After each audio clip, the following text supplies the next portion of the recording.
All right, and we're live, although I can't see it right now. How's it going, chat? Chat. Live. Say hello, Jelly. Howdy. How's it going, folks? Well, I asked the question, but I don't have chat open, so I can't see. But I assume you're all well. Okay. I'm setting up my windows. All right. Jelly, entertain the masses while I am setting up my windows. How am I to entertain a crowd I can't see, Joe? How do you expect me to pull the feet off like that? Figure it out. What do you mean, figure it out? What do you mean, figure it out? Am I like banter or just rambling? I can do both, believe me. The negging has started already. Jelly. Oh, no, they're turning on me. Jelly, more like smelly. Oh, you just got owned. Way. You just got owned. Oh, no. We're losing them, Joe. We're losing them. Audio's fine? All right, good. All right, but, I prepped this one in advance. Howdy. Good to be on, Joe. Good to be on. Good to be on? Many time, long time chatter. Second time co-host, considering Jetsia. Yeah. Got one question for you. All right, go for it. Do you believe in magic? Start off strong. I got a wand and a rabbit. I don't know if I don't believe in magic. No, I don't. I don't believe in magic. Interesting. No. Elaborate. I'm too much of a ex Reddit atheist to believe in magic anymore. I see. It's ingrained in my soul. I know people are surprised by that because I'm so the opposite of insufferable. Never obnoxious. Just a very very cool, chill guy. Yeah. Very down to earth. Yeah. Mm-hmm. Yeah, down to earth. That was not created in 7 days. Yep. Mm-hmm. Yep.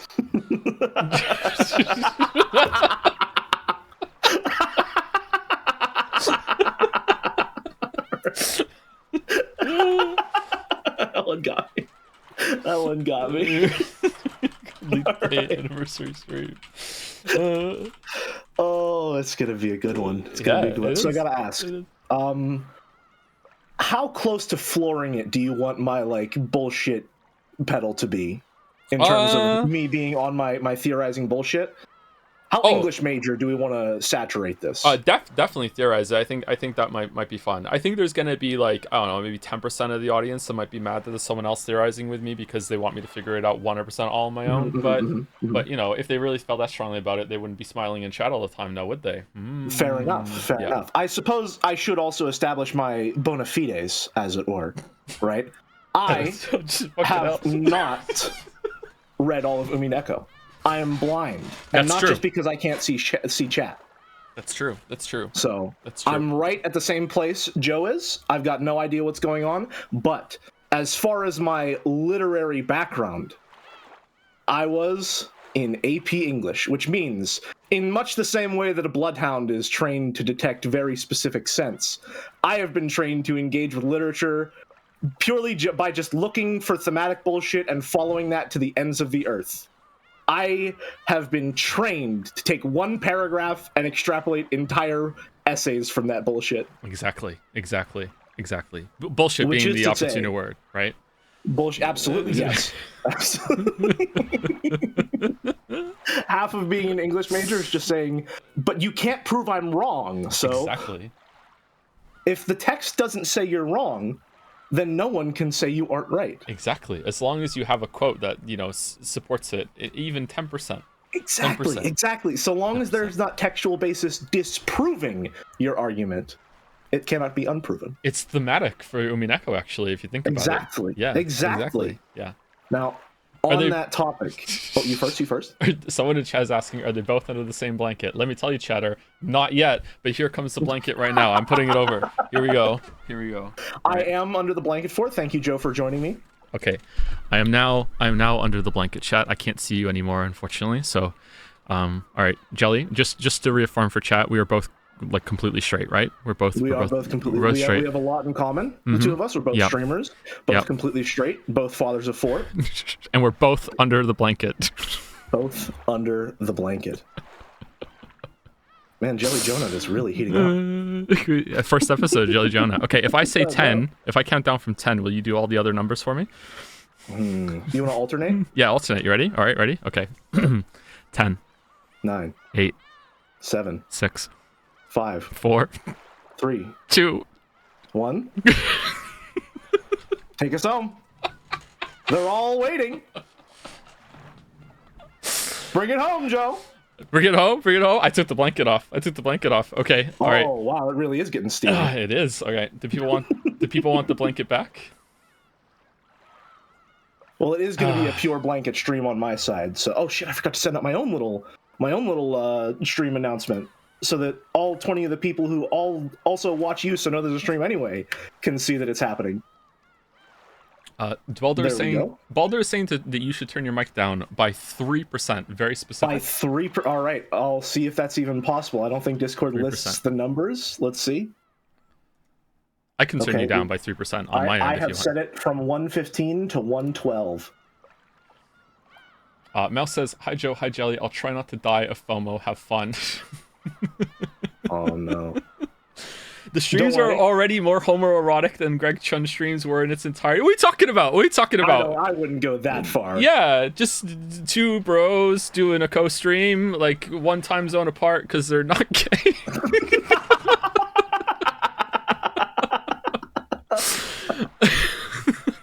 Listen, you can't prove anything's happening under that blanket. Yeah, exactly. It's just wholesome voice acting. Are we gonna read the fucking thing today, or is this just? I did want to ask. I mean, we can start reading, but do we want to lay out some theories beforehand, or do we want to just let that come up diegetically? So, someone is asking me to do something, and you're not gonna be able to hear it, unfortunately. But I need to do it. No. All right, one second. No. 1 second. I will do it for you afterwards if you want. Oh man, my own private show. I am 100% straight. Okay, there you go. Do you want to do it again, Jelly? Do you want to say it too, with the red truth? I am 100% straight. Oh! I messed it up. No. I messed it up. Please, my sexuality. I'm sorry.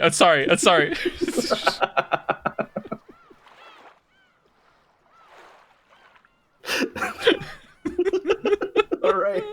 So it's gonna be like this. It's gonna be like that. It's gonna be like that. Yeah, I'm actually gonna see if I can put the blanket over both screens, and then I can have under the blanket with also.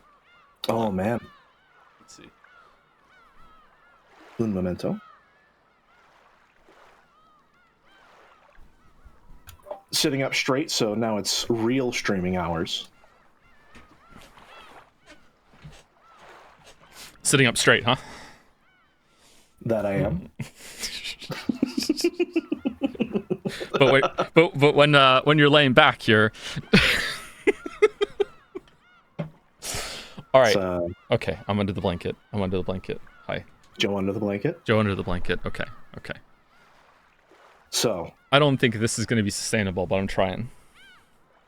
We will persist. Do we want to get some theories out off the bat, or just get a little insane later?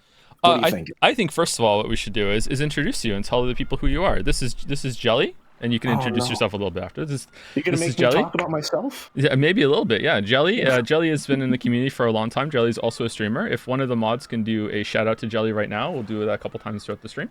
Make sure that last L is not an L. It is in fact an I. Yes. You shouted out. Not you. Every single time I raid someone, they shout out the wrong channel. It's my fault. In my defense, however, I wish that other channel didn't exist because they haven't been live for 3 years. I thought the Jelly channel was a bot. What? No. I mean, you thought I was a bot? I mean, if you are, it's a very advanced one. I mean, in their defense, perhaps I did stream the Talos Principle 2 at one point, so I did have a robot model. That's true. I should stream Talos Principle 1. You really should. I should. You really should. I mean, they have the remake coming out soon. I'm going to be streaming that launch day for sure. But those were some great streams. Those are some fantastic streams. There you go. You have a shout out right there. I'm already following. I've unfollowed you now. Boy. Oh no. Oh no. Oh no. There we go. Where I go, you cannot follow, it seems. We shouted out Jelly 3 minutes ago, so you have to wait half an hour. Why is it over there then? Why do I still see it? Is it still there from earlier? Cooldown. There's a cooldown. Mod shout out the wrong channel after being told specifically. Oh no! Is it the wrong? That's the wrong jelly.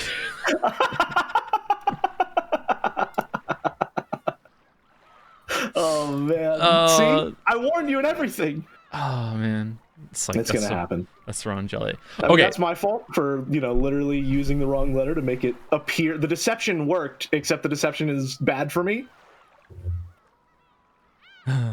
Okay, all right. So last stream, I was very annoyed by the not a game because of all of the magic bullshit that was going on, and I was very in line with Battler's reaction to that, which was a really cool stream moment. However, I must admit, and I will use the red truth if I have to, although someone said it was really loud, that I was hamming it up a little bit because I feel like the Umineko chads on Jads have had it too good for too long. Would you agree, Jelly? I think they've had too many wins. I think they need to have. They just can't stop winning. Mm-hmm. They can't stop winning. Yep. They've had a lot of emotes, have a lot of good streams, right? We've gotten through a lot of cliffs. I feel like they feel like they're untouchable, and they needed to be taken down maybe a couple pegs. Would you agree? Just a couple. Just a couple. I mean, they're Umineko fans, so they might enjoy a little pegging, but,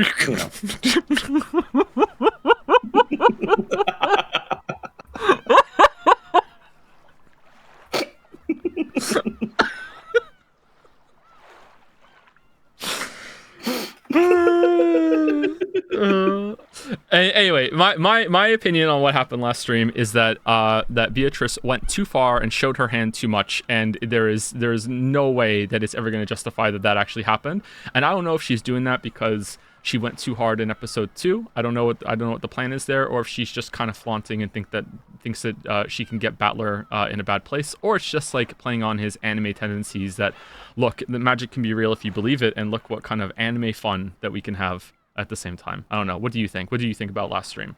I have a couple opinions. I'm of the same mind in that I think she has overplayed her hand. I don't think there's any way that it could be real in the way that it was depicted. I'm going to get some fucking lawyer language in here. I don't think as it is depicted is how it actually occurred. I think that rather than her just getting full of herself, I think maybe that is a retaliation to Battler sort of gaming his way around the red truth in an earlier scene, where he forced her to not be able to say something with the red truth and sort of put her in a bind due to something that Renove did. So maybe that's her way of getting back at him for that. Okay. But either way, I think we are in agreement that as depicted, it did not happen. I have some theories. Absolutely. Or I have a theory as to what may have happened there. But I do not have any textual evidence. Well, some textual evidence, perhaps, of what that may be. Okay, final question before I read some bits and subs. Would you chanify the Twin Towers? See, I'm very selective about my chanification process, you see. It's partially to do with my lack of confidence in my character design, but it also has to do with the fact that I consider every one of them to be my sacred beloved daughters. And I don't know if I could live with myself if one of my daughters was the Twin Towers. What a sentence. What a sentence. Anyway, Balder is saying to check mod chat for some audio tweaks while I go through and say oh boy. Under the blanket thank yous to the following people. Do we want the blanket to stay, chat? Does it sound different, or do some people don't even know that we're under the blanket right now, and maybe it's maybe they won't know until it goes away?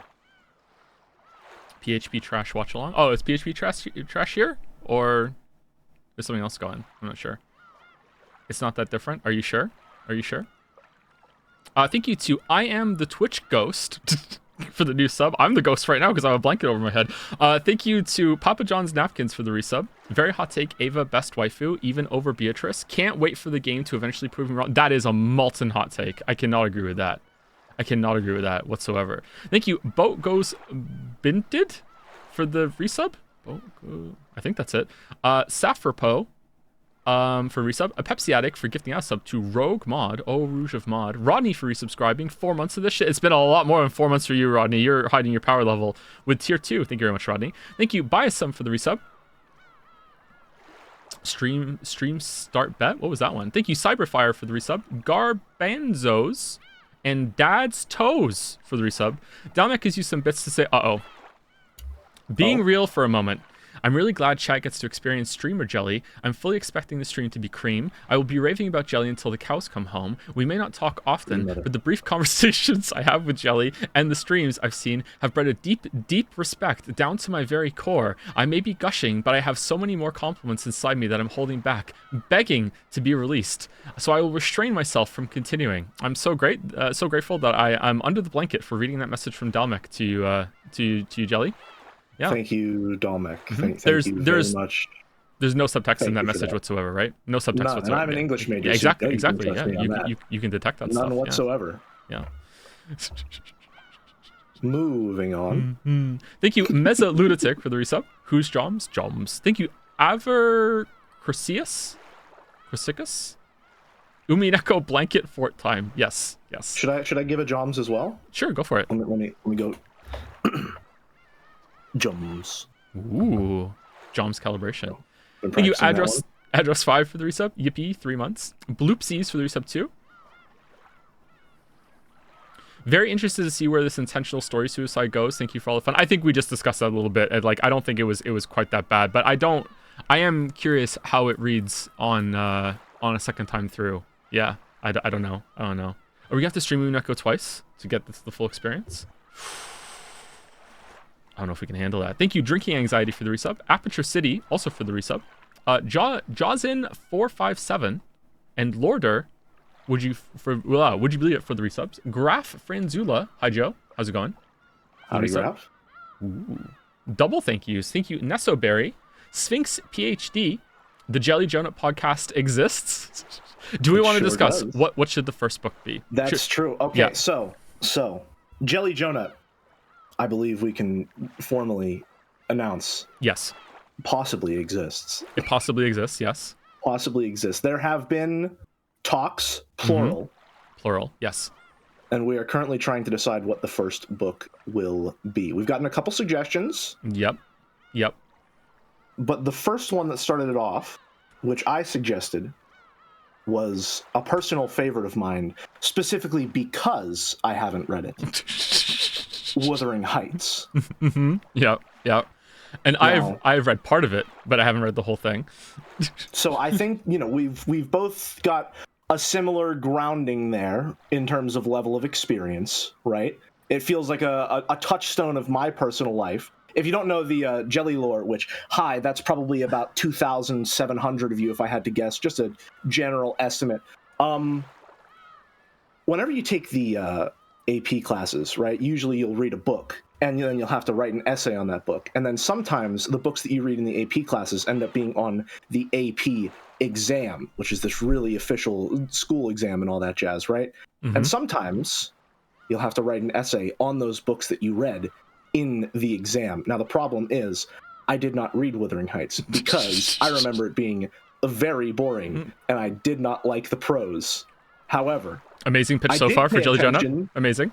I did pay attention during class discussions, which means, though I did not engage with any of the content, I picked up on all of the subtext and the connective tissue between, which means that when it came time for the AP exams to roll around, I was able to write about Wuthering Heights. A book that, it caught in my throat. A book that I had never read, and I got a 4 out of 5 on that. Really, a 4 out of 5? That's really 4 out of 5. That's really good. That's even better than Odyssey. That's good. I know. Well done. I just want to point out that, because you can't see chat, that a bunch of the weebs think that Wuthering Heights is the book that the gacha game is based on, and they are just going crazy about Wuthering Waves. Wuthering Waves, yes, yeah. Gotcha. I was wondering if those two are related, if only because I've never seen another deployment of the word wuthering in my life. I've seen withering, but not so much wuthering.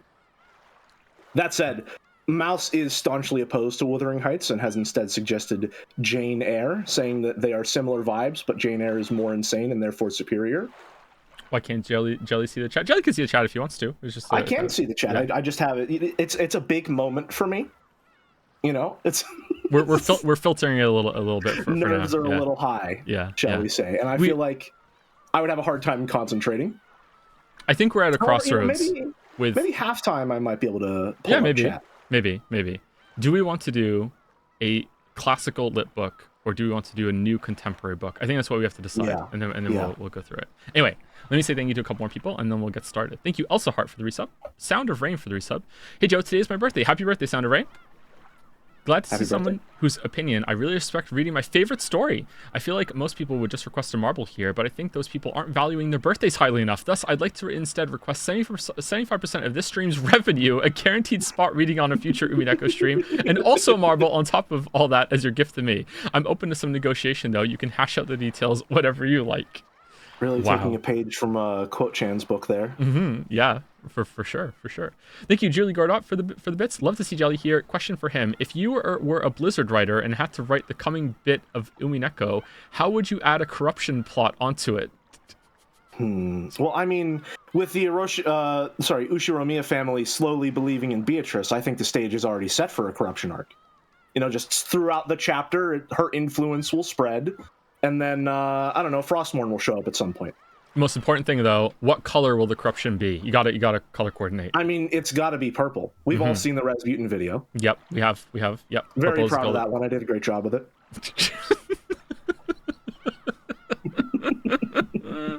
That is an old draw there. That's an old draw. Oh my god. Thank you to Dalmek for the sub to Flora Candy. Thank you to Piplup15 for the new sub. Welcome. Zeph. If you don't know, by the way, sorry to interrupt. Flora is my resident fan artist. She just appeared one day and has been dropping bangers ever since. Good to see you here, Flora. That's sweet. Thank you, Zephyr Morality for the resub. Happy Umipiko Day. We might actually read it at some point today. Thank you to Terraflop for the 5 gift subs. Thank you very much, Terraflop. Zeltruck for the resub. Longtime VOD watcher, and this stream was the last thing I ever expected. I had issues with the game when I read half a decade ago, but it's cool to see someone experiencing for the first time live. It's been a pretty good experience so far, yes. Yeah, for sure. Lots of fun. So far. Cliff's approaching. Cliff sign. Thank you, Jukebox Weirdo, for the resub. Solid Sora for the resub as well. Wishing you and Jelly a lot of fun. Oh, I'm already having fun. You having fun, Jelly? It's going to be great. Yeah, it's going to be great. Thank you, Uriology, for the resub. Hi, Joe. Your streams and videos really cheer me up, and they help me get through the days at work. Thank you so much, and I hope you're doing good. Thank you, Uriology. Thank you, Mirot, as well, for the resub.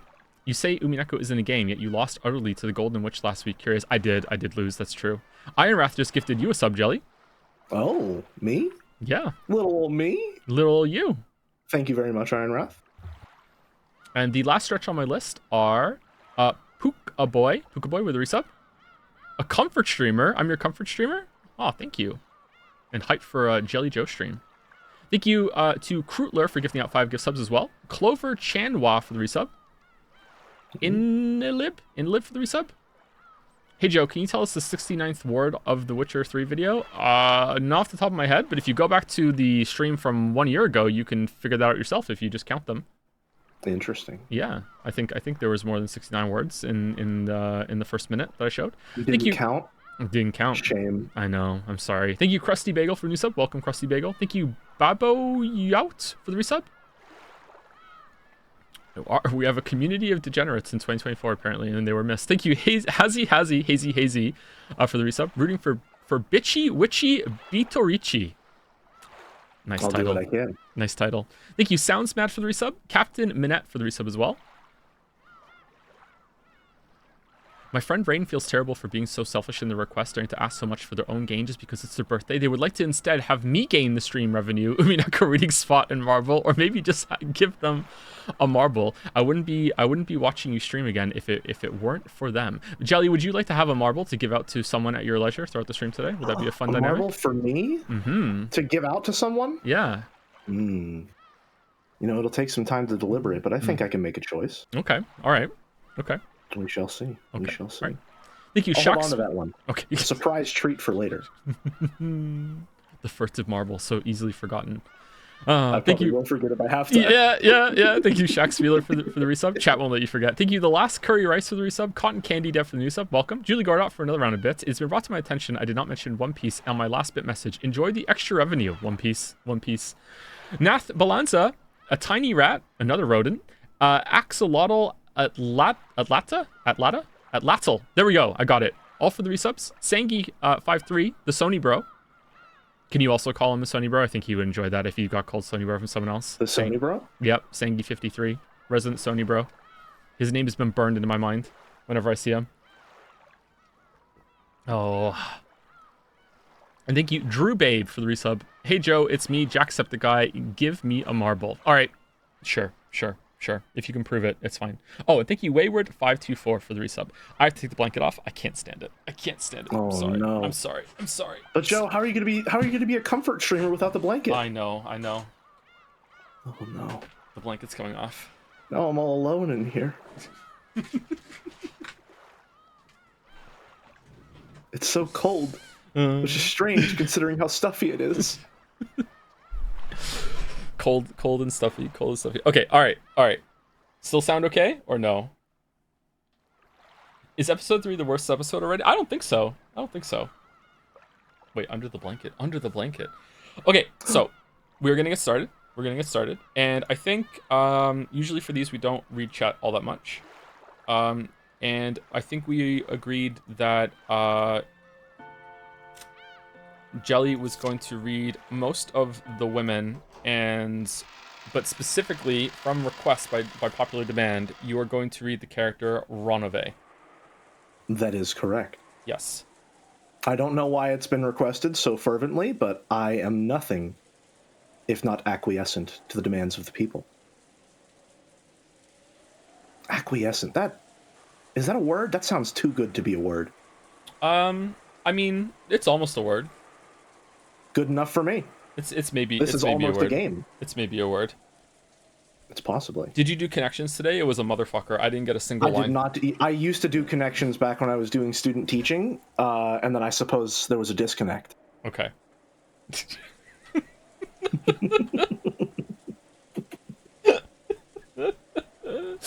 Okay, and we will take turns doing the narration, depending on whether or not there are a lot of characters that the other person is voicing, and we may switch narration in the middle of the scene if that is the case. Okay. All right. So again, just to quickly refresh where I'm at. This is the scene right after the towers exploded outside, and Beatrice killed old Beatrice, who was Kumasawa, but also not sure.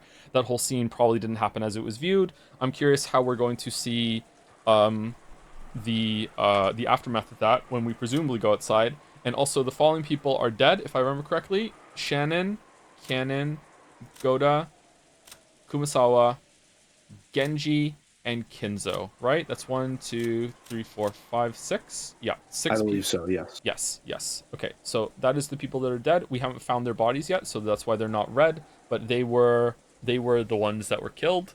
So I was completely wrong with my guess, except for I thought one of these two were going to die, and I thought he was going to die. So I only had like 2 out of 6 I was correct on. I'm really interested to see, and I think you will be too, Jelly, because it's such a different dynamic from the other episodes, how it's going to go when all of the Ushiromiya children are alive and kicking, right? Like, that's going to be exciting. Yeah, one of the big things that I commented on in regards to that dynamic is it's almost always one of the women of the Ushiroma family household that takes control, mostly because all of the men are usually dead. And that's obviously pretty interesting, since episode 3 has made the subtext of the more feminist themes of the story just basic text with that opening. Mm-hmm. So I think it's probably pretty intentional that now that we've established that as just text, all of the patriarchs of the Ushiromiya family, minus Kinzo, of course, are alive for this episode, at least right now. Yes, and also there's a huge power vacuum, because not only has Kinzo been killed, all of the servants that were loyal to him as well and might perpetuate some of the rules are also killed. So now, there's going to be a huge power struggle and power vacuum, and presumably like Kraus and Natsui have the most power, but they have no servants to support them. So the conditions could not be more perfect for a revolution within the family pecking order, I think. I'm most interested to see Kyrie in action, because to be completely honest, she's the smartest person here, I think. If my read on that is you're absolutely correct. Yes, absolutely correct. I think it's. Who do we think is the second smartest here? Because I think it's the woman on screen right now. What do you think? I think it's probably Eva, yes. Yeah. I think it's probably Eva. Yeah. I mean, she's like specifically established to be really college educated, really calculating. Also, hi Ruby. Sorry, should I mute if she starts barking? No, it's fine. It's we fine. Can talk about that. Okay, all right. I like dogs. I'm sorry. There's a really funny pin. Gotcha. Why does this feel like sports commentary? Well, I am in a booth of sorts, so you know. Oh, she's really going for it. Okay, but yes, I think Eva is the second smartest, being that she like her intelligence is definitely one of her like primary features, I would say, and it's been heavily established in this episode alone how much work she has put into being an educated woman. Yes, for sure. Yes. Absolutely. Yes, and today on the field, we're going to see if she just wants it the most out of everyone else that's on there today, like kicking that fucking ball around. You know, it really is anyone's game, Joe. Okay, all right. Last one before we continue. Obviously, we're not including the children in this analysis. Who do you? This is going to be a difficult one, I think. Okay, I want you to get the answer, and then I'll do 3, 2, 1, and then we'll say it at the same time. Okay. So of the remaining people that are alive, we agree this is the first smartest person here, second Naturally. smartest here. Who is the third smartest person here? Okay, ready? Okay, so we're gonna do. Got your answer? I think so, but I don't know that I have enough information to justify. Okay. To justify it. And we're it not might just be vibes. We're not including. We're not including the kids because I think if we're including the kids, it's Battler. Yes, like, no doubt about it. 100% with you. 100% with you. Okay. All right. So here we go. All right. So, 3, 2, 1. Natsui. Hideyoshi. Oh, really? Hideyoshi. Interesting. It was between Rudolph and Natsui to me. Huh. Okay. Mine is almost entirely vibes based, but I think, especially with the focus that a lot of the like gender identity themes we are getting in this chapter and the more gender-based struggles, there's been a spotlight on Hideyoshi as being someone who does not really conform to that patriarchal set of thinking. Sorry, 1 second. Like at the very beginning. One second. First time chatter says, I think you guys are forgetting someone, and the chatter's name is Nanjo. You know what? Absolutely, I'm so sorry, Nanjo. I didn't mean to disrespect you like that. You have a doctorate in everything. I apologize. I was not familiar with your game at the time of speaking. It's definitely Nanjo. Anyway, I'm very sorry to interrupt. Yeah, Hideyoshi. Yeah. He's been getting a spotlight as someone who does not really conform like to the patriarchal norms. My biggest reason for saying that is the very beginning. Whenever it's shown, like he will leave the room if Eva tells him. Like she doesn't want him smoking in there, and it's played off like, oh haha, my wife is being such a pain. But there's also this little moment where it's like, but she did get what she wanted, and he's the one that actively gave it to her and didn't mind doing so. Yes. Right. Yes. He's very much someone who is just. I will have a very reasonable crash out if this turns out to not be true. But he seems like just a great normal guy, probably because he's not related to any of these people by blood. I can't wait for those words to be superimposed onto like an image that's gonna come later with him. Here I go stabbing, like it's Hideyoshi all along. Just CG of him pointing a shotgun at Maria or something. Yeah. I agree. I think almost entirely. Yeah, I feel like Hideyoshi understands that he is equal with his wife, but also knows that she is superior to him in some ways, and he is also superior to her in other ways because the strengths and weaknesses in the relationship that are going to be like that. But I think it's interesting. Yeah, it's definitely the most interesting dynamic of them all. But I also think we haven't seen enough yet. But I also kind of get that vibe between Rudolph and Kyrie. I feel like Rudolph really respects Kyrie's opinion, but maybe not as much as Hideyoshi respects Eva. I don't know. Yeah, I think that has to do with the fact that Rudolph is the blood relative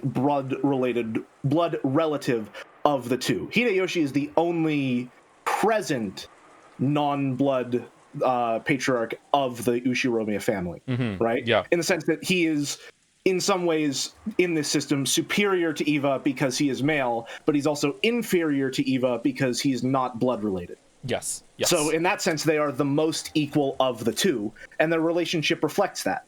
Yeah.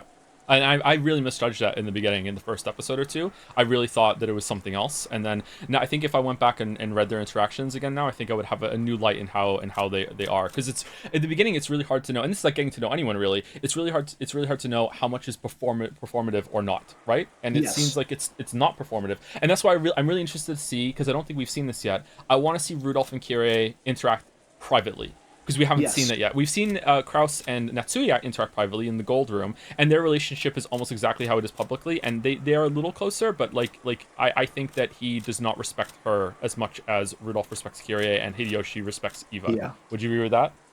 I would say that appears to be the case, yeah. Yeah. And we've seen Eva and Hideyoshi privately twice. Once before they died in episode 1, and then a second time on the boat scene, which was actually quite touching, the two of them, how they are, yeah.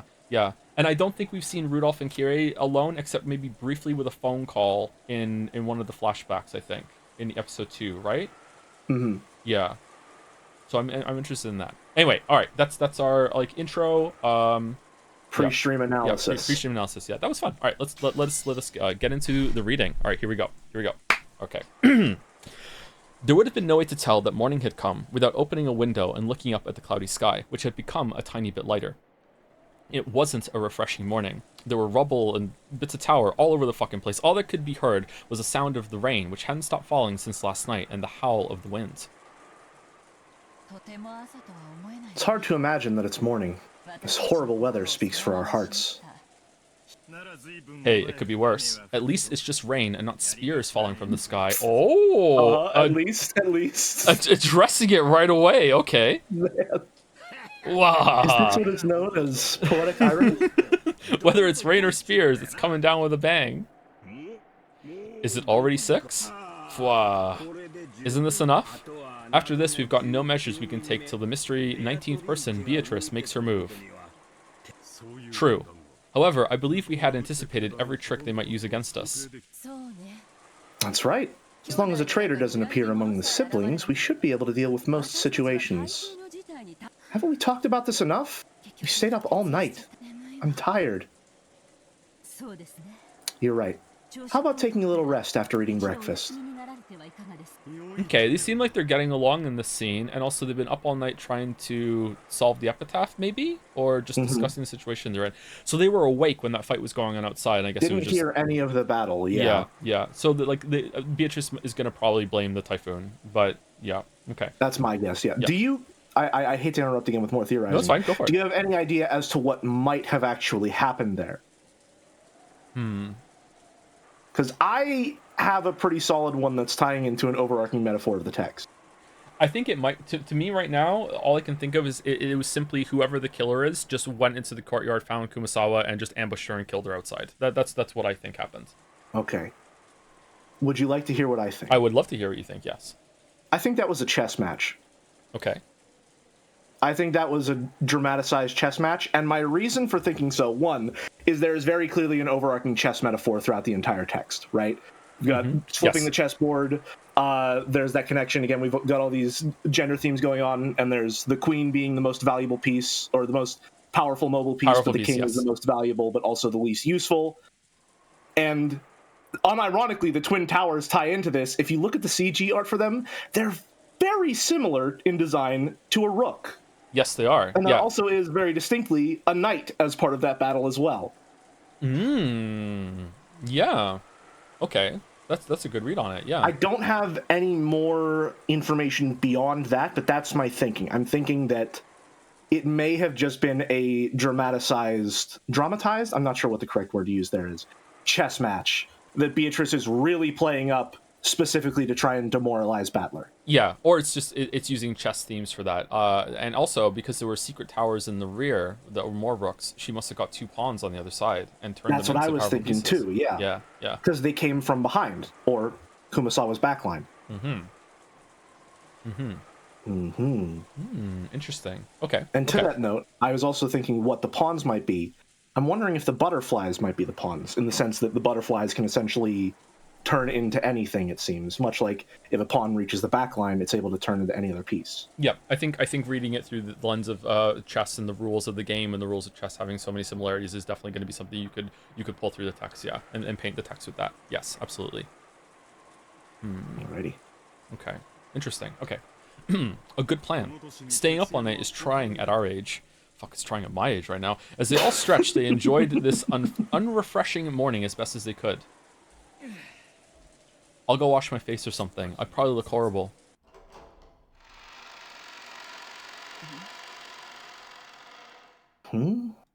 What is that awful stench?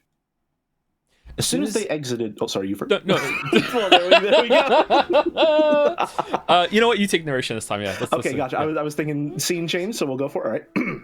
As soon as they exited into the corridor, Kyrie openly made a disgusted expression. What is it? Hey, don't you smell something awful? What is this stench? I can't stand it.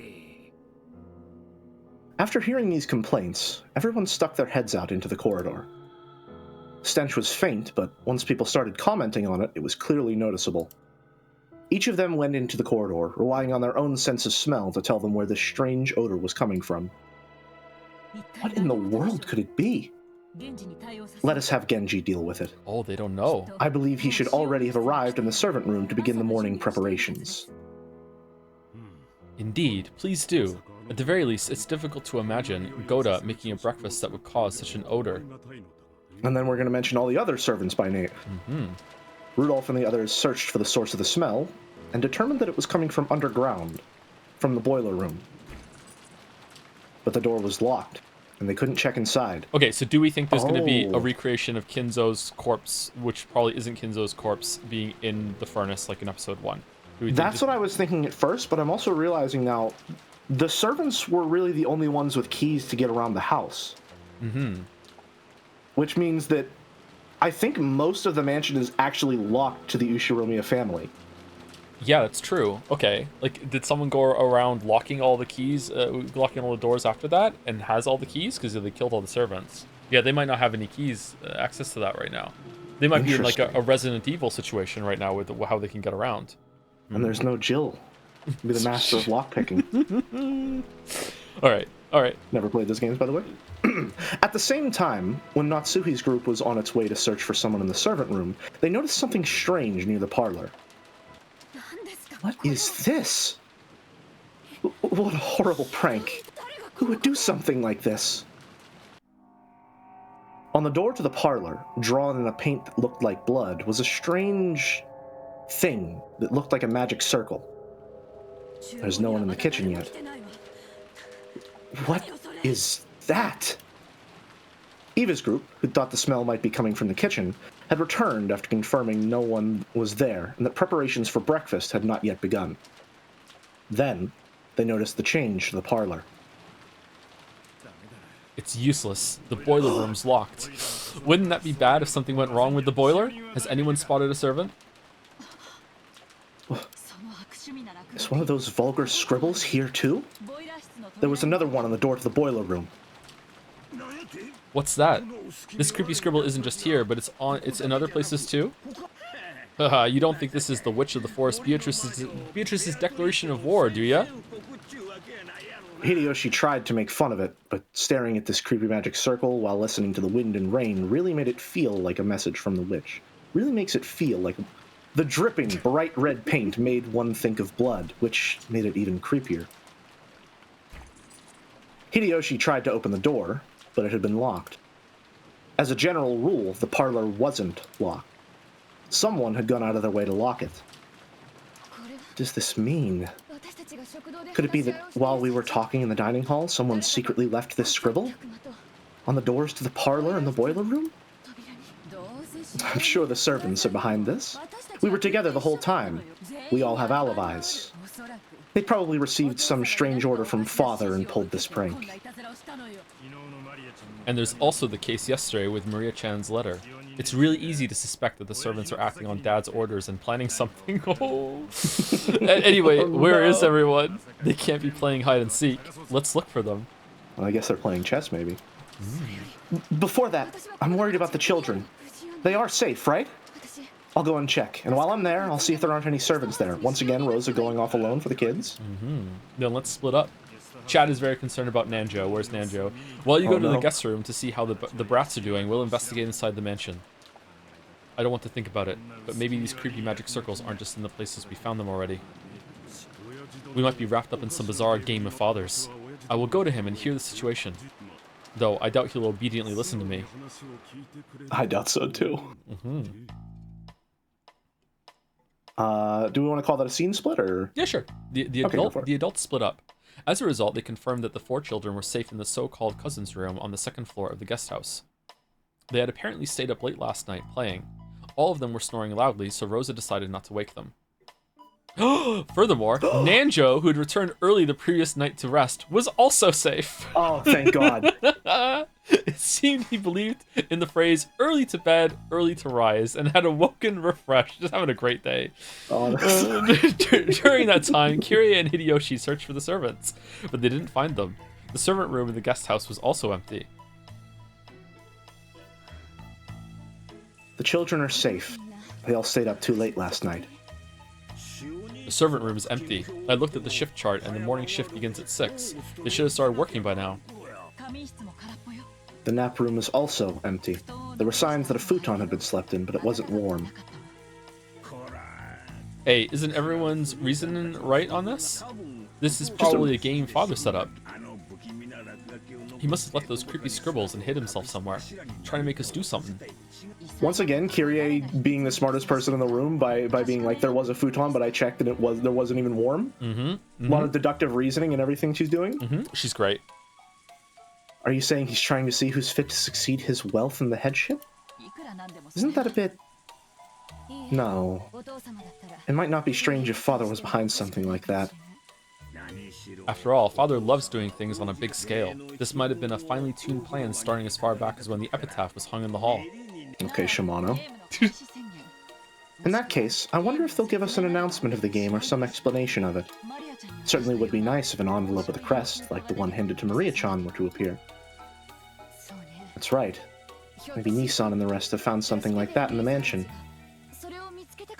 Oh, 2 best boys on screen? Yeah, here they go, here they go. Dr. Nanjo, have you heard anything about this?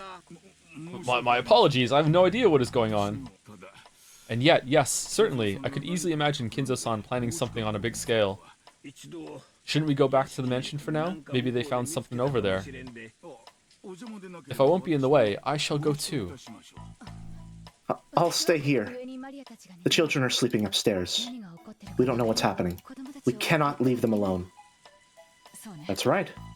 I'll stay with Rosa-san and watch over the place. Would you tell that to my husband? 1 second, I have to make sure the chandelier wasn't still on the screen. Gotcha. I forgot. Rosa and Kirie remained in the guest house. Hideyoshi went with Nanjo and returned again to the mansion. God, I wish that were me.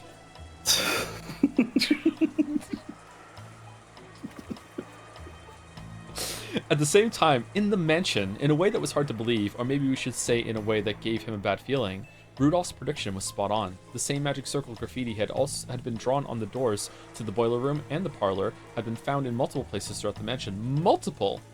And Nikki, how's Dad? He's fucking dead. It was no use. I received no response. I tried putting my ear against the door, but I couldn't sense anyone. There's no sign of any of the servants. Where in the world did they disappear to? This isn't funny. Father and the servants are hiding, and there are strange magic circles all over the mansion. What in the world is happening? There weren't only magic circles on the door to the boiler room and the door to the parlor. There were 2 on the 2nd floor, and 1 on the 3rd floor, for a total of 5. They were all the same magic circle, and all of the doors had been locked, so they couldn't check inside the rooms. Do we know which magic circle that is? Have we've seen that one before? I think how many magic circles have there been total? Because now there's 5 magic circles. I don't think there's ever been 5 in the previous episodes, right? Maybe I don't think so, no. But they were all repeating the same different in one? the previous episode. I Yeah. think they were all that same circle, so do we know what that one symbolizes? I think that's the one that is always first, right? That's the one that was on the shed. I think that so, one. yeah. Yeah. But last episode it was the same one, but also had Happy Halloween written on it. It's possible that some of the symbols were different and they just didn't call attention to that, or they did and I just don't remember. Yeah, I'm not I think sure. they just said that it was they were all the same magic circle in the previous line. But like, are the symbols different in episode 1 and 2? I mean, like, between episodes. Yeah. I don't know, because she only read the Latin in the first episode, right? She didn't read it in the second episode. It didn't call attention to that. Maria was in that. What the tips for episode 1 say?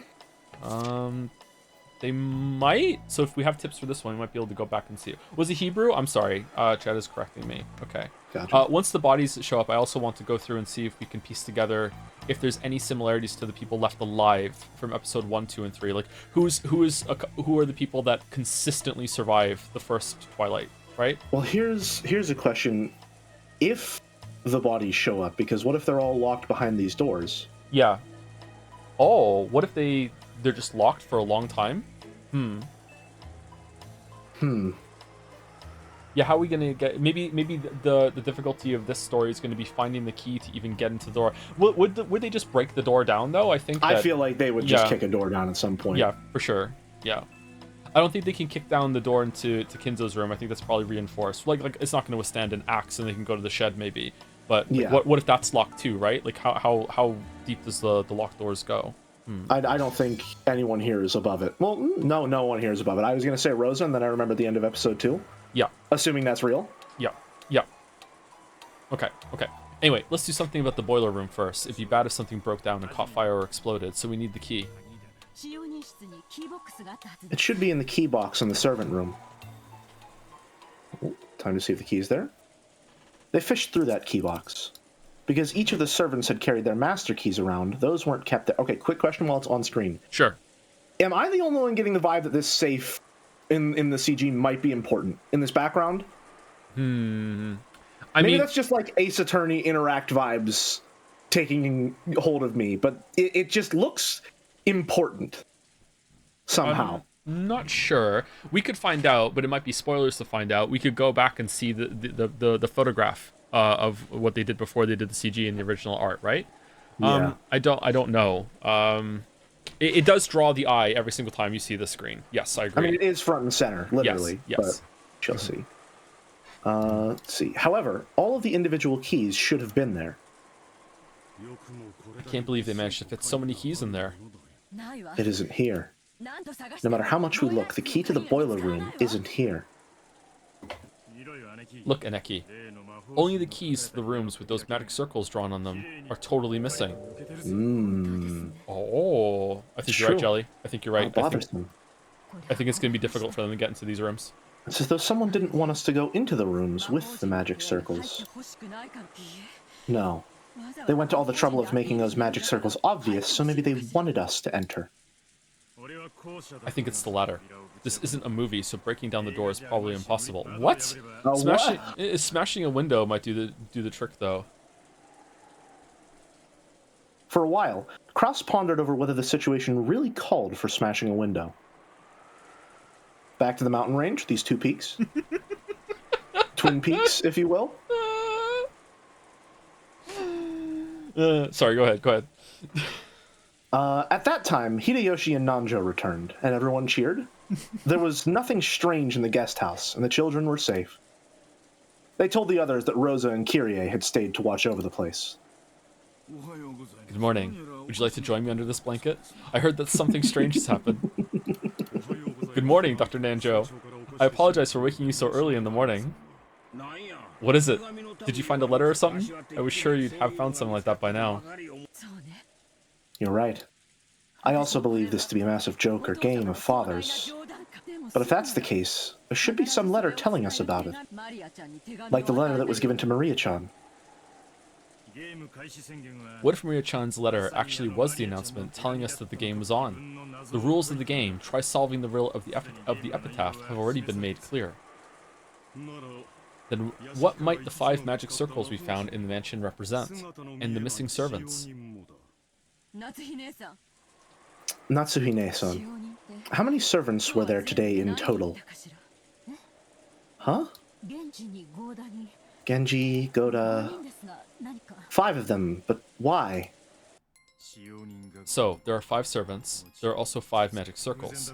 It's probably a coincidence, but I don't like it. Okay, so is he going to conclude that the servants have locked themselves in the room on some game of Fathers, or are they going to like make the jump to maybe there's more foul play going on, someone's dead? And if they are going to make that jump, do you think it's going to be from him, or do you think Kyrie is going to clock it? If there is a jump that's going to be made, it's Kyrie who's making it, because I feel like it is not a coincidence that she is still here for this kind of group deductive thinking. Well, no, she's not here right now, because she's away with Rosa. Yeah. Interesting. But she might come back and make the deduction when she shows up, right? She might, yeah. Something like that. Either way, I think it's interesting. Umineko seems to consistently do this, where we had a discussion not 3 minutes before it's happening in the story. Yeah. Like, the characters are pretty consistently smart enough to just immediately pinpoint on the things that you, the reader, can pick up on as well. And I love Very that, and satisfying. that is what is missing in so much of the shit that we stream. Oh my god, yeah. It's like poetic irony, but in reverse. Yeah, it's just, yeah, goddamn. Okay, all right. It's probably coincidence, but I don't like it. Nissan, let's break a window. We should check and see what's inside. We have no choice. Do it neatly. Kraus made his decision and gave permission to smash a window. And he decided that the first room they would break into should be the parlor on the first floor, where the windows would be easiest to reach. Again, just immediately fucking going for it. I love these people. I think it's a scene change, so all you... They had hoped to peek in through the window, but the curtains were down, so they couldn't see inside. Rudolph wandered around the garden, trying to find something that would be good for smashing the window. Eventually, he found a rock bigger than a fist and came back. You don't have to smash the whole thing, just open it enough so you can reach the lock. Don't get your hopes up, okay? Rudolph raised the rock and hit the glass with it several times. The sound effect! Finally being used for its natural purpose. Eventually, he succeeded in opening a hole big enough that he could unlock it from the outside. Covering his hand with a handkerchief, he stuck his hand through that hole and cautiously unlocked it. We should probably cover it with packing tape later. The rain will get blown in.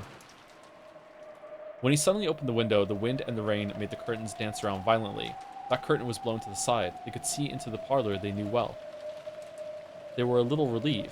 They thought there might be another bizarre magic circle inside the room, or possibly the traces of some creepy ceremony. In any event, they didn't want to hang around out in the rain.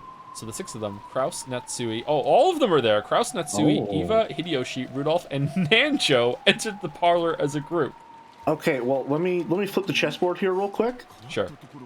Rather than locking them out, was this perhaps an attempt to lock them in, and they just fell for it? Maybe. But now that they've said they can break windows, how are they going to keep them in like that? Is there a way they can reinforce the window somehow, or some 999 bullshit might happen? Yeah. Honestly. All of them suddenly committed to go into the room together is a suspicious setup. I agree with you there. Yeah.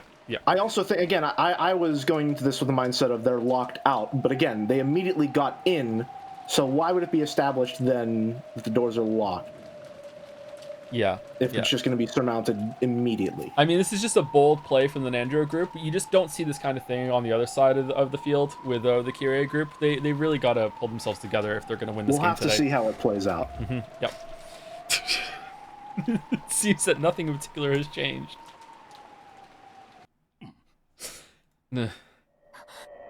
What's wrong, Shannon?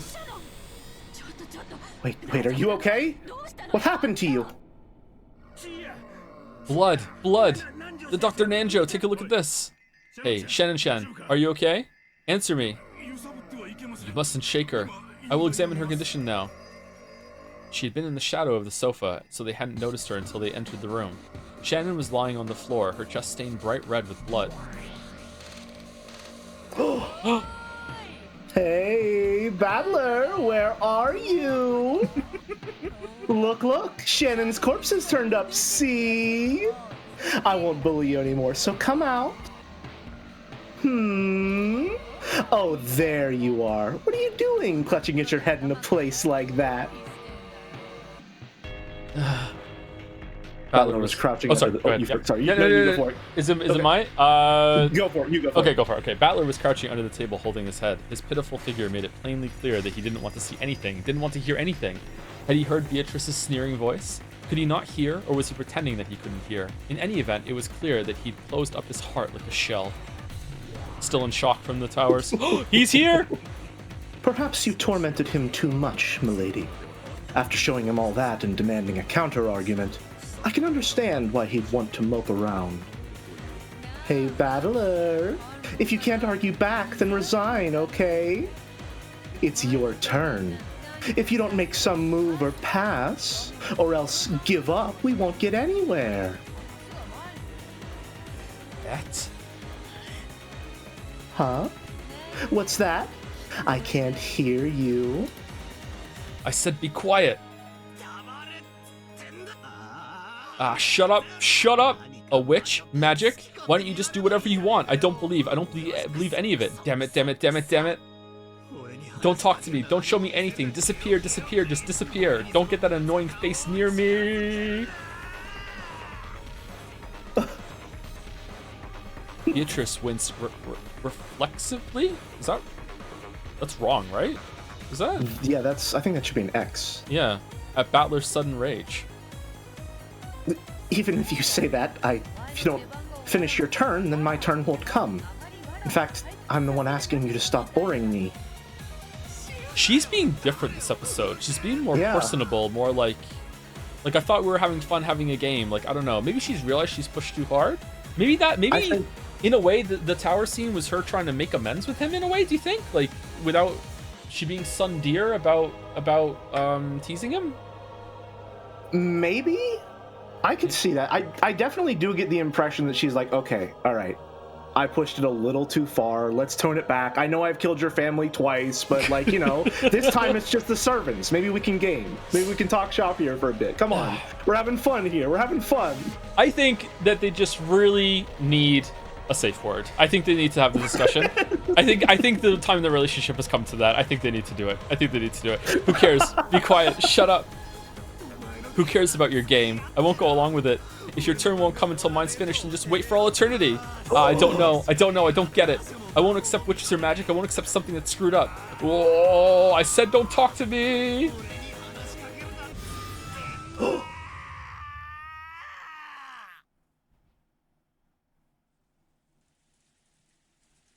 What was that? Oh. I don't know what's what anymore. Oh, hold on, no, this Battler narration, okay. I think. I don't know what's what anymore. After being shown something that screwed up, how could I resist? Has he gone to an even deeper velvet room inside the other velvet room where he's alone? The satin room. The satin where he sits. I wandered aimlessly through the rose garden. It seems like it, yeah. He's just put the whole thing on pause. It was raining and windy, but that didn't mean my body got wet. There was just a feeling of isolation as I wandered amidst the wind and rain without an umbrella. Assuming this is Battler. Okay, yeah. Maybe. I lost in that person's game a long time ago. Actually, didn't we already have a clear winner and loser in the last game? After all, I surrendered for a time. That's why the world was tinted with witches and magic. Right now, Akinjima is a different world where witches stride around openly and fire off strange spells. I have thought about that. Have you thought about that too? That episode 1 isn't actually episode 1? That he's already been in the loop for a while? That's what I was thinking. Yeah. If you want me to just get absolutely insane for a moment, sure. I believe right now I don't have any concrete evidence that any of the episodes have happened at all. Oh. I don't think, because this is metafiction. Do we agree on that? Oh, it's metafiction. It's definitely metafiction. Yeah. I think that there is reasonable doubt that any of the events that we see inside, like outside of the tea parties and this like velvet room dimension, are even happening at all in reality. Okay. Do you think it's more like we've planted a seed and this is all the different ways it could grow and they're just exploring all the different ones and that's what we're seeing? That sort of thing? Well, if we want to come back to my chess metaphor, every chess match uses the same pieces but always plays out in a different way. Yeah. Okay. So I'm thinking, again, with that framing of chess and the framing of these episodes as a game between Battler and Beatrice, who knows what level of abstraction we're operating on. And that also aligns with Berncastle's power of if there's ever a chance of something happening, it will happen. So maybe this is like there's a billion permutations of this thing that happens on the island, and we're seeing some of them, and maybe we'll see a lot more of them later. We're seeing some of them, but we're looking for that 1 in a billion that's gonna like go through in some way. But the question is, like, what is the 1 in a billion? Like, what is that goal there, right? Like, what does Berncastle want to happen? The appearance of the stockfish witch.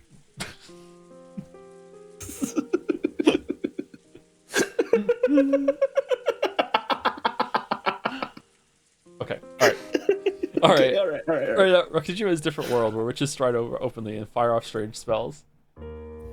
It isn't a matter of accepting it or denying it. Maybe I mistakenly assumed that I was playing a game on an even footing with Beato.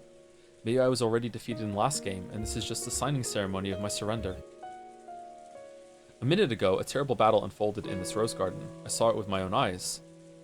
I kicked the ground. Obviously, the ground was hard, and water from a puddle splashed. Several towers that split this ground, sprouting like high-rise buildings. There are definitely rooks up there, right? See, again, those are very clearly rooks, right? Yeah. Big-time rook vibes, yep. The more I kicked this ground, the more it felt like that couldn't possibly have happened. But for that very reason, I couldn't explain it with anything other than magic anymore.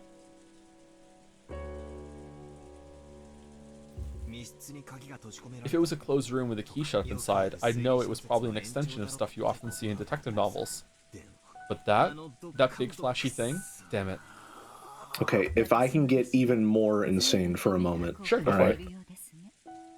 I think the only thing that has been established about Beatrice's powers in red is that she can create or destroy a closed room at will. The chat will have to correct me if I'm wrong, but it's something along those lines, right?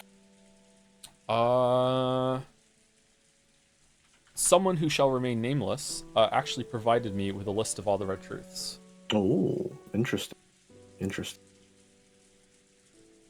Because as far as any macro explanation of what is going on and what magic, air quotes, might be, I'm wondering if Beatrice's magic is just the ability to control the story that she is telling.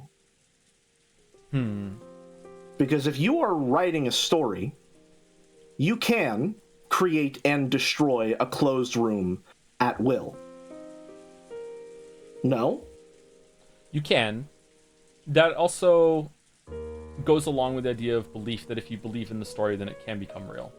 Exactly. That's what stories are. Would you like me to read out the red truths that are here? Go for it. Good. It might be good for chat to be a reminder too. Okay, so everything I say currently is a red truth that has been said in the exact words I'm about to say it.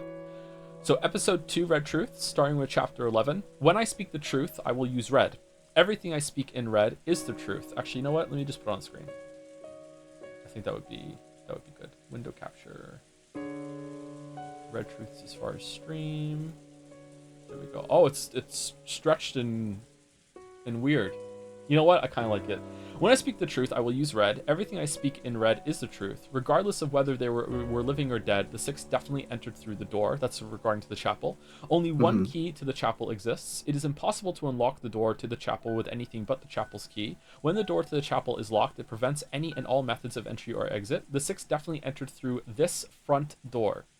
This morning, Rosa definitely took an envelope out of Maria's handbag, and from that obtained the genuine key to the chapel. The key to the chapel truly was the object inside the envelope I gave Maria. The envelope that I handed over to Maria and the one Rosa opened are the same thing. Now, what's interesting here is that the lines that where she would not commit to a red truth are not listed here, which would be like, I don't know, like another color, I guess.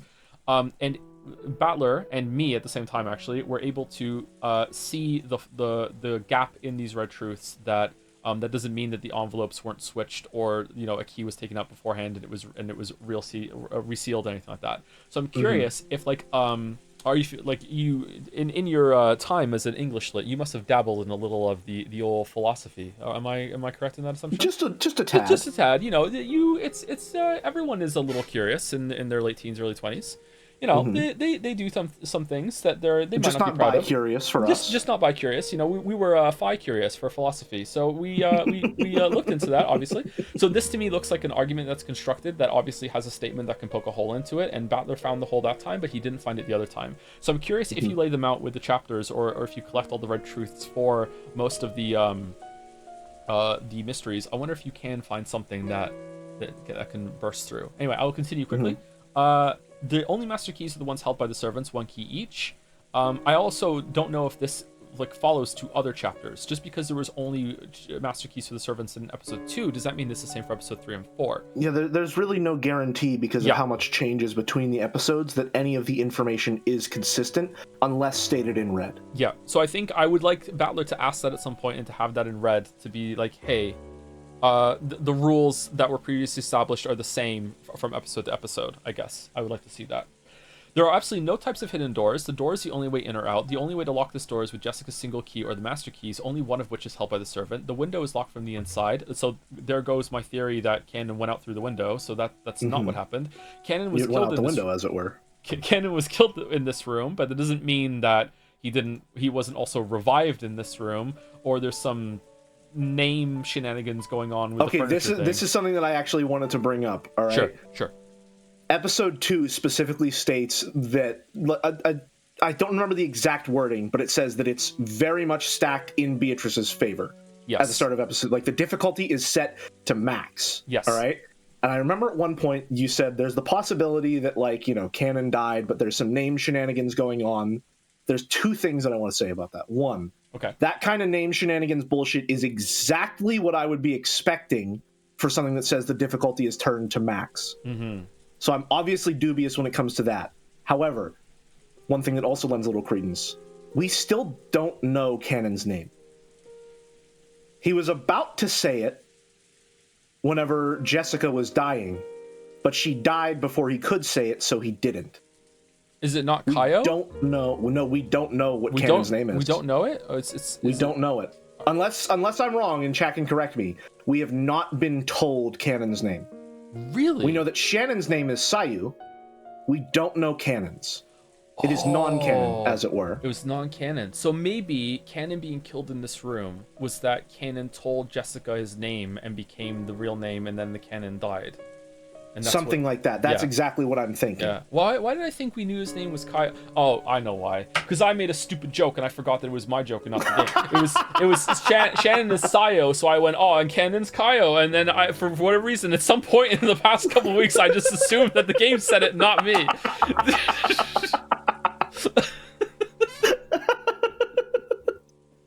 Worked a little magic of your own. Yeah, huh? I did. I believed it. Yeah. One locked entry is not possible by any means. No trick could have the effect of locking the door from the outside without using a key. Cannon was killed in this room. Again, it was repeated. Refers to a statement made regarding Jessica's room. There are no hidden doors in this room. There is no way to get in or out other than the door and the windows. There are no hidden doors. This is Jessica's room still. Okay. Chapter 14, Devil's Proof.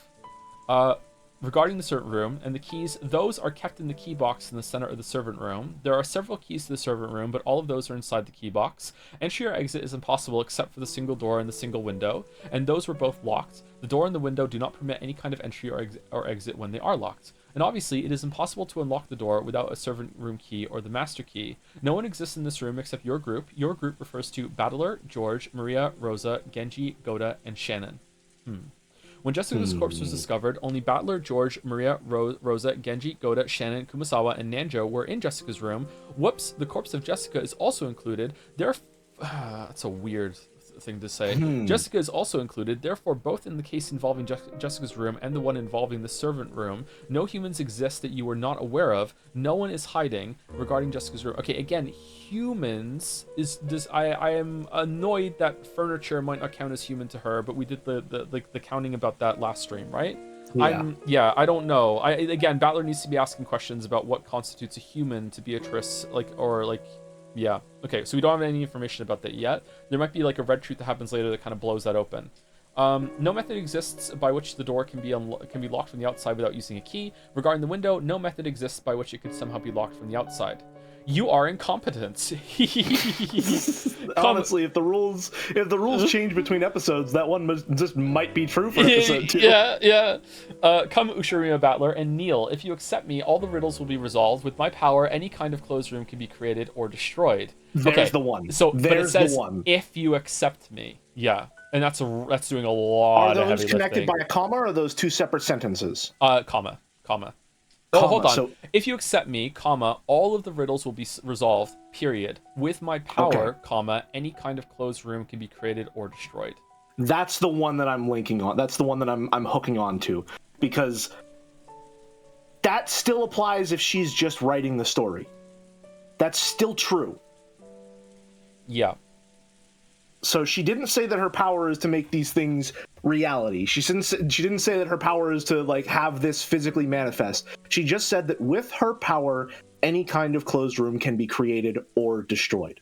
Yeah, if she's not doing story writing, she is effectively doing some amount of creation and destruction as like a very powerful entity in the story that is effectively doing that. Yeah, because she can restart the story, let it go again, and she is able to change variables, and everything reacts to that. It is effectively some type of writing power in the terms of metafiction. Is Battler just her editor? It just brings in a new draft. It's like, I don't fucking understand what you're doing. There are new characters every time you bring this to me. What are you doing? At the end, it's revealed that this is just a couple writing and editing a story that they disagree on and they feel very strongly about. Okay, I'll make you my favorite furniture. I'll love you so much and make you my toy until you turn to ashes. Cackle, cackle, cackle, red cackles. There are only 5 master keys. There are only 5 master keys. I'll tell Rosa that there are only 5 master keys. Okay, and then the last couple are, I keep my promises. Okay, is that from Beatrice? Yeah, it must be. So Beatrice is the only one that can do that at this point. Like, Renove can do it, but not yet. He wasn't in there yet. So I keep my promises. Okay. I believe her, actually. Yeah, I believe her. Yeah, I don't think she wants there to be rules. It wants to be fair. And there's also that line about sometimes she said, like, sometimes the methods and the goals become the same thing to her. I think that Beatrice has big ADHD vibes, and she can just get lost in her own bullshit, which is based. Yeah. Gotcha. Based. Not projecting at all. Yeah. Okay, and last couple, Natsui's room was exactly the same, just like usual. The door and the windows were locked from the inside. There were no fraud or tricks, no means of secret passages, or no places in which to hide. Natsui's own key was in George's pocket, and the inside of the room was sealed off. Only the 5 master keys were left, and Rosa was holding all of them. And let me say this, the parlor is the same. The key to the parlor itself is sealed away in the servant room, so unlocking it without a master key is impossible. The definition of a closed room remains the same as always. Episode 3, of all the doors that exist on Rikijima, none has a crack through which a key can slip. That was from one of the stakes. I have the power to speak the truth in red. Used by Beatrice again. Rosa and the Witch of the Forest. A hidden mansion called Kua Dorian does exist in the forest of Rikijima. In the past... was that Renove? Yeah, that was Renove saying that. Yes, yes. You know what, though? It would be evil, but... Evil? Beatrice has said everything I speak in red is the truth, and that has not happened for anyone else. That's true. He just said that he had the power to speak in red, not that his red was the same as Beatrice. Yes. So I am going to tentatively think that it's fine, but I am gonna like just have it on the back of our minds. Yeah. Yes, that are connected via stream. That might not be the same as Beatrice. Yeah. He said his red was the same, but did he say it with red? And is it? And we only trust Beatrice to give that power. Maybe Beatrice did say that. I don't know. That's another thing. Like that is my scorched earth theory for whenever anything happens that I can't explain. Is if it wasn't said in red, I don't have to believe it. Which I think personally is like that's my bullshit get out of jail free card until it's taken away from me. But. You know, that's like last resort, break the glass, you're lying because you didn't say it in red. Yeah, and also if Battler isn't seeing it and he's not in the Velvet Room, then it also probably didn't happen either, which is why it was so harrowing that Battler was in like the fucking like interstellar fucking pounding on the wall during the Velvet Room of the last scene when the Twin Towers are coming up and holy shit, like just bam, bam, bam. No, like yeah, that was that's another thing that I did also want to bring up. All right, I'm also of the same mind that if Battler doesn't see it, it's less reliable. Yes. In that I don't think it's like, oh, this didn't happen at all, but it's definitely more suspect than scenes that he is present for. One big thing that I keep coming back to when I'm thinking about it is that at the end of episode 2, he does see Beatrice. He does see the butterflies. He does see the goats. He sees everything. But he's drunk.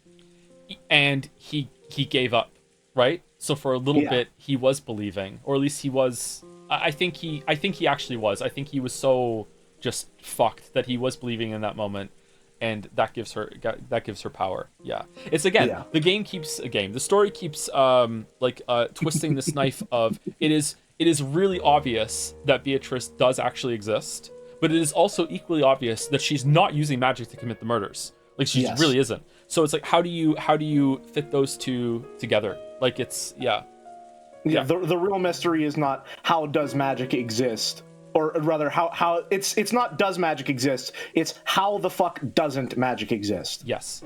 Yeah. Basically.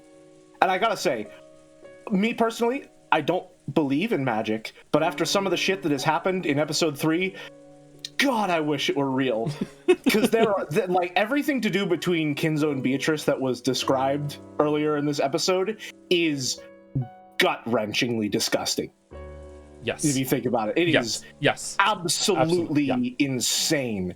And I so desperately wish that magic was real, because then that could all be fine, but that is the horror of the situation, is that I have to believe it's not, which means unless that's all a lie, I have to believe that it happened. Honest to God, I think that is going to be a big plot point later, because I think that Battler not wanting to accuse anyone in his family of being responsible for the murders, he is going to have an even stronger reaction and commitment to, I don't want to know that I live in a world that exists, that my grandfather like kidnapped a baby and like indoctrinated her into this cult-like entity figure because he missed his mistress or whatever. Like that is like we're talking like a whole other level of fucked up. Like his mistress, that, by the way, was not his mistress by choice, and who was locked on the island until she killed herself. Yeah, and he did it twice, it looks like. If there's another one that happened, he was like, okay, let's do it again, because the first one fell off a cliff and died. Like, it's... it's disgustingly terrifying. Yeah, it really is, yeah. So I think you're right. I think that is going to be like the linchpin. It will shift from, I don't want to believe in magic because that means I have to suspect my family, to I want to believe in magic because that otherwise the world is disgusting and my entire existence is just like the product of the horrors that people are capable of. Oh dude. What if this time it was successful, and even the Beatrice stand-in that's been like brainwashed into being it, even she is buying into it because she doesn't want to know the reality that she was born into either. And then that's what I'm thinking too. You have to convince the fucking abuse victim that's been abused their whole entire lives that they're actually not a witch and the grandfather was just fucking nuts. Like at what point, like, are you like, you know what? It's better if there is magic, because I don't want to break this for you. Like, this is better than what you had. That's insane. Joe, I think that might be like it. Yeah, I think it might be too. I think that might be like the thing is like, magic is not a question of like, are beautiful things possible? It's like, can we just pretend just a little bit between the two of us that the world isn't fucking terrible? Yeah. Oh God. That would be good. I would enjoy that. That would be very compelling. Yeah. Oh no. Well, I think it also might be a little bit of both. It's not just the bitter. It's the bitter and the sweet of it, because magic, I think, has also been established, in my opinion, heavily by the intro of episode 2 to exist as like, you know, love can be magic in a sort of way. This state of just believing that everything will be perfect forever because you have this person beside you. There's a magic to that. Right? Yeah. And so also, leave even the gold lands like that too, right? Let's leave behind. Look at this death and destruction that's there, but it also leads to something big if we all believe that it was for a good cause and purpose and everything, and then like everyone's going to be happy in the gold land, everything will come back. Yeah, this is yeah. Fucking hell. Man. Fucking hell. Oh man. Fucking hell. Okay, all right. Let's finish reading. Take the theory hats off. Let's get back to reading. Okay. This is the world of 1967. In 1960, this is not really important to go over. Everyone has seen it. Okay, let me close it. Let me close it. Okay.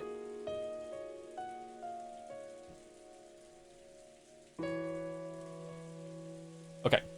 It seems my disciple has caused you much trouble. Huh? Oh, that was your line. Sorry. Huh? It's you. Someone suddenly spoke to me, so I turned around, and in the rose garden arbor was the predecessor Beatrice, whom Beatrice had supposedly defeated a short while ago. I was about to try and shorten that name, and I won't say it out loud.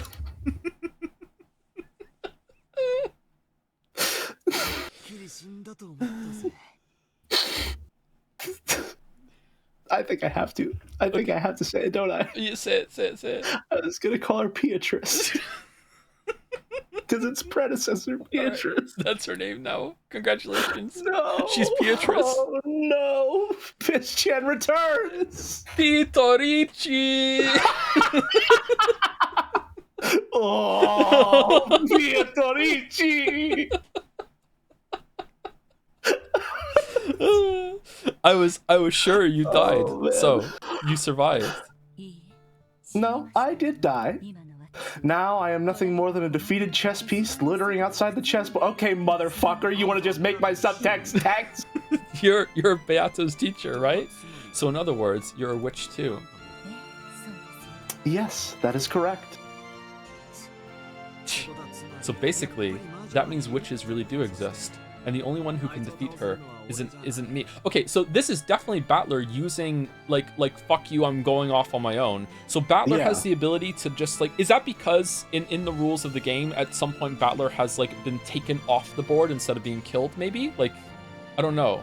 Like, maybe. Like, yeah, I'm surprised that he has this power. This is the first time he's done it, I think. Yeah. Okay. I think it's also, there's definitely some connection being drawn between Kinzo and Battler in the fact that they lack any magical prowess and are still, in times of great need, capable of performing magical feats. Mm-hmm. It seems like. So maybe this is Battler's, 11th hour superpower. I can go even further into my own psychosis. Beyond. Yeah, I'm curious if anyone else... No, some of them have been taken off the board and they can't do it, though. It's Battler's special. It's not just that he went to the tea party, because the other ones were there, too. Yeah. Okay, all right. Continue. His superpower is overthinking. So basically, that means witches really do exist, and the only one who can defeat her isn't me. That'd be you, since you can use awesome magic, right? I'm just useless now. There's nothing I can do anymore. Oh my. Have you surrendered completely? What do you mean surrender? How am I supposed to explain that? Towers sprouting and falling, huge giants holding shields and throwing spears. Oh, please, please, please, please. Just remember, it makes me feel like I'm going insane. We're way past the point of trying to reason this all out, aren't we? She's just gonna say, then don't, Lamayo. We've left the level of tricks and things that can be explained with human culprits. Damn it, damn it, damn it, damn it. Calm yourself. I am nothing more than a piece on that child's game board. After being removed from that board, I am no longer a being capable of doing anything. But you are that child's opponent. As long as you do not give up on your own, you will always have the power to strike back. Among Us ghosts? Shut up. Weren't you also reciting strange spells and summoning towers and spears? What do you mean strike back? Are you saying you'll teach me magic too? And make me take part in that massive magic battle? Okay, he's cooked, man. He's cooked. He's cooked. He's so cooked. If you wish, I could teach you a bit about magic. Oh, just what I wanted. I'm waiting for it to drop with you fucking moron. He's done it. He's so mad. Please give me some awesome magic to smash through her chest in one blow. Don't screw with me. He's so mad. I hear that in Japanese magic, there is a ceremony used to pray for rain. Do you know of it? Battler, have you heard the story of what the fuck is it? The fucking glycerin one. Shit! My moment truth that I failed it. Oh no! The Ice 9? Crystallization, yeah, crystallization, I'm not sure, glycerin or whatever, yeah. A rain ceremony, that thing where you throw stuff into a fire and dance as an offering, that's not magic. They say that the fire causes an updraft, which makes rain clouds gather. That's supposed to be an accepted scientific phenomenon. Is this the moment where she's like, but is that not magic? Oh, I believed it to be a form of Eastern magic, but is that not the case? I believed people offered sacred fire to the heavens, as well as a dance of respect, so that your entreaty for rain would reach the hearts of the gods. Maybe people did that long ago, but most occult things like that have a scientific explanation. Why do things burn? Is that because the phlogiston is contained in the material? No, things burn because of a chemical reaction. Lavoisier abolished the phlogiston theory. I can say these words. I was joking, but this really is a Zero Escape conversation now. Why does heat transfer through objects? Isn't that because caloric is contained in the material? I'm pretty sure that was abolished by Joule. Heat No is shit. energy, not a substance. You have studied well. Your knowledge is accurate. It's just some trivia. Phlogiston, caloric, and eventually ether and God's love. All are powerless before a scientific explanation. In the past, I was told that an apple falling from a tree was thanks to God's love, so that humans would be given food. So even gravity is a love of God. Well, that's probably the remnants of the period when religion rather than science was used to explain everything. That is correct. In the past, humans called the limits of their knowledge, no, ignorance itself, magic. Like the rain ceremony we were just talking about. Did the people of ancient times realize that there was a scientific explanation? That fire gave rise to heat to cause updrafts that summoned clouds? Even without understanding these things, they at least knew the result. That probably happened a lot. That's stuff called knowledge of the ancestors. Even without understanding the reason, through long experience, they knew that they'd achieve results. Phenomena whose principles they didn't understand were probably the same as magic to them. Like this person just said, ancient people who didn't understand those principles probably believed that, through the rain ceremony, their wishes would reach the heavens and make rainfall. To them, that was certainly magic. As long as they didn't understand updrafts. Okay, so we're addressing head-on the idea that the stuff that's complicated enough, like complicated enough science, seems like magic to those who don't understand it. Yes, yes. Interesting. If you push an electrical switch, a light turns on. Chandeliers arrived. Children do not know the scientific principles behind why a light bulb lights up. They only know the results when they push the switch. If they obtain such a result without knowing the principles, doesn't that make it magic to them? That's pretty interesting. Well, logically, that's true. For example, I don't have a clue why the brawn tubes in a TV show picture. No. Still, I think it's totally normal to see things shown on TV. Even if I don't understand the principles behind brawn tubes, I at least know that if I push the switch, I can watch TV. It's exactly the same as having a rain ceremony without understanding updrafts. In other words, can we start a counter of how many times "in other words" is said in the story, by the way? If I don't know the principles, even TV is the same as magic. Or even magic itself, I guess. This is a cool idea to think about. Like, I feel like there's a lot in our society that people just have no idea how it works and they just take it for granted. That, yeah, that's just how it is. Say, it's surprising that Battler can be so smart and also never once come to this conclusion yet. Yeah. Because this seems like... Well, okay, listen, maybe it's a little unfair. Maybe I'm being unfair to the character who is written to progress through the narrative at a certain pace, all right? But I feel like the idea that magic might just be an abstraction is a little like surface level if you're arguing from a position of magic isn't real. He's also been going through a lot of trauma. He has been going through. Yeah, he has seen his entire family murdered twice. He's having a bad infinity. Yep, for sure. A bad infinity, Nikki. Oh, or even magic itself, I guess. Do you know the structure of brawn tubes? Have you ever taken one apart and looked inside? Nope. I think I read about it in a book or something once, but it was complicated and I didn't have a clue. I think that when electrons hit a fluorescent material, it creates luminescence or something like that. Oh, you just think that, did you? Yeah. Just a thought that came to him. Yeah. That book lied. Actually, there are small people called gremlins shut up inside the brawn tubes, and they do their work with magic. Huh? Don't be stupid, there's no way that's true. And also, if you look up at the ceiling, it says gullible. How can you deny it if you have never looked inside a brawn tube? Devil's proof. You can't prove that it doesn't say gullible on the ceiling. I've never looked inside, but I can say for sure that small people like that definitely don't exist. Since there are no brawn tubes here, that is impossible to prove. Yeah, it's impossible to prove right now, but later I can take apart a TV somewhere and show you and instantly win the argument.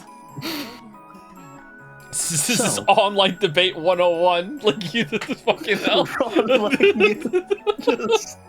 If I reply to your post at a later date, perhaps I will win. So, put another way, My magical theory that gremlins are shut up inside the brawn tubes and display the picture with magic is impossible to disprove until we can verify the contents of a brawn tube, correct? Urk, what the hell? Is this one of those? Are you trying to say it's a devil's proof? That's a favorite trick of you witches. A devil's proof is a bit of sophistry, one that takes advantage of the fact that negative facts are impossible to prove. However, it's different from my brawn tubes metaphor. That could be resolved simply by taking apart a single television. You're right. It isn't really a devil's proof. You have proposed a scientific theory, and I have proposed a magical one. One of those is the truth. And which one it is can be ascertained the moment you look inside a brawn tube. However, until the instant that happens, we cannot deny each other's theories. So, even though only one truth exists, until you look into the brawn tube, you can have two conflicting truths existing at the same time. You have a realm in which two truths can exist simultaneously, even though there must be only one truth in existence. Are we Schrodinger's catting this shit right now? Is that what's happening? Yeah, it really is Zero Escape. We're setting up the unreliable. Okay, Okay, all right. Well, Jelly Morbs. Oh, fuck, not again. How's it feel? Again. How's it feeling? I didn't want to do this again. I already did it with 999. It's not again. Is the cat in the box alive or dead? If you open the no. box, you will learn the answer. You will learn the truth. However, until you open the box, you can claim that the cat is alive, and you can also claim that it is dead. Both claims are the correct truth according to the people making them. And even though the two sides are in conflict, neither can win the argument as long as the box remained unopened. In other words, two truths can exist at the same time. Yeah, this is definitely setting up that there's different versions of the scene. Yep. Yeah. Even though there can only be one cat in the box, it is packed with a living cat and a dead cat, forming a strange, separate world. Where does the mummy factor into all this? What about the mummy? That is what Rikinjima is now. This island is now a different world where a scientific theory and a magical one can exist at the same time. To a resident of the world of science such as yourself, at a glance it may feel as though this island has been sucked into a world of magic. Is this Beatrice speaking? I don't know. Yeah, it is actually. Go ahead. Maybe? Okay. Yeah. That might not be wrong, but it is not accurate. Strictly speaking, it has moved from the world of science to the gap between that world and the world of magic. So, at a glance, it appears to you as though the world is tilted towards the magical side. But in reality, this island is now in a perfectly impartial position with relation to those two opposing worlds.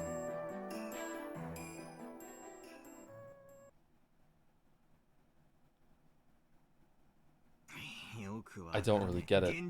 The gap between reality and magic? A perfectly impartial world? Beatrice, what are you saying? How's that? Hasn't pretty much everything that's happened been totally not in my favor? Then perhaps you could think of it this way. This is a trial.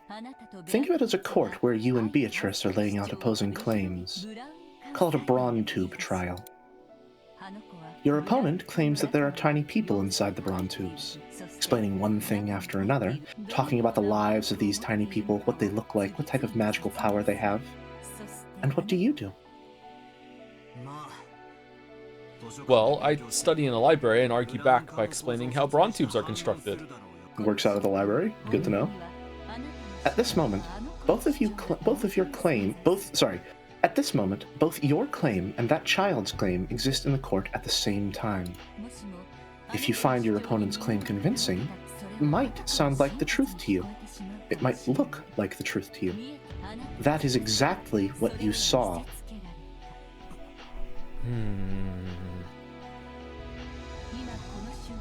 At this moment, on Rikenjima, witches and magic certainly may exist as truth. This is Battler's first explanation of an unreliable narrator. However, until the moment that the cat's box is opened, that world is an uncertain wave function.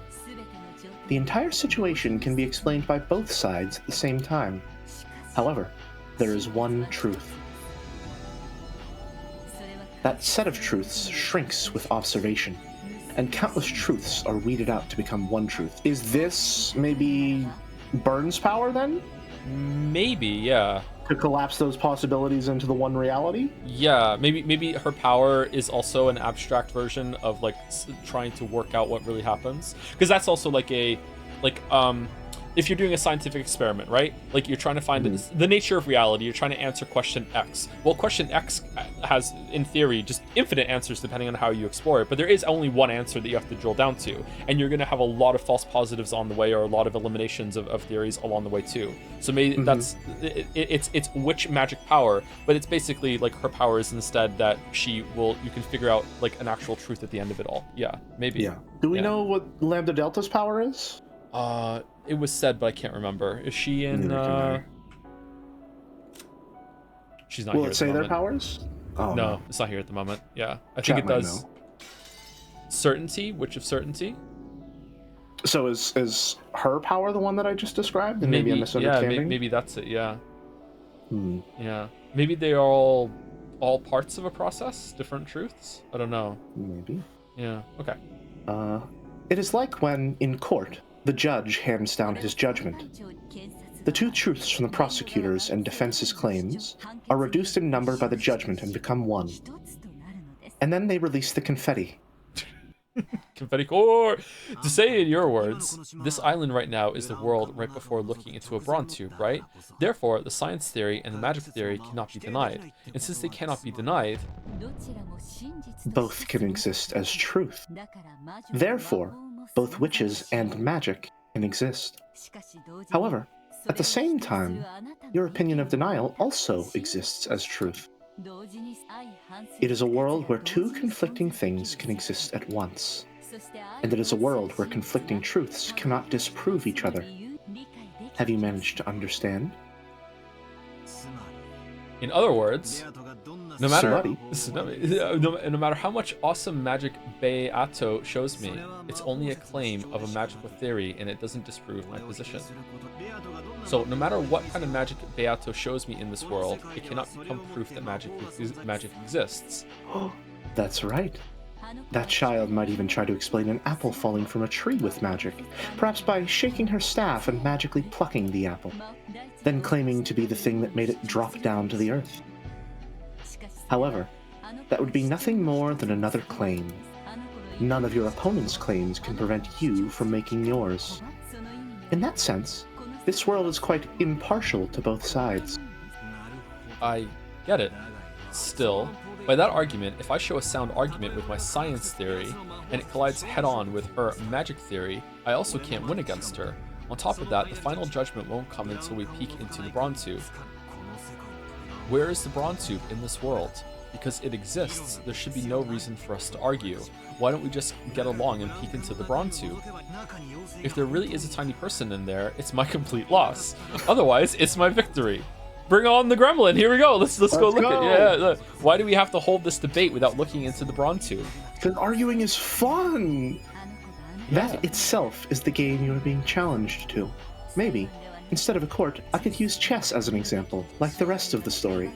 There, victory and loss are not determined by a judge. You who fight will decide it yourselves. Can you win an argument with an opponent in a screwed up world where multiple truths can exist at the same time? In actual fact, didn't you lose an argument and surrender like this?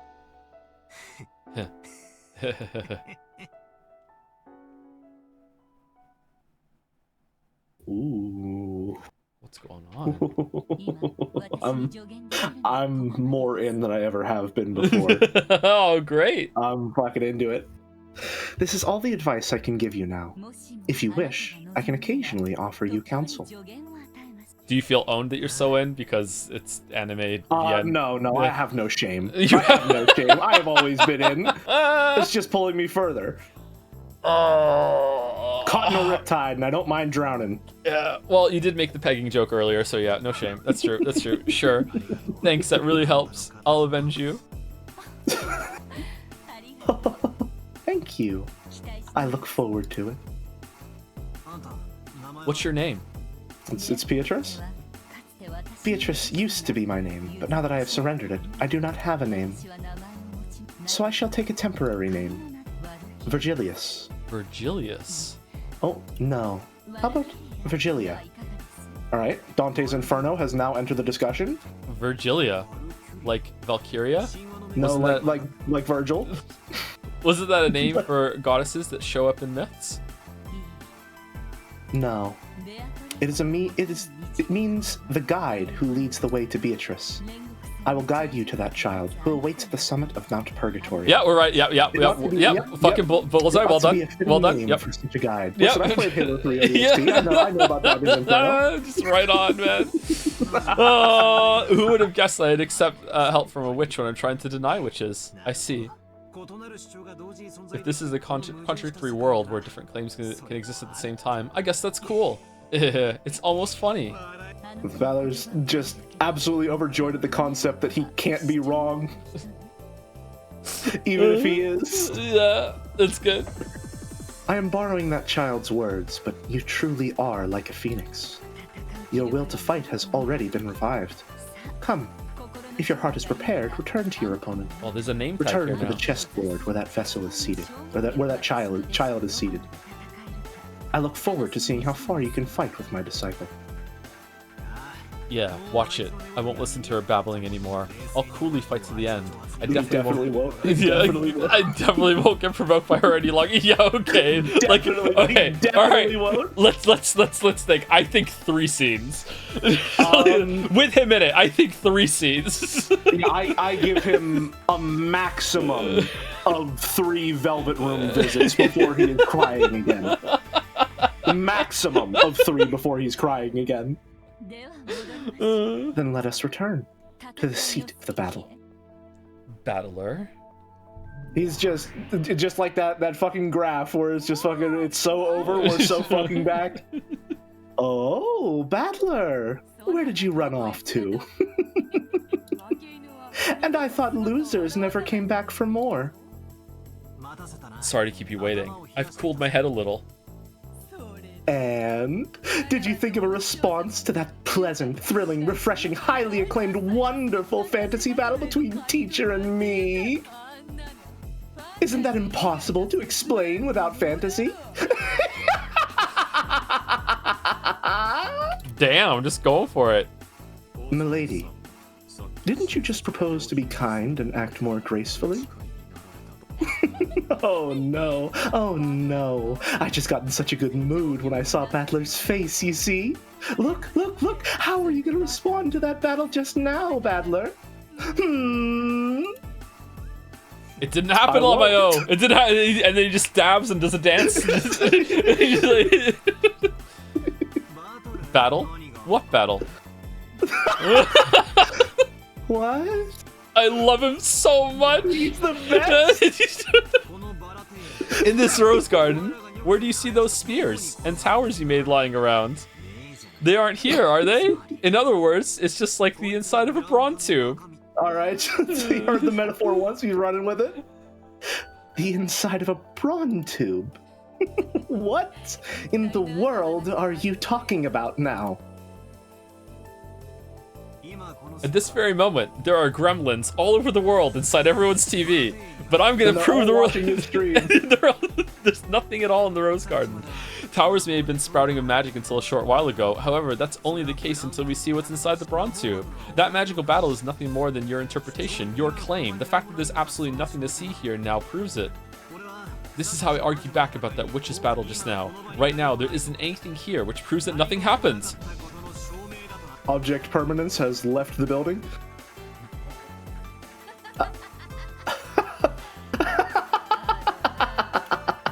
Come now, of course I can't make a huge mess when it's only the first twilight, and I am rather fond of that rose garden, you see.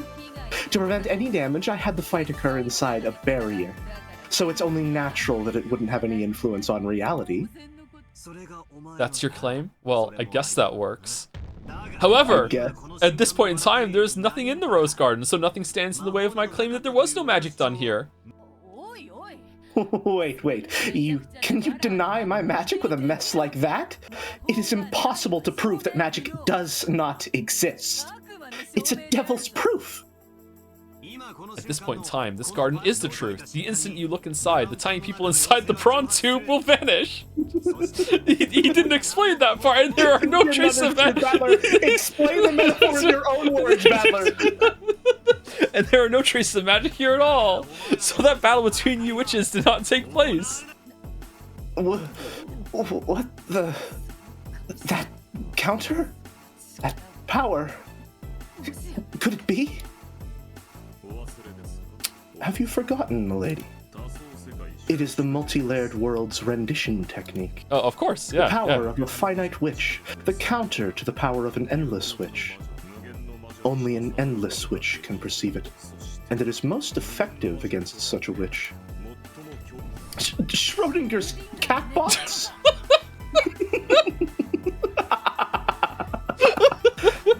That old hag of a witch! What an uncalled for hint! It's like a way of like censoring swearing, like Scooby-Doo or whatever. Schrodinger's cat box. What are we gonna do? We've lost time, including the 5 servants and grandfather. There are 6 corpses. Let me check the scene. I've been trudging along, wasting time. From now on, I'll speed things up. Okay? Take a seat, Beatrice. It's finally the first twilight, isn't it? Let's start the real thing. Show me what you've got.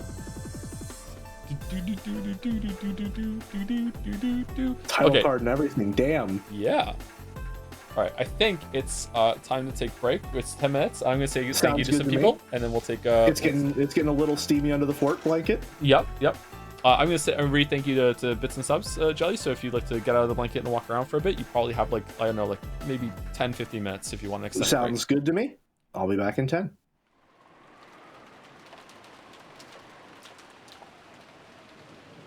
Let me just wait for it to get to the next line.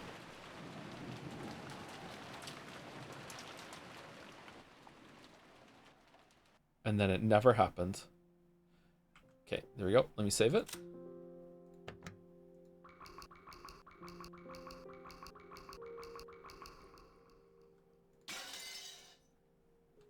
Is anyone dead? No, Shannon's not there yet. Okay, all right. So same goes for you, chat. If you want to take a little extended break, I'm going to say thank you to some people, and then we are going to go away for 5 minutes when I'm done, and then we'll come back and we'll continue. Who's the last person I said thank you to? Sony Bro, Drew Babe, Wayward. Thank you, Wayward2524 for the resub. Tell69 for the resub as well. Gespinstick for the bits. Your streams work as my second read, and I'm having fun seeing the sheer amount of things that were staring me straight in the face since the beginning. Now that I have future information, hope the still upcoming cliffs don't kill you. There are more cliffs to come. Oh no. Thank you, Yuri was taken. I'm glad you're enjoying it with that way, Gespin. Thank you, Yuri was taken for getting this up to Nan Joseph.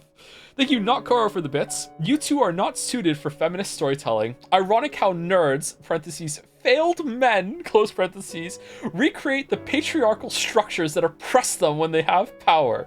You seriously had to make your guests take on the female roles to establish a pecking order? Is this a bit where you reflect the feminist themes of the story by using the streams to show how sexism affects men? Put your writer's brain on pause and let the story center women instead of talking over those women with your speculations.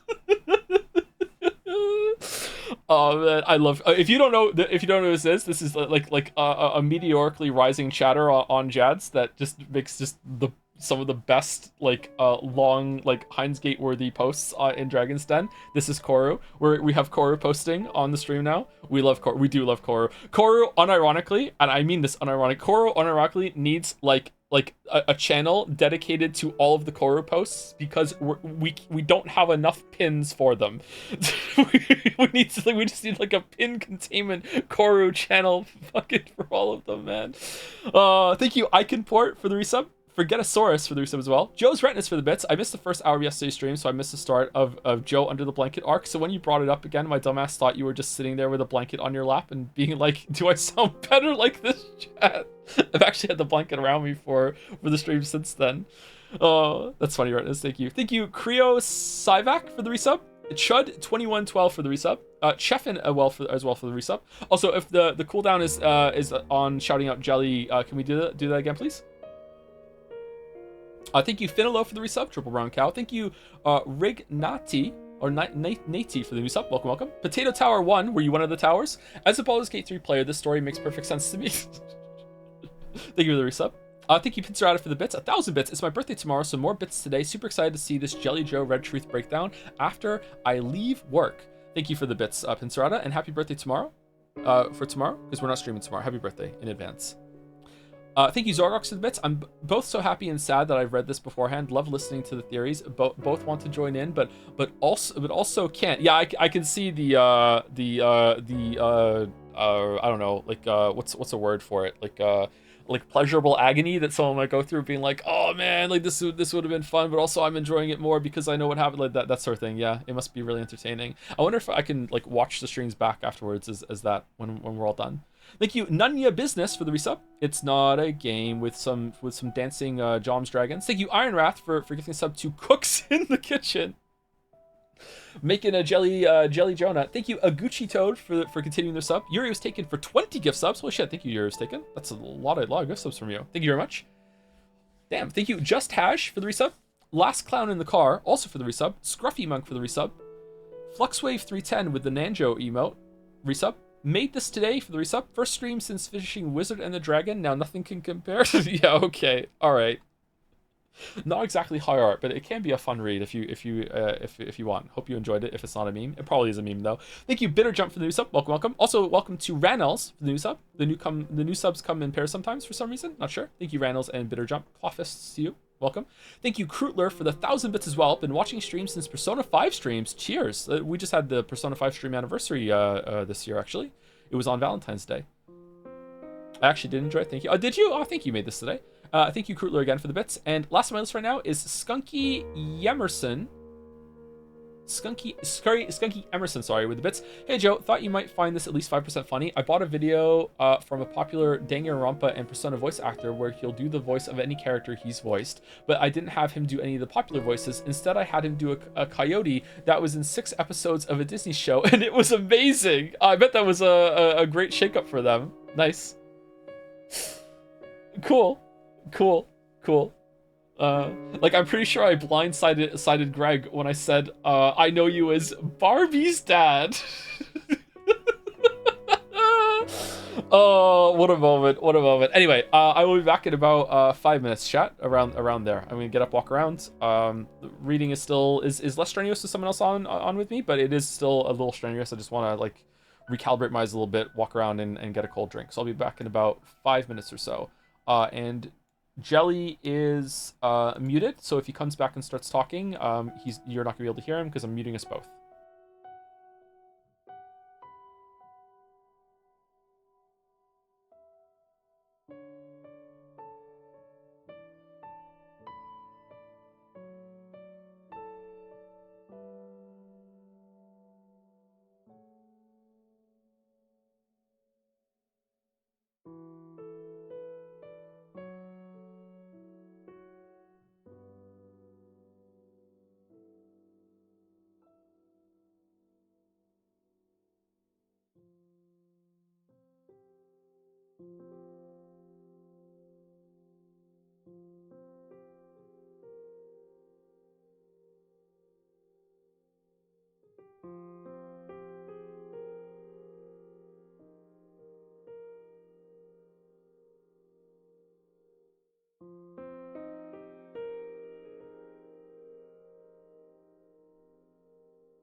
Hello, hello. Check 1, 2. Can you hear me, chat?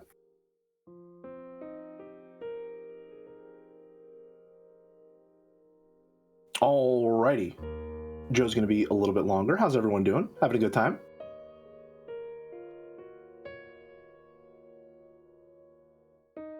Weren't you supposed to be muted? I have broken free of my confinements. This is a Jelly stream now. You're watching the Jelly channel. Having a good time? How's the blanket? Stuffy, but I aired it out during the break. I had a fan running and everything. Am I having a good time? I am having a great time. This is very, very fun. Is this a halftime show? It certainly is. You know, I think Battler's new play of just saying the Braun Tube metaphor over and over again, it's certainly effective now, but I think if he uses it too often, then Beatrice is going to have to, you know, she'll probably come up with a pretty good countermeasure. He needs to play his cards a little trickier, all right? Right now he's putting them all on the table. He's showing her his hand. And I don't think it's really going to work out. He seems to get very overconfident, perhaps even more overconfident than Beatrice does at times. But we'll have to see how it plays out before we can make any further conclusions.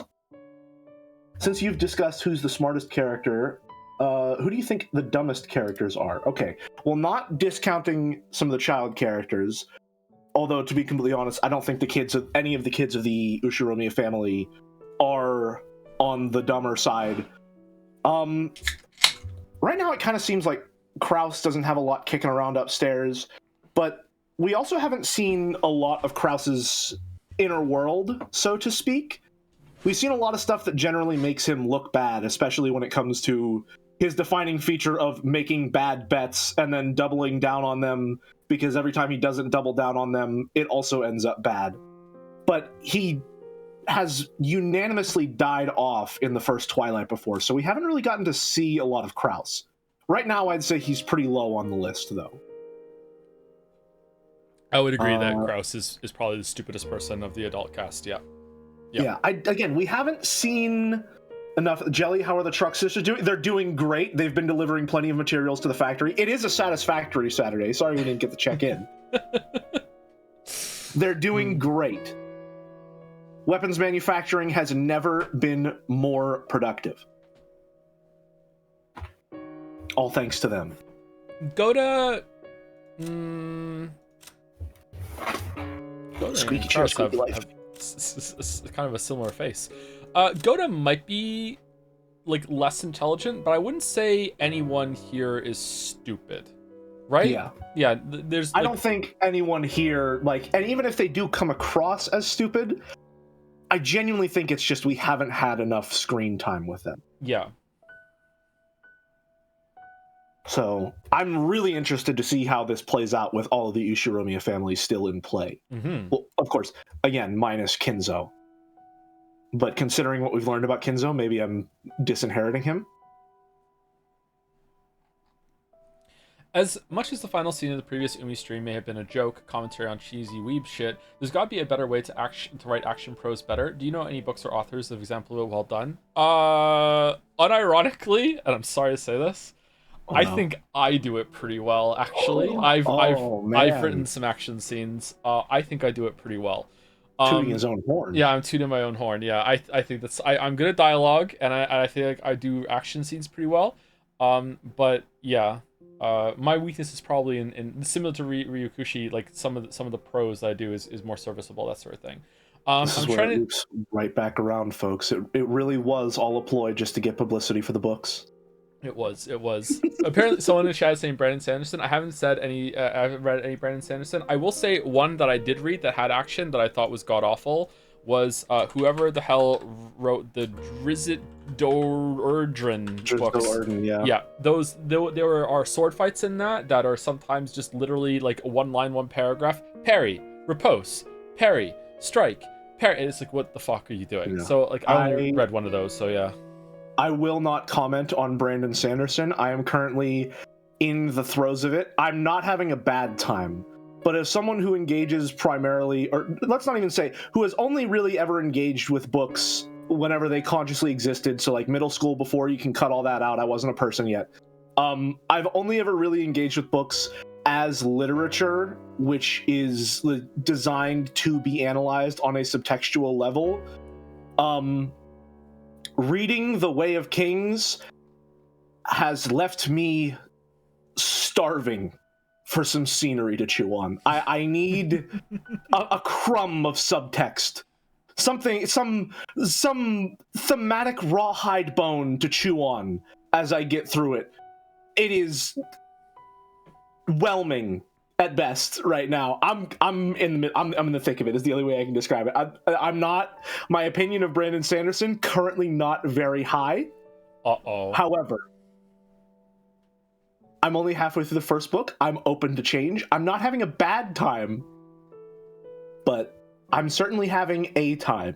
It's a time. It's a time. The dialogue is acted, so to speak.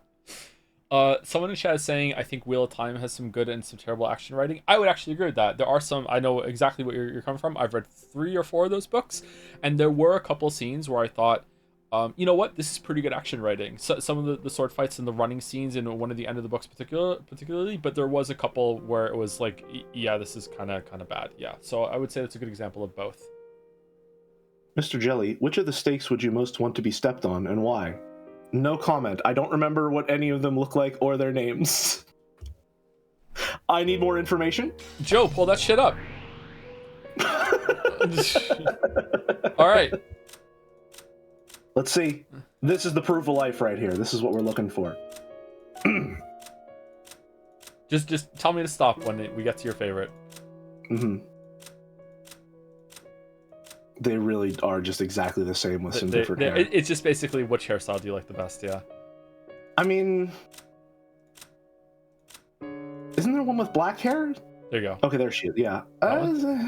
No, not really. No. I'm not, I gotta say, I'm not feeling it. And perhaps part of why I'm not feeling it is my kinship with Beatrice as the father to multiple Chans. Okay. You know, she herself is the mother of 7. Perhaps I just can't see them that way. Okay, wild card. Wild card? Oh, please. You're going to ask me if I like what I see in the mirror?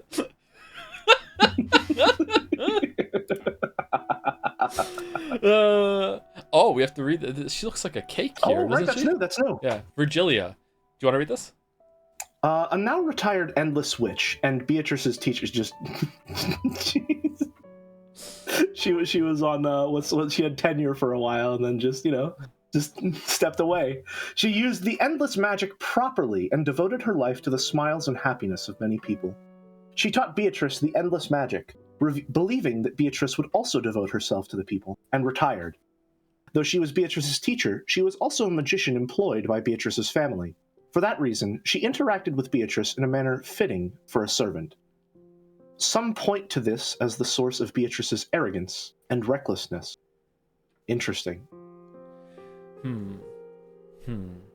Do we think that this is... I saw someone, I need to say it before I forget it, someone in chat was saying she looks like a chess piece, or this is a chess piece for sure.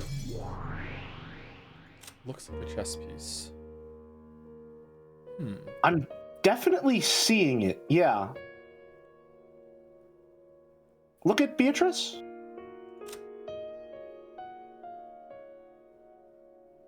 Okay, I mean, I might be going insane. But the wide rounded someone in chat is saying pawn. bishop. Yeah, it's a bishop if anything. Yes, it's Yeah. This is the bishop kind of thing. Yeah. Interesting. Yeah. Interesting. These have the goat head is also very like knight head kind of thing. The horse, like yeah, it's in that area. Originally, I was thinking that the goats might be pawns, given how they're usually used, but I think the butterflies being the pawns makes more sense logistically. If these were meant to be pawns, there should be 8 of them, not 7. So maybe at one point there's going to be, oh no, the 8th sister of Purgatory lurking somewhere. Watch out for her. Or maybe he's the pawn. Is he meant to be a pawn as well? These are the 8 pawns. Are they equal? I don't think so, actually. I don't think it's going to be a 1-to-1 like this character is a pawn, because I was trying to map that out earlier. looking at like all the pieces on the board, including like the humans, the Ushiromiya family and stuff like that. Yeah. I'm wondering if we are going to end up with a clean 32 characters to match, 1-to-1 to all the pieces that would be on a chessboard. Or maybe it would be 34, including the players. Yeah. But we're not quite there. That is a good point. Yeah, we could go up to 34. I wonder if the other witches are just spectators. Oh, they specifically said they were spectators, so they wouldn't count. So yeah. Rewrite the Umi action scenes with a self-insert. Call it the Witch and the Dragon. Nice, Shadow. Right. Nice. I'm curious about her awakening into being Virgilia. I wonder if we are thinking that there was another version of like the Beatrice kind of like experiment of trying to create someone and brainwash them. I wonder if that scene that we saw with the young Beatrice was that the one that we saw die, or was it another one? Was she put up to like instilling the idea of magic into like a girl at a young age in some way? That's what I'm thinking might be the... Hold on, let's see. Hold on. Another woman who's a part-timer, though she has quit her job several times along the way. Is that out of like guilt? That's something that's really striking to me. Yeah, like I can't keep myself, like I can't keep on with this job of like brainwashing this girl. I can't stand it. I can't take it anymore. Just leaves, and then she comes back out of like, but I also want to protect her in some way. Like I don't know.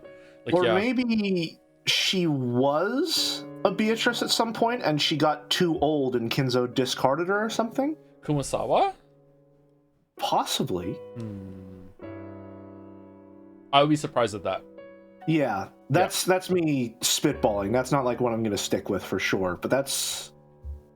I just think it's interesting that she was... Well, assuming that Kumasawa and Virgilia are the same person... She was Beatrice, and the title was passed down where it's coming to the current Beatrice. Yeah, for sure. That's where the problem. That's where the idea is coming from. Yeah, for sure. So, assuming that Beatrice is a role that Kinzo essentially molds someone into playing, I'm wondering if that is a more literal passing down of the title because she was no longer fit to serve as Beatrice, according to Kinzo. Yeah, he's like Leonardo DiCaprio, and the Beatrice hit some age limit, and he was like, "Okay, time for a new Beatrice." Yeah, something like that. Yeah, something like that. Yeah. And I mean, that's making me wonder, like, how deep does this go as far as people being groomed to serve the Ushiromiya family? Like, it's been mentioned multiple times that Shannon and Cannon came from an orphanage, right? That is apparently like where the Ushiromiya family employs most of their servants. Yes, is that correct? Which it's a weird thing to have mentioned a couple times now. Yeah, and they also refer to themselves all as furniture. So it's again that. Like they are convinced of a role that they are forced to spend their lives serving. Yes. Yeah.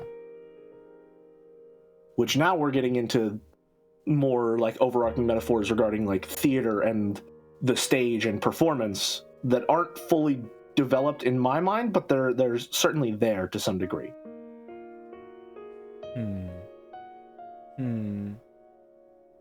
Anyway, let's get back to reading. But first, one last thank you to Jester Online for the resub. Yo, Joseph, happy that you've been streaming a lot more this year. As a younger fan, I appreciate seeing someone with a lot of healthy views, thriving and having fun. Healthy views, really? Oh, thank you. Hope your year continues to be swell. Cackle E, cackle E. My year has been so much better this year than last year so far. Let me tell you that. That's for sure. So I'm enjoying that. Anyway, let us continue. Forget what the adults expect. Do you want to take narration for the scene? Sure. Forget what the adults expected. At least for us kids, these were supposed to be a fun couple of days where the cousins deepened their friendship. However, when we woke up, there was an unbelievably cruel reality waiting for us. I feel like this phrase is used pretty often. Like this phrasing of like waking up to an unbelievably cruel reality. Mm-hmm. Am I like incepting that as a, like our end game phrase of like, oh, you need to wake up, like everything is really terrible and magic is just trying to blind that? Or is that just, am I seeing patterns? It could be. The thing is you first, sorry. Sorry, no, it's my pushback against that is that sometimes things are just repeated because of the translation or whatever. Like it's just like it's a matter of like how much of this is author intent and how much is just translation.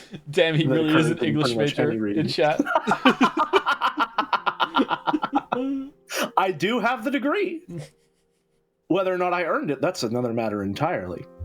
But I was gonna, to borrow a word from the Signala streams, periodelia. There, am I just seeing patterns where none exist? We're gonna find out. We're gonna find out. I did some weak inhales there. George Aniki and Jessica were crying over Shannon Chan and Ken and Kun's deaths. Okay, they're crying over their deaths. Did they see the bodies? Yeah. Is it? Or were they just told? My guess, yeah. My guess is that they're still not marked as dead. Yeah. Right now, everyone who was alive had gathered in the lobby on the first floor of the guest house. And there were 12 people there. We haven't seen this before. This looks good.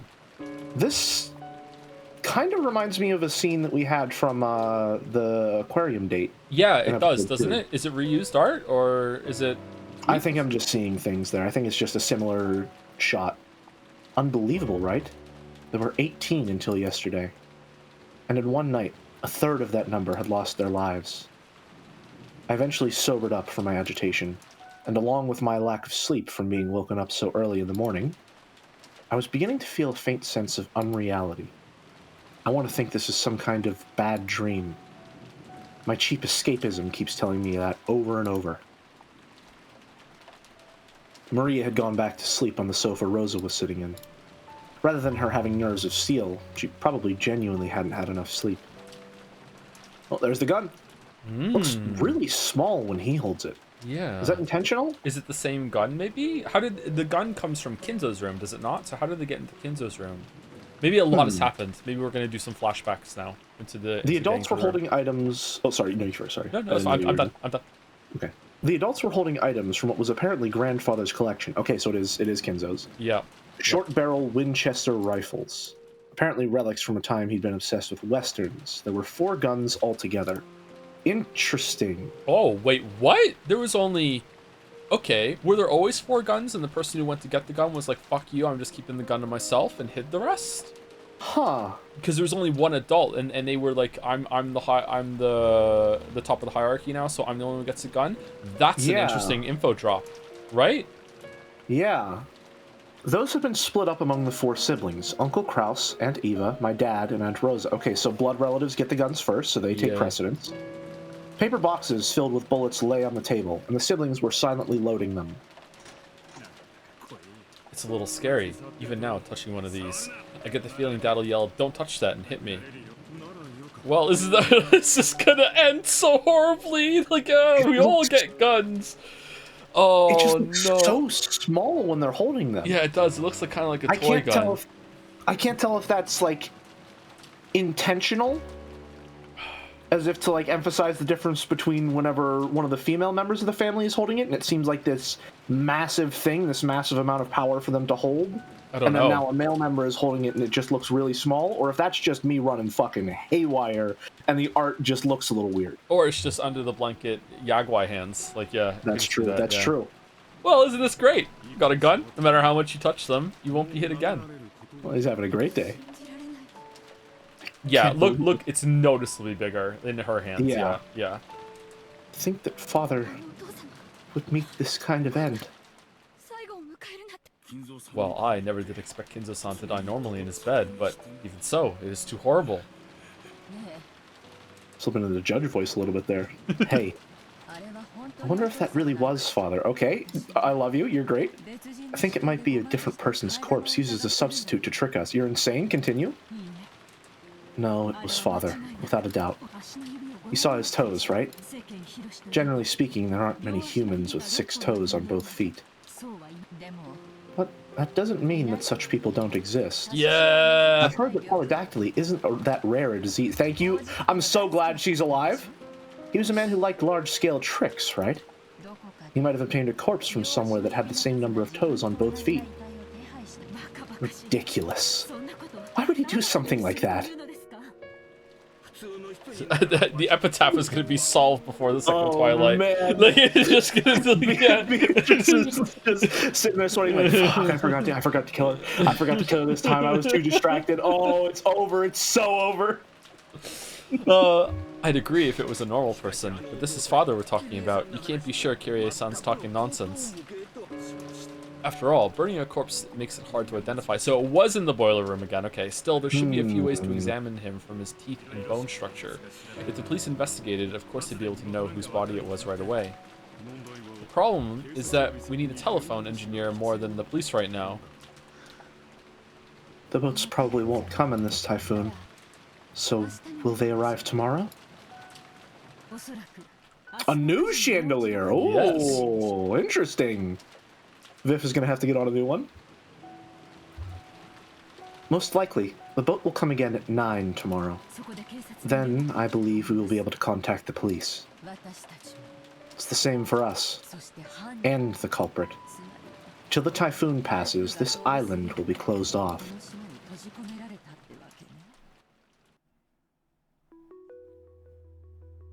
Just from our parents' conversation, you could probably figure out the general gist, but let's explain the situation anyway. From early that morning, this is the writer literally just going like, you might be able to get it, but just in case, let's explain. Let's exposit for a moment, just so we're all on the same page. In other words, the subtext.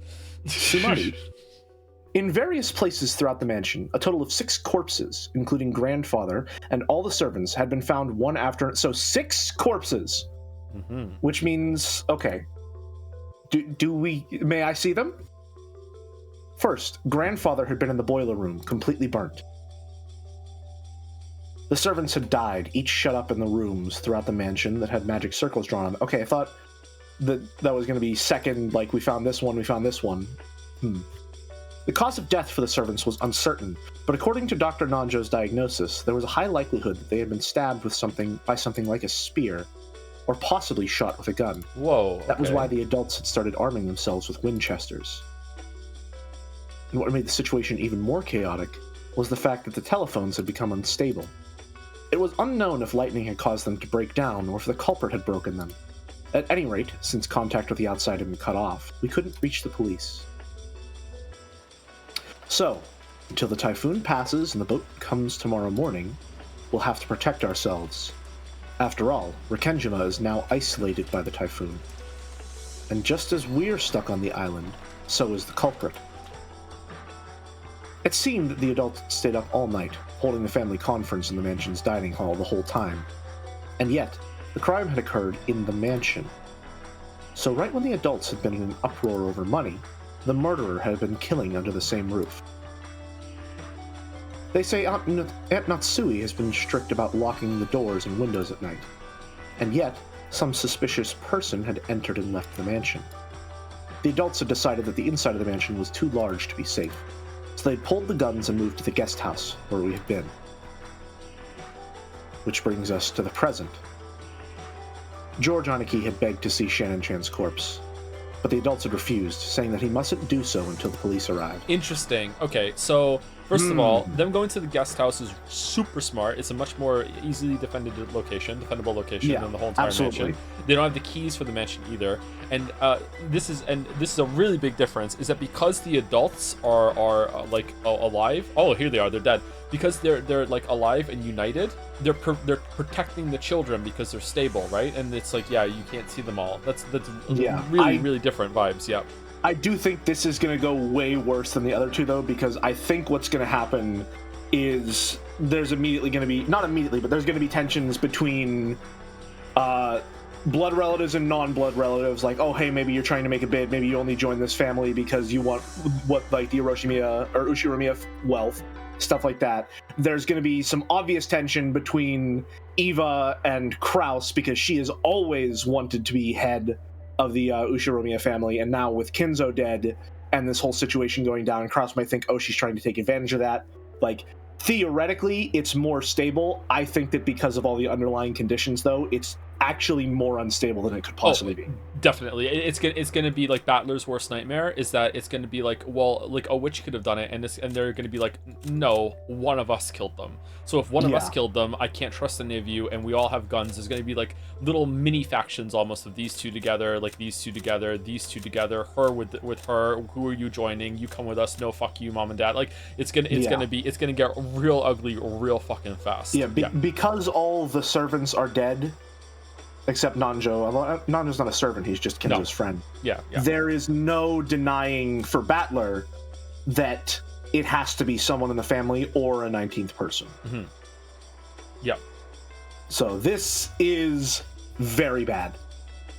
Let me read these deaths. His body was found as a burnt corpse in the underground boiler room's incinerator. No evidence of a struggle was found inside the incinerator, so it's probably reasonable to assume that he was burned after his murder. Too bad this time, it was game over right from the start. Servant Genji, his body was found in the VIP room on the second floor. Okay, there was 5 doors, so I'm guessing that there's going to be a combo of corpses somewhere. His body was found in the VIP room on the second floor. The weapon used on him is assumed to be a gun or spear-shaped object. To thank Genji for his many years of service, let us allow him to rest in the VIP room. Servant Shannon, her corpse was found in the parlor on the first floor. The weapon used on her is assumed to be a gun or a spear-shaped object. Let Shannon have the parlor with its wonderful view of the rose garden on sunny days. Servant Cannon, his corpse was found in the chapel. Oh, the chapel was used again. Okay, so there was 5 in the room in the mansion, and they just didn't find the chapel door. Okay, the weapon used on him is assumed to be a gun or a spear-shaped object. For Cannon, the chapel, let him continue to protect the Lord's precious place even after death. Goda, his corpse was found in a waiting room on the 3rd floor. The weapon used on him is assumed to be a gun or a spear-shaped object. The room next to the study is fitting for him, considering how much he wanted to earn Kinzo's favor. And Kumasawa, her corpse was found in the guest room on the 2nd floor. The weapon used on her is assumed to be a gun or spear-shaped object. This seldom used 2nd floor guest room was her secret napping spot. Interesting. Interesting. Now, okay. I do have to ask you something. Sure. Who do you think these... Whose perspective do you think these are from? I think it's from Beatrice. That's what I'm thinking too. Yeah. For a while I thought it was Maria, but I think it's Beatrice now. I think probably Maria, because at the end of episode 1 it stated that, like, Maria left some writing and that was the last thing that was found, right? Yeah. So that might imply that. Which could still be on the table, but I think Beatrice is my primary suspect for where these are coming from, which is to say that all of the information here is subject to scrutiny. Let's go through who has consistently survived the first Twilight. Obviously, the 6 here have not sort of consistently survived the first Twilight. They've been wiped out in the second one. Yeah. Eva and Hideyoshi survived the first one, but died in the second one. Not the second. Rudolph and Kyrie both died in the first and second one. Yeah, they've never survived the Twilight. Rosa died in the first one. Survived the second. Oh god, so it's only the kids and Nanjo? Only the kids and Nanjo. What the Assuming that is Kinzo's corpse in the incinerator. Yeah, that's true. Which it so might not only be. The kids and Nanjo are the ones that have not died during a Twilight. Yeah, and also that also goes doubly for the shed. Like not all those corpses in the shed might have been the real corpses either. Yeah. Okay. And again, I think that episode 2 in its entirety is like dubious to the point of almost being able to discard everything except the red statements, just because it's stated that the difficulty is turned to max. Yes, that could be a case. I do trust that the 6 that were killed in the chapel were actually dead, though. I don't know about the scene before that when Rosa was there. Rosa was really suspect in episode 2. Okay. Yeah. Okay. If there's a lot of overlap between episode 1 and 2, and I think all the overlap ones that, like, someone who's pretending to be dead in episode 1 but was also survived episode 2, it's not. That's not a lot of people. Like I still think we're gonna arrive at the same situation that we're in right now, actually, unless someone's also pretending in episode 2. I don't think we can fake that though. Here's the you say that, but Beatrice taunted him, telling him to confirm. He never did. Yeah, he didn't. Yeah, that's true. And you never go back in there either to see if anyone moves afterwards. Yeah. So it's likely that they're dead, assuming that the framing is true, and Battler is there to see it, but we don't have any confirmation. That's a tough one. All right, let's continue. Did we read this? Yes. Because he mustn't look at the corpse until the police arrive. That's what sent us spiraling on that little bout of sports commentary. This wasn't just because they wanted to seal all the rooms to preserve the scene. After all, the culprit who had killed 6 people was wandering about the mansion. To the Ushiromiya family right now, the mansion that should have been their home was now a danger zone that an unknown murderer could enter and leave at will. After all, it's a huge mansion. There are plenty of blind spots and dark spaces, and it's too vast to guarantee absolute safety with this number of people. Relatively speaking, the guest house was much smaller. It had 2 above-ground stories, something like 10 or so rooms. Apparently, it had originally been constructed to serve as a small hotel, as part of a plan to turn the island into a resort. So it was easier to know where everything was, what was going on everywhere inside it, and it'd be easier to keep safe. It made for a good place to hole up in, like you said, much more defensible position. Yep. Also, it was extremely likely that this mass murder of 6 people was a game. A killing, after all. The culprit had proclaimed so in a letter. I heard that a Western-style envelope with the family crest, just like the one Maria claimed to have received from Beatrice yesterday, had been found in the boiler room where grandfather's corpse had been discovered. This was what the letter said. So that there will be no misunderstandings, the game I seek is for everyone to try and solve the riddle of the epitaph, not for you to try and catch me. If you don't solve the riddle, the pitiful sacrifices will further increase in number.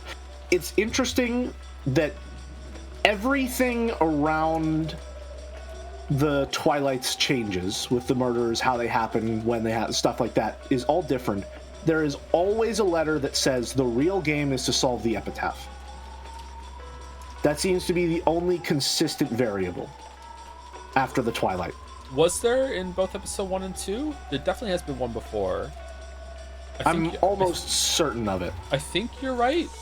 But there was some stuff with the letters. I think there was one letter that I don't think was opened, or was just implied to be opened. That it was. There was one that Rosa got in episode 2 that she was supposed to open when all the family was gathered, I believe, but she never did.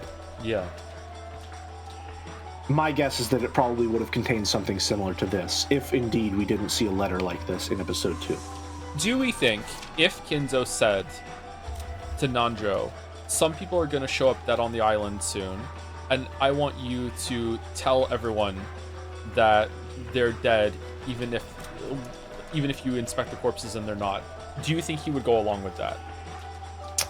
I don't think so. Kinzo's attending physician and longtime friend. He once ran a hospital in Mishima, but he turned it over to his son and now enjoys his old age in peace. Now that Kinzo's constant suspicion has reached extraordinary heights, Nanjo is one of the very few people he trusts. Thanks to Nanjo's big-hearted nature, he's been able to continue his friendship with Kinzo despite the latter's tendency to fly into a rage at the slightest provocation. Because it's suspicious to me that Nanjo has survived all 3 Twilights and is always here to inspect the corpses and be like, yep, they're dead. And it's like, yeah. Like, are they? Like, my God, is he even a doctor? He's got the coat. He's just pretending. I don't think he would go along with it. I don't think so either. But to be completely honest with you, there has to be more to him. I think so too. Yeah. There's something going on that we haven't seen yet. Or maybe we have seen glimpses of it, and we just haven't been able to put the pieces together. There's something going on with him.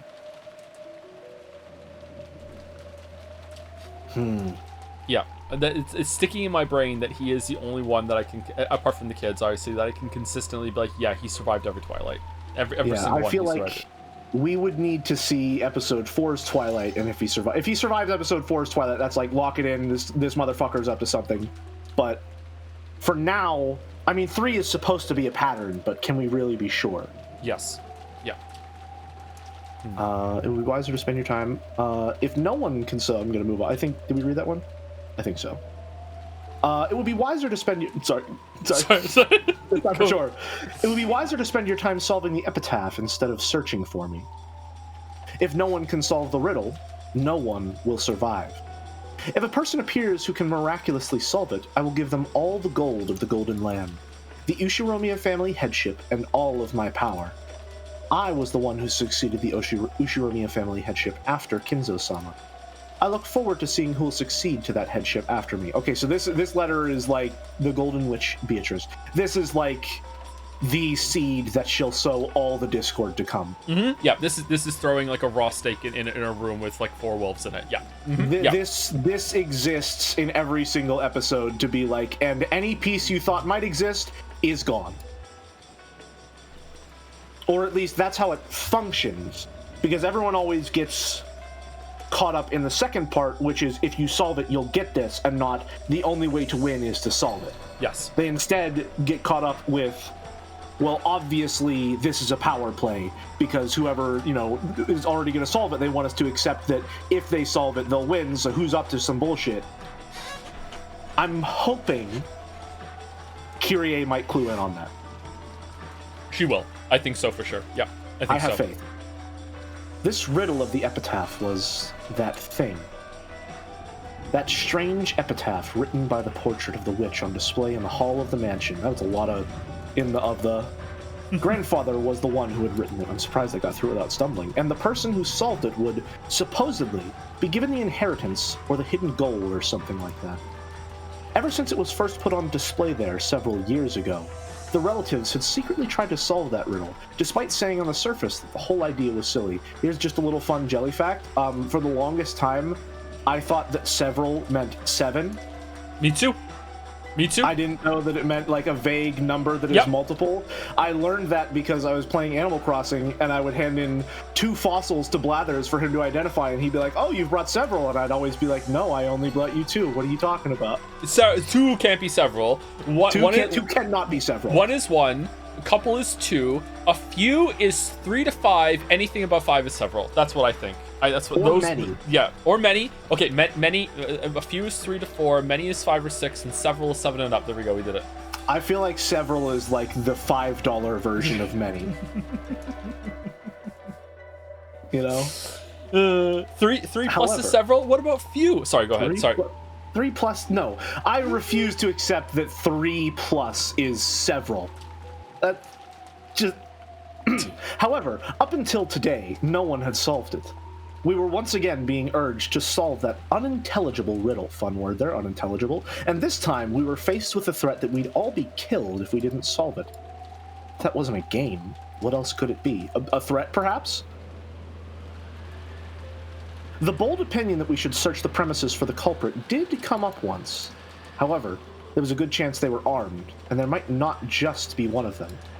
And, ellipses, while they might have been able to kill more than 6 people, they had stopped at 6. The opinion that won out in the end was that we should avoid needlessly antagonizing the culprit and hole up in a safe place while we waited for the police to arrive. Which will certainly go swimmingly. You know what's smart about this so far? Unless they're gonna undo it and make me look like an idiot. Because the parents have kind of like whisked everyone off. Not only is it doubling up that Battler can't see the corpses, so we're having information kept from us, so we don't know really what's true. But it's also avoiding that 3 episodes in a row we have to go through the like, wow, I'm sad someone died. My God, it's so horrible. How could she do this? It's useless. We don't have to see that again. Unless listen, someone is going to get shot and die right in front of Battler, and it's going to be that times 3. It's going to be like, why did you do that? We're supposed to be family, aren't we? Damn it. True, but maybe it's going to be a little. It's going to be different than instead of stumbling upon yet another crime scene and having to go through that shit. Are they going to shoot Nanjo? No, don't even joke. Don't even joke. It's not a joke. It is a fearful supposition. I hope you're wrong. I hope so too. I'd hate to see a mountain leveled like that. After the adults or do we want to switch since there's a scene transition? Sure. I'm looking at those like Star Wars wipes. Sure. Those screen was Windows Movie Maker wipe effects as like a scene change. After the adults carefully checked that the doors and windows in the guest house were locked, they set up camp in the lobby. As they loaded their guns to distract themselves from the tension, their expressions showed that they were already fatigued from this long day, which had still barely begun. There was nothing for me to do. All I could do is be taught how to use a gun, to prepare for the off chance of something happening that led to an excess of guns. That's fine. Just obediently stay there, me and the rest of you. Just a quick comment. I think it's kind of interesting that I feel like maybe I'm going insane here.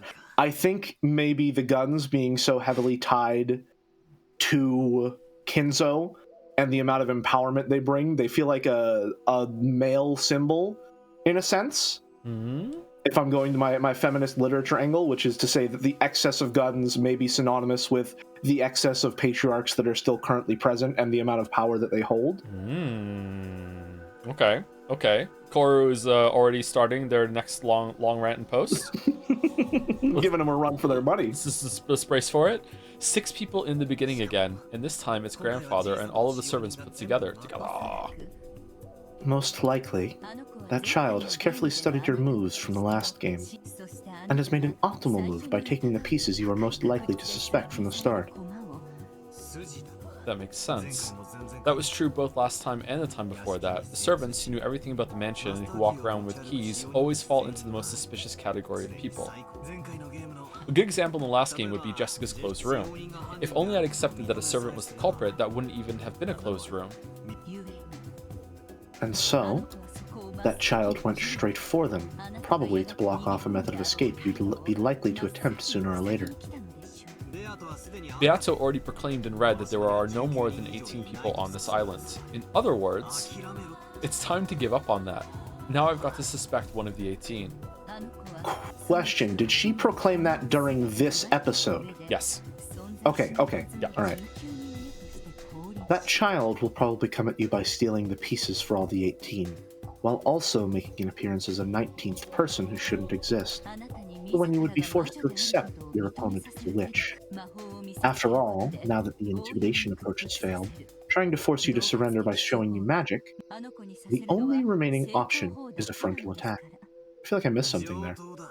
Did I miss? I don't think so. I think it was okay. Okay, gotcha. Bluffing won't work anymore. If you miss it, I missed it too. Be careful. Deception is what witches are best at. No matter what your opponent says or shows you, it will not be able to threaten the truth that you believe in. Don't forget that. Sure. As if I'd fall for the same moves over and over. Okay, why do we have her now? It said the difficulty was equal. Who is this? I think she's the equalizer. Is it because Beatrice has someone, so we get someone too? Beatrice got Ronove, so we get Virgilia? I think so, yeah. And again, she is very much serving as the Virgil to our Dante in this case. Yes. Right? She is our guide through this spirit world.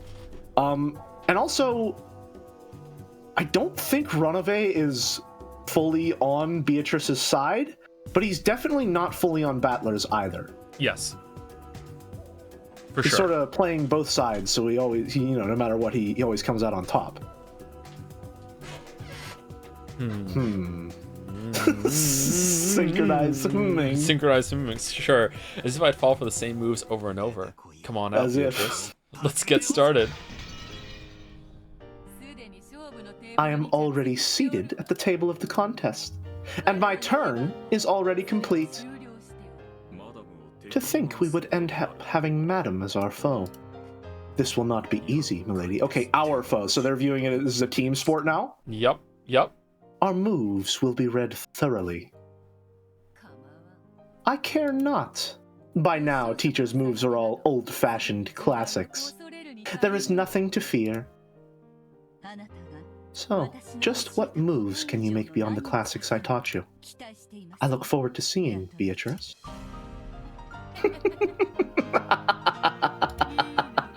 You okay with this, battler? Can someone who denies witches really accept a witch as a strategist? Your stupid provocation is pointless. This is my advisor. No, my second. That doesn't change one bit, that this is a fistfight between you and me.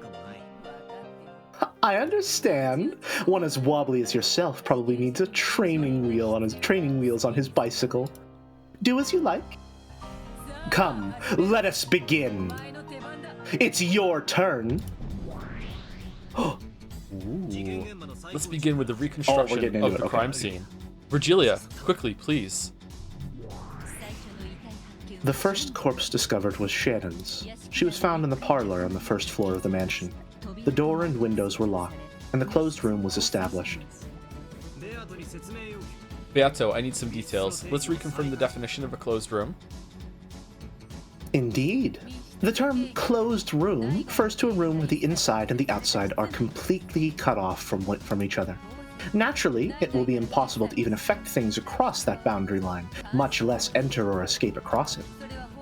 This includes an all-inclusive denial of the existence of hidden doors, as well as all possibility of intervention from the outside.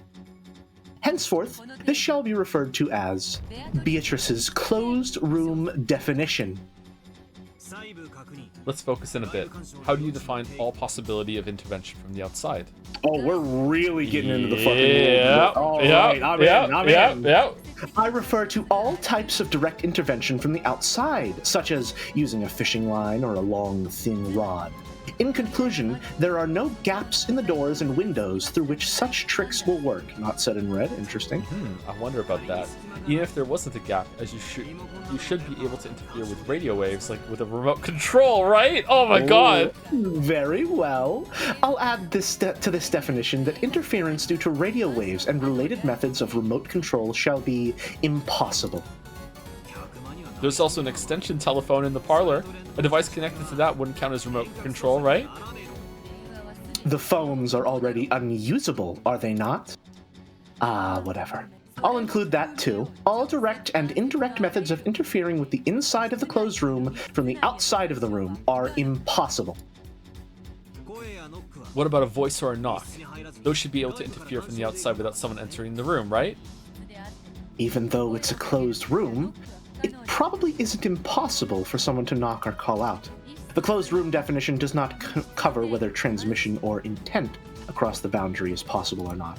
I feel like she's fucking grinding her teeth at that one. Sorry, she's like, all right, fucking... What's up? Transmission of intent across the boundary is possible or not. Transmission of intent. Closed room definition does not cover whether transmission of intent across the boundary is possible or not. So... That is a weird way to say talking to someone or like giving a message through the closed room. Yeah. Right? It would be easier if she just said like non-physical might also include like radio waves and stuff like that. I guess they are. It is semantics, so it's sometimes you have to. Yeah. Okay. In other words, you can't make it so your definition includes the blockage of all methods of communication with the outside. That is indeed the case. Understood. So, Shannon Chan's parlor satisfies Beatrice's closed room definition, right? Correct. Closed room definition understood. In red, please. Continue, Virgilia. Yes. Shannon's corpse was in possession of one master key. The relatives who discovered her collected this. Beato, repeat it. How many master keys this time? Oh! Oh ho ho! Okay. The same as last time. There are 5, one for each servant. Okay, so he's establishing that things might be different between the games. That's and she's big. Saying specifically it's the same as last time, not that everything is the same across all of them, but this time it's the same. Yes, so it could be different, like retroactively. If you ever want to talk about the keys in episode 1, it might be different. Yeah. Okay. Interesting. All right. So like interesting. Very interesting. That was a big information get there. Yeah. Yeah. Which means this isn't a closed room. There are still 4 master keys left. It just means that Shannon Chan was murdered. It just means that after Shannon Chan was murdered, one of the other 4 keys locked it. How good is it that they have these scenes here that are just like the perfect moment, not only for all the characters to just bust out a bunch of information, but for the reader to start connecting a million dots. It's like, all right, time for a theory break. Get your notes out. Yep. It's really good. It's really so good. Okay, so right now, like my brain is building a a domino murder. It's like someone was killed, then they used the key. Someone else was killed, they used the key, and they ran out of keys as they were moving all the corpses around. So really, it's not 6 locked rooms. It's 1. It's like what was the last room that was killed, like locked? Because apart from that, there was always a string of keys in order to do it. I think so. Yeah. Interesting. Correct. And it wasn't only a master key that was found. Yes. Alongside the corpse, there was a Western envelope with the family crest. Instead of a letter, the key to the guest room on the second floor was inside it. Key to the second floor? The key to the second floor guest room. The only key other than the master key that can open the door to that second floor guest room. Is that definition correct? And that's where Kumasawa was done. All right, so we have 6 keys, six rooms. So again, it's just one. Yeah. It's also interesting that they're holding up in the guest room and they were given a key, presumably by the culprit, to gain further access into it. That feels like bait to me. Okay, but the key to where Kumasawa was murdered was found locked in Shannon's room. So Shannon's room had to be locked after Kumasawa's. So we're building like a timeline now. Yeah, I think you're right. We've got a string of murders that are all occurring in sequence, and the keys imply a sequence. Yes. They don't confirm it, they imply a sequence, which I think is going to be the conclusion that someone here is going to reach, and they're going to combat that conclusion. Yes. Yeah. It's going, and it doesn't necessarily mean they were killed in that order, but they were staged in that order, or moved to in that order, and the rooms were locked. Yes. Okay. To make you believe that that would be the case, and then there's probably going to be some chessboard thinking where it's like, why would they want us to think that it was established in a certain order? Is it maybe they want us to think it wasn't established in a certain order when it really was? Like a bunch of back and forth. Yes. The key to a second floor guest room, the only key other than a master key that can open the door to the second floor guest room. Is that definition correct? Indeed, there is no problem. And, unlike the master keys, only one of those exists. In other words, apart from the 5 master keys, there will be only one key that can unlock certain rooms. In other words... Man, 2 Sumari in a row? This is a message telling them This is a message telling them to go to the second floor guest room then. So the adults moved to the second floor guest room, right?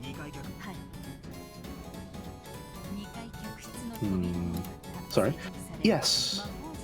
The door to the second floor guest room was locked, and a magic circle was drawn on it. The relatives unlocked it with the key they had found near Shannon's corpse.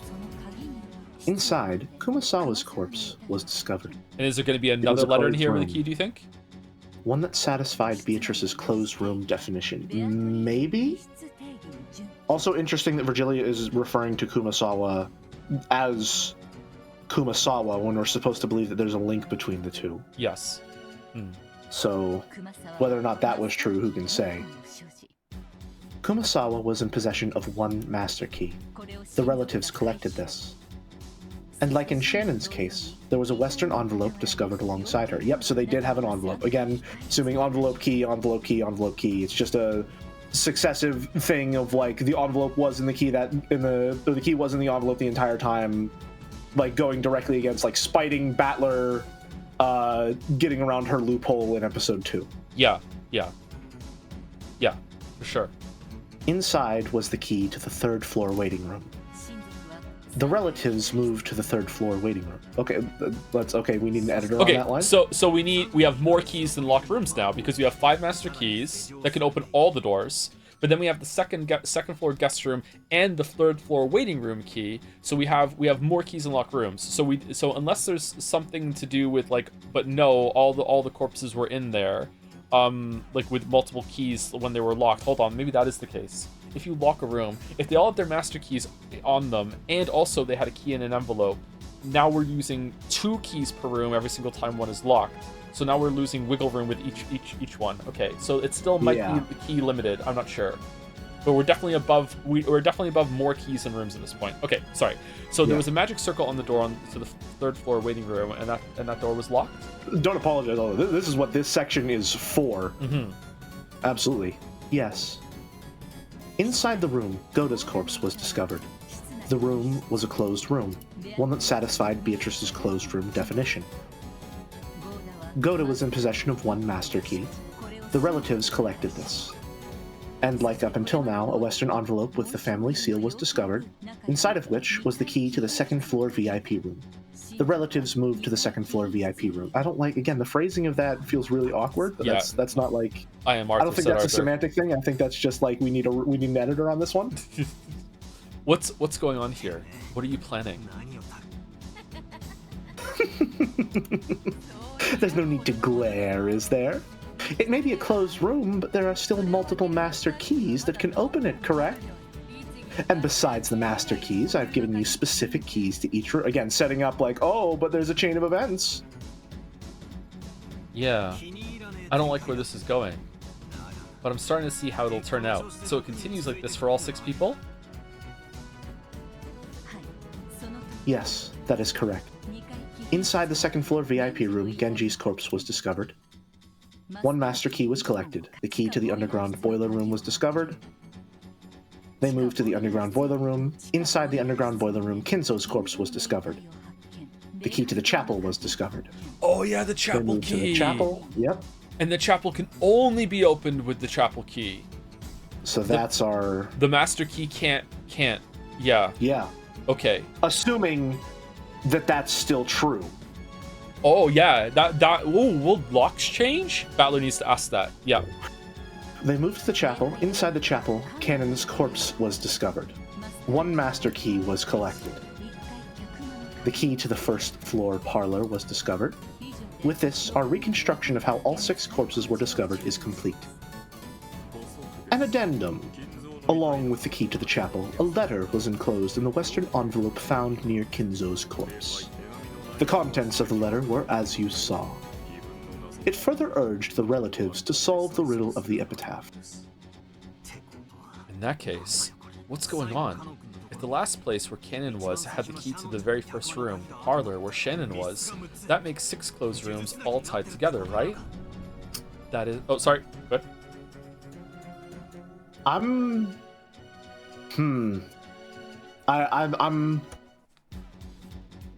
picking up on something weird, maybe. What's that? This chain of events is really time-consuming, right? Yeah. And it's set up in such a way as to imply that they happened in a sequence, and then that sequence is done, and then they're going through the rooms in that reverse sequence, right? Which is to say that if these are all locked rooms and the keys are inside them, everything is in place when they start the chain. Mm-hmm. Oh, I see what you mean. Are you saying that when they get onto the chain and they're going from room to room, the killer, presumably that could have like taken a key from a corpse they already discovered, could have went and set up the last round of rooms while they're busy going through the first ones to get to the sequence? That's exactly what I'm thinking. Because they know because they don't know... I wonder if the parlor is the only one. If we thought about it, is the parlor the only one that could get into? No, because they could break the window to the chapel, because we did that in the last episode.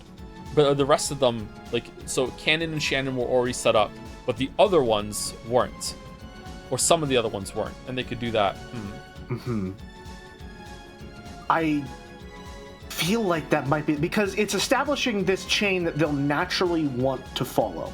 Yes. Or rather, a chain that they essentially have to follow, which is designed to be time-consuming. It's taking them not like this room, then the room next, then the room next. It's like here, there, everywhere across the entire island. It's creating a lot of time where anything could be happening because all of the involved parties who are actively investigating are going to the same location together. It's established multiple times with each room that everyone moved to that room. Yeah. Right? Yeah. So something is happening during that time, and this chain is broken. I think it's either that, or there is some way of configuring the keys that are given that you can, if you really think about it, there is a way to be like, no, there is actually an extra key. Something like that. Or there's a key, there's enough keys here that there is room for one of them to be an illegitimate locked room if you really map it out, I think. Yeah. It's gonna be one of those two. Something is definitely happening, though. Yeah. This is, I mean, obviously it's a mystery, but yeah, we shall see. Okay. That is correct. The 6 closed rooms are all tied together.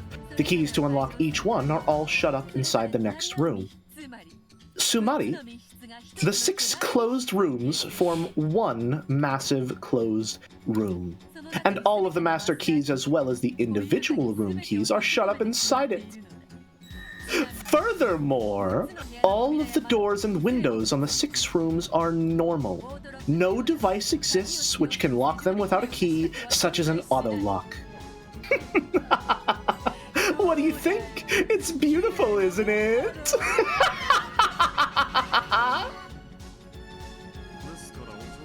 Once again, milady, that is not dignified. When Renove rebuked her, Beato stuck her tongue at him without showing any signs of shame. I forget who was doing the narration. Were you doing it or I doing it? I can't remember. I got really lost in that cackle, I'm not gonna lie. I think you did actually. I think there are more characters here that you're voicing, so I'll do the narration. When Renove rebuked her, Beato stuck her tongue at him without showing any signs of shame.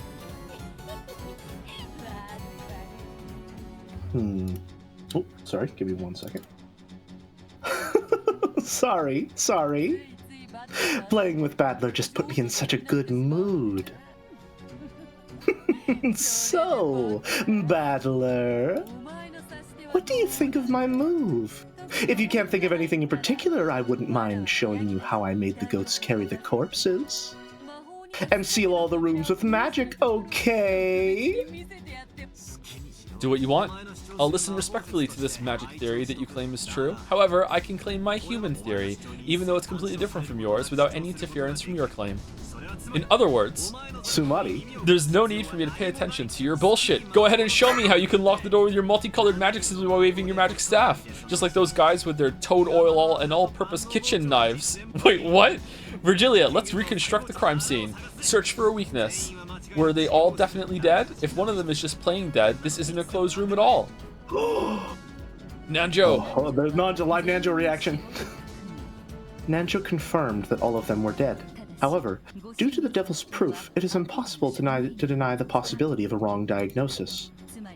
In other words, Sumari, that child cannot make the likelihood that Nanjo overlooked them being alive equal to 0. Here it is, that devil's proof. But there exists a sword that can carve that up. What's up with them?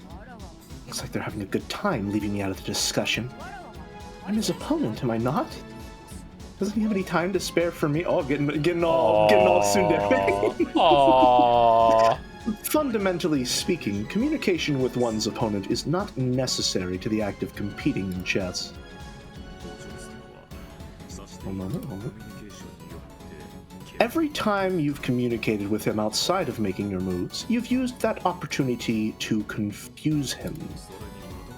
Perhaps this is the result of him not wanting to be led astray.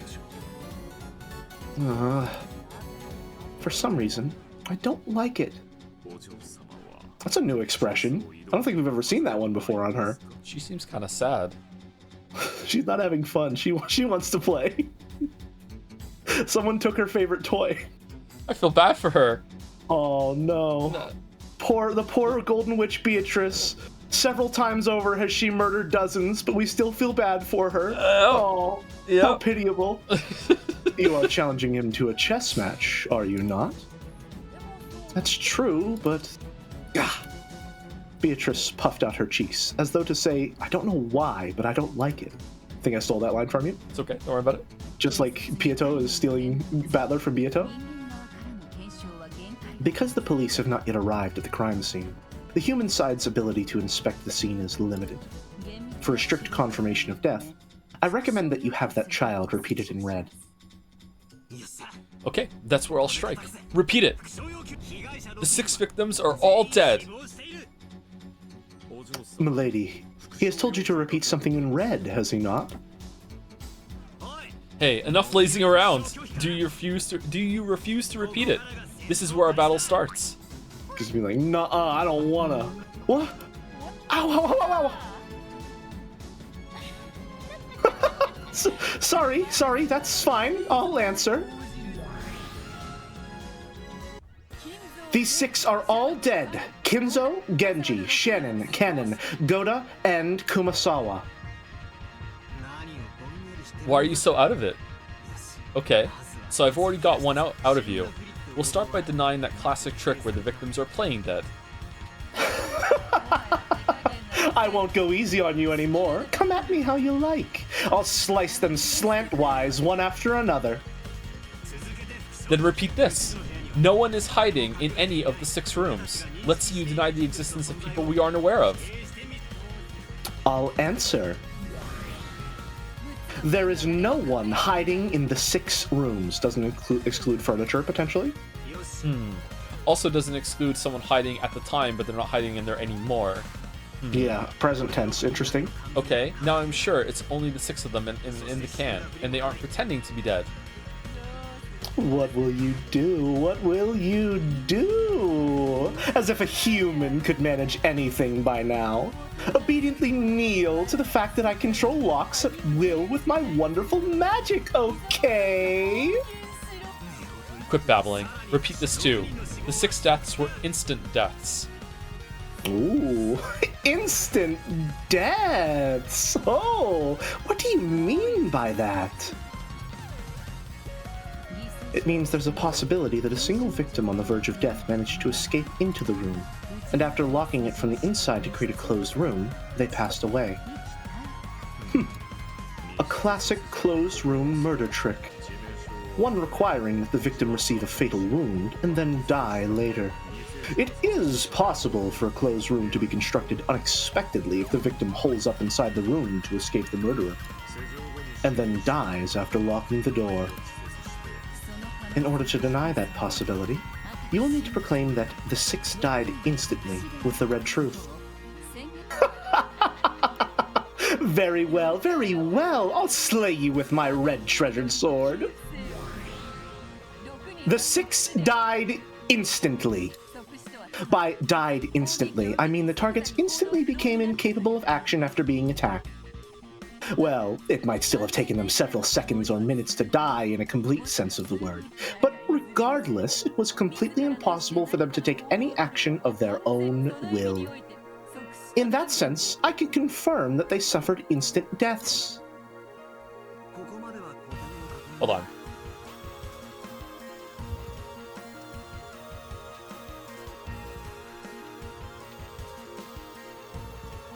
Okay, that satisfies me, I think. I'm not going to question that. Yeah, okay. For now, at least. Up until this point, I've just been checking for the classic tricks. Now's when our showdown over the closed room really starts, okay? If the culprit isn't on the inside, they're on the outside, looking in, so they somehow killed from outside the rooms. Have you lost your mind? After all, a closed room means murder is impossible from the outside, right?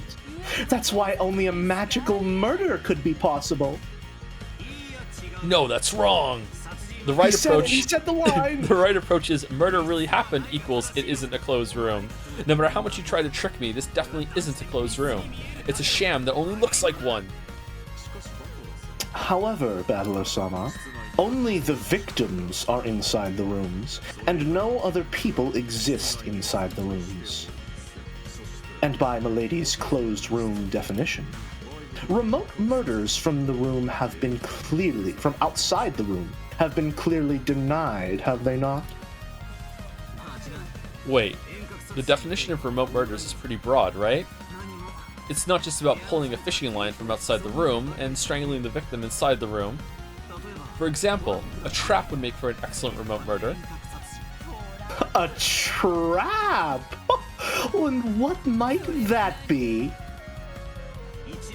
Just as an example, let's say they were instructed to enter rooms that someone had picked up beforehand and lock the doors from the inside to create the closed room themselves. A trap was set up in those rooms that they didn't know about, and that's what killed them. How's that? That doesn't contradict anything. There are no problems. It corresponds to the existing state. There are no problems on our side either. It does not conflict with Milady's closed room definition.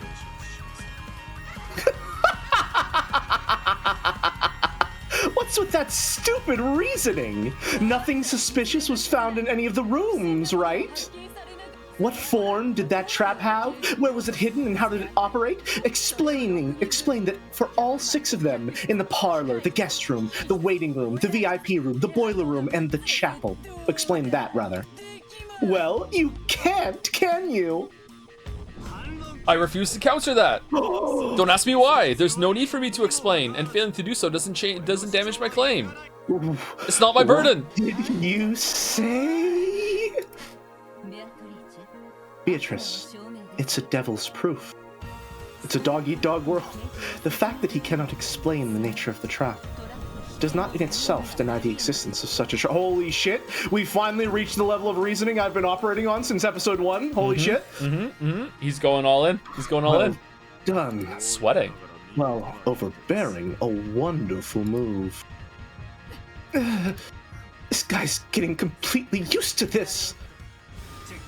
Check. Due to murder trap X that we couldn't find, it'd be possible to establish this closed room murder. I'll kill that check with the red truth. The 6 were not killed by traps. And the definition of a trap? That's it. Something that activates when a victim triggers it on their own. Oh, and that's not all. It also includes things activated by remote control or by a timer. Everything of that sort. She's just riffing over here, literally. Yeah. So it refers to all arrangements that could carry out a murder without the direct participation of the one who planned it out. Perhaps we might sum it up that way. Nice save, Renove. How's that? I struck back! As if I'd let a human crush this closed room. You're looking pretty frantic to win, too.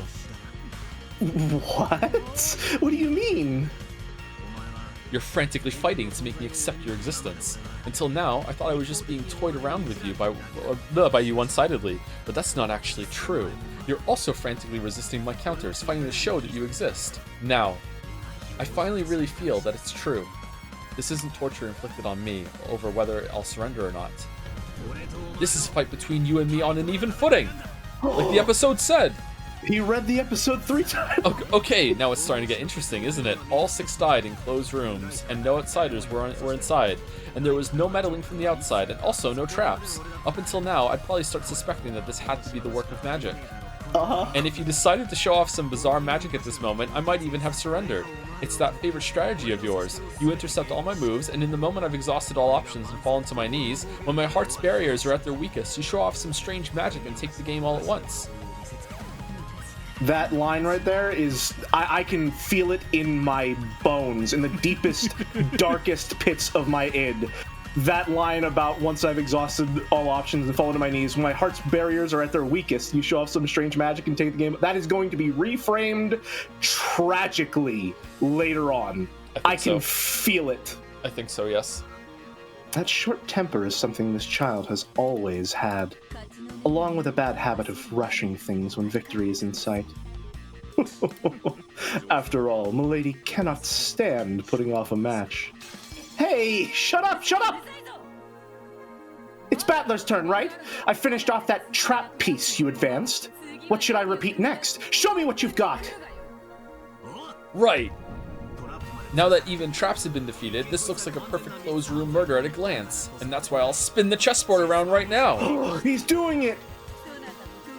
Here it comes, that special technique of yours. How exactly are you going to spin what around? Try showing me! Yeah, I said that line. That's not how you would say that at all. That was a bad delivery. Let's get a second run on that. Do you want to? Yeah? Try showing me? Try showing me! There you go. Something like that, maybe? Still bad? I'll show you. I don't need to think of how 6 people could be killed inside closed rooms from the outside. It's useless. It's useless. It's all useless. That's right. The question isn't how you can kill from the outside the rooms. The point is how they died inside the rooms, making them closed rooms. Ooh. That's it. This is the answer. If you assume that one of the 6 victims was the culprit, this closed room can be explained extremely easily. What? Ridiculous! I believe I clearly said in red that the 6 of them were dead. Oh, there were 6 deaths. 5 were victims who got killed, but if you assume that the other person committed suicide, you can destroy this closed room. Certainly. If the culprit locked themselves in the final closed room and threw away their own life, this closed room chain would be established. The suicide of the culprit. Normally, it would be an unthinkable move. but the argument that the unthinkable cannot exist cannot be used. Okay, if we're going with the option of maybe this is all a game that Kinzo is doing and all the servants are in on it and they're forced to participate, then maybe them, like the culprit killing themselves is to solidify, like to really set up the closed room in Kinzo's sense of setting things up as a game. Yeah, and I think that maybe one of them could have been possibly brainwashed, like Genji could be brainwashed to that level. Yes. Yeah, absolutely, yes. And he has no responsibility to demonstrate a motive. A truly powerful move which can only be used in a chess match against a witch. Well, one cannot be certain that there was no motive. For example, it's been announced that Kinzo only had a short time left to live. Perhaps he did not regret losing his short remaining life and used his own death to send a message. It might be possible to attach such a motive. Oh, I'm running out of steam. Milady. We're reading for a while, yeah? We have been. I gotta get a drink of water after this scene. Indeed! To think you trample even the dignity of the dead to create a culprit. What a heartless, cold-blooded man. So no red? I'll set up the dead as the culprit. This worse than inhuman move is one you used to attack Canon-kun in the last game. Even though the games are different, I'm taking a shot back at you with this move. As a tribute to Canon-kun for that time. This one's for Canon. Just now, I freed that Canon-kun from his regrets. That was a weird noise that came out. I'm not expecting the trill that came out on that one. You have no responsibility to hold back here. You should try to confirm that the suicide wasn't the cause of any of their deaths. I recommend that you have that child repeated in red. Right, but suicide's a naive word that won't corner her. Beato, this'll stop you. Repeat it. The 6 deaths were all homicides. Oh, damn! That is painful. Oh. What's wrong? All 6 of them were killed, right? I'm just confirming that simple premise we've had from the very beginning, right? Can't you repeat it? Oh, this motherfucker. I refuse to repeat it. I'm not owned. There's no reason in particular. You realize that refusing to repeat this part is the same thing as resigning, right? Checkmate. One of the 6 was the culprit, and they plan to commit suicide after constructing the closed room. That's all. Battler, no, you're failing to see that the opposite of your argument that you said she doesn't have to prove it means that she also doesn't have to disprove yours. Battler, no. Wait, no, I'll say it. I'll use the red like you want. None of the 6 committed suicide. How's that? Are you satisfied? That's not what he asked. I've struck back. What the hell? So you can say it. That's not strange. What you asked. That's not what you asked. I know. Why are you so panicky? It's your imagination. This time, even I'm feeling the pressure. That's right. I don't have any leeway. Pay it no mind. Please don't notice the blunder I've made. No, never mind. Thank you, Virgil. The line you asked that child to repeat has been altered. Do not be fooled. Damn it. It seems not to have worked, milady. What a fucking idiot. That's right. She didn't say the 6 deaths were all homicides. Okay, so if she's gonna say that none of them were suicides, okay, does accidentally killing yourself count as a suicide? Huh. That is the kind of bullshit I would expect her to pull. Or maybe like, oh, the furniture aren't really alive, so they don't have a life to take, or some shit like that. The only other way is that Kinzo died of natural causes. But...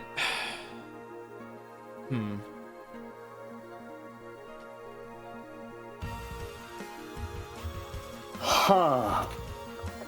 Strong sense of deja vu.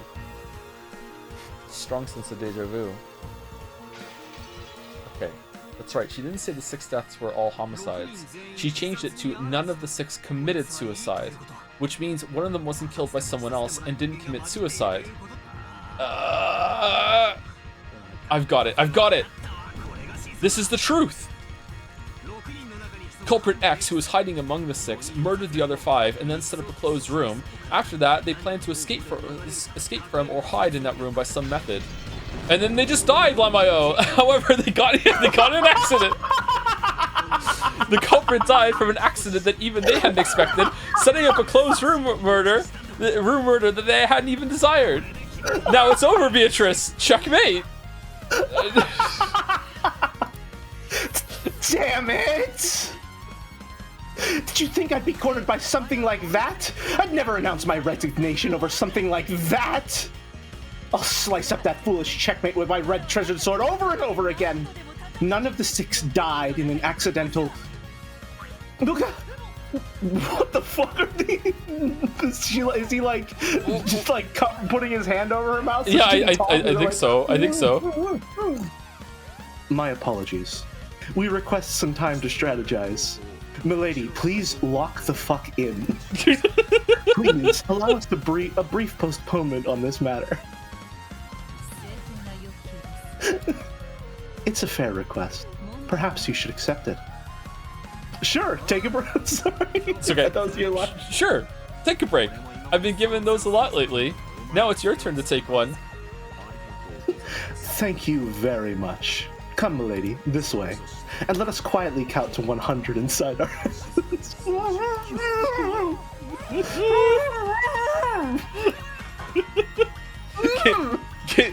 Kinzo slips on the dominoes and falls into the furnace. Oh no! For the second time, since that's also happened in episode 1 apparently. Not again! Not again! Oh shit! That is it! That is it! No, that no, is it! No, he hid in the furnace, and then he didn't, because he's not a servant, he doesn't know when it ticks on, and it ticked on and killed him! That is it! I don't think so. That is it! That is it! So. What else could it possibly be?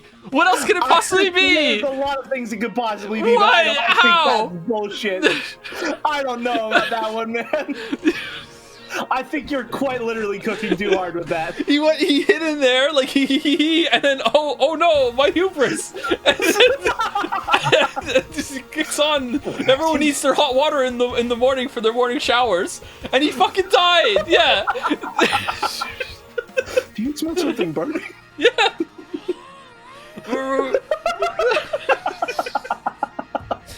Roname quickly covered Beato's mouth with his hand as she grew thoroughly panicked and agitated, suspending the game.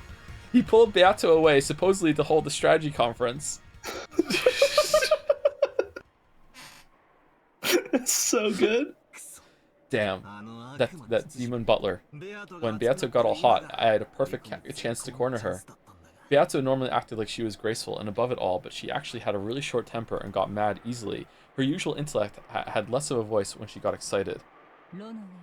Ronave certainly is thinking clearly. He probably gave your opponent some time to cool down. That child grew too stubborn trying to remove your check, and was about to easily let several large pieces go. After all, the first Twilight is only a skirmish. The correct move at that time would have been to withdraw. So, what does it mean? Did I reach checkmate, or didn't I? Have you ever played chess before in your life? That child was about to say something in red. You probably wouldn't have reached checkmate yet. But most likely, you can expect our opponents to resign once they've cooled their heads. I am really surprised that Ronave is so invested in Beatrice winning, or maybe he's more invested in the game going, that he just prevented her from making a blunder. So she was going to say something in red, and it was going to give away way too much information, and Battler would have checkmated her in the next line. So right now they're brainstorming how to say something in red that doesn't give it away, that answers it and satisfies it, but also doesn't give too much away at the same time. I'm surprised. Yeah. Which is also interesting because earlier it seemed like maybe Ronove blundered by giving away too much in red when Beatrice wasn't there. Yeah. When in reality, maybe he was giving that away to, like, set a trap for Battler. Interesting. You're joking. Even though she hates losing that much? Yes. In a losing battle, it is essential to withdraw your troops as soon as possible to try and minimize your losses. The difficult part is gauging whether it's a losing battle or not. Your opponent's butler seems to have calmly made that decision. Oh well. In other words, she managed to escape by a Tsumaru. hair's breadth. Getting checkmate and delivering the final blow won't be that easy for me. However, you should count this as your victory. It seems they barely managed to prevent a large loss, but they certainly sustained considerable damage. The scale of that child's panic ought to make the depths of that wound quite clear to you. Seriously. It feels like she'd start crying if I bullied her anymore. Meanwhile... And then cut these two.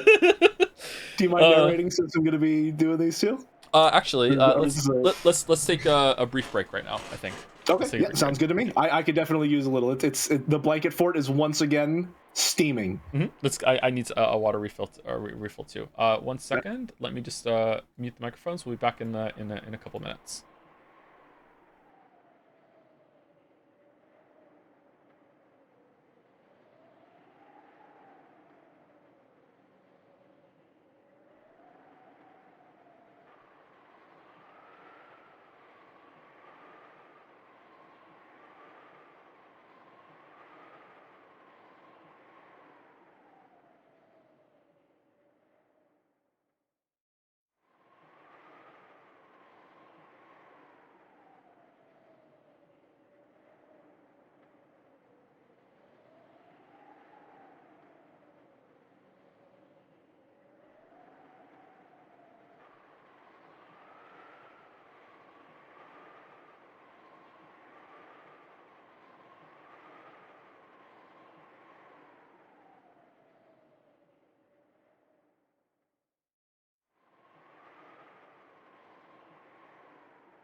Okay, they're bullying me. They're bullying me. They're bullying me. Yeah. He can't cackle. He says that he can't cackle at least. He doesn't believe that he can cackle. Doesn't believe. Can't do it. I can't do it. It's with your chest. It's with your chest. What do you mean with your chest? You gotta dig deep. You gotta. It's with your throat. You gotta like singing. You gotta bring it up from the diaphragm and let it go. Listen to Jelly. Okay, so You gotta get it up there. I can't do it. No, it's terrible. Like here's the thing. You're going for more of like a sound. You should be going for a Dracula. breathy. True. You're going for an instead of a ha. Force the air out. It's like a. You're too embarrassed. I am too embarrassed. Yeah. That's not even me cackling. That's just genuine. Yeah, I know. Yeah, I know. Of course I know. Yeah. Well, Joe, can't you give us a cackle?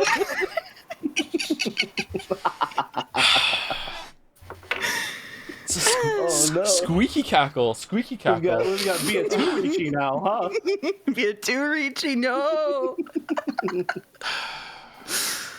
Okay, let me say some quick thank yous while you two behave. You ready? Okay, you ready? All right. We're always behaved.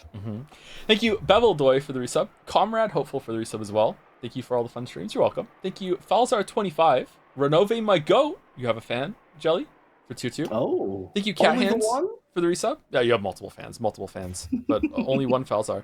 I don't know why it let me do this again for the same number of months, but here we are. Maybe it's talk to Rodney. Maybe it's glitch. Thank you, True Locomo, for the resub. Pincerado for some more bits. Hope you're enjoying this insane chapter so far. Yeah, it's really picked up since the end of last one. Yeah, it has been peak. It's been pretty. We've been climbing a mountain this entire stream. It's been pretty fucking great. Yeah. Yuri was taken for some bits to say. Battler pulls out his phone to show Beato a video. Hello, this is the lockpicking lawyer, and folks, today we have an absolutely absurd challenge. This door was supposedly sealed by a witch's magic, but as we all know, there's no such thing as an unpickable lock. This appears to be a 19-pin double rotator mechanism with counter-rotating security pins and a cursed sigil engraved on the keyway. Obviously designed to intimidate amateurs. And it's open. Meow. Thank you, Uber Super Sloth, for the bits. Is Umineko the hardest the weeps have ever won? Yeah, probably. Thank you, Dalmek, for the bits as well. It's honestly so sad that Kinzo died in a tragic pizza oven-related accident. Rest in piss, cowboy. I was thinking about it during the break, and you said dominoes, and I was like, no, there's just no way. There's no way. Until I realized that the closed rooms are set up like a row of dominoes all fall in line. Maybe we're cooking here, huh? We are. Because the dominoes are canon. The pizza's canon. Thank you, Parnik, for the bits. In the spirit of Umineko, Joe will keep adding new characters each stream. Thank you, Chilla Chief, for the resub. Cackle. Synergize with Big Data has used some bits to say. It. This is a specific request for Mouse to pronounce. 64,358,223,579,673. I fucked it up. Holy shit, I fucked it up. 64,358,223,595,673,204. Fuck off. I did it. It only took 2 takes. Leave me alone. Excellent. Leave me alone. I don't think I could do that even after hearing you say it. What? It was the number that was on stream before, and I hit it, and I just blanked out. I went into a fugue state, and I was like, I'm not reading that. And I got roasted for a week. I got roasted for a week for not reading it in Umiden, okay? So here we are. Thank you for paying your penance. Thank you, Mouse. The lore number. Thank you, okay. chat. And the last story list are Fatal Eyes with 100 bits. Is it possible that Banjo is just the art social links from Persona 3 growing up, therefore causing all the 6 to collapse? It could be. And thank you, Lazy Potato, for the bits. Jelly Torichi along with Mouserichi. What a treat. Where's Joe Ricci, by the way? I can't do it. That would be Beata Thrici. Thank you. Well done. Plus two. Yeah, plus two. Obviously, because you add 2 to Beatrici, you become Beatrici. Okay. Are you sure you can handle this, Joe? Hey, I've made it through 2 already. Okay, it's. You have no idea how hard it is, okay? But we made it through 2 already, okay? All right, so yeah. Obviously, Mouse, you're gonna take Beatrice. Jelly, you're gonna stay as Ronave. Do you want to take all the women, Mouse, or Jelly? Is there anyone that you want to hold on to? Jelly's other lady was good too. I can do Ronave. I can also do Virgilia. I feel like that's fitting. I think that's fine. Yeah, you should take 2. I think. Okay. Maybe I could do like Velvet Room. Well, no, that would include Beatrice. I was thinking like Velvet Room women. So if the stakes come up, I will die upon that stake, I suppose. Yes, please take the stakes. It shall be so. I'm the only one with a family around to hear the embarrassing lines, so it's only fair. Oh no. Okay. All right. As we talked, Ronave returned with Beato, who wore a meek expression. She didn't yet have her usual bold smile, but it looked like the blood wasn't rushing to her head anymore. Hey, it's your turn. Did you decide on your next move? I resign. Oh, damn. For now, I'll let you have your victory. Beato told me that frankly. Really? It seems she'd taken a far-sighted view, as though saying, if you want to laugh, then laugh. It was a bit of a killjoy, and I lost my desire to deliver the final blow. Well, now that you've resigned, that just means we're even, since my theory and yours can't deny each other. You should treat it more like a tie than a loss. Oh. I don't need your disgusting sympathy. I'm telling you that I lost this round. When you find a dog drenched with rain, do you have a sudden urge to whack it with a stick or something? Nope. I'm not you.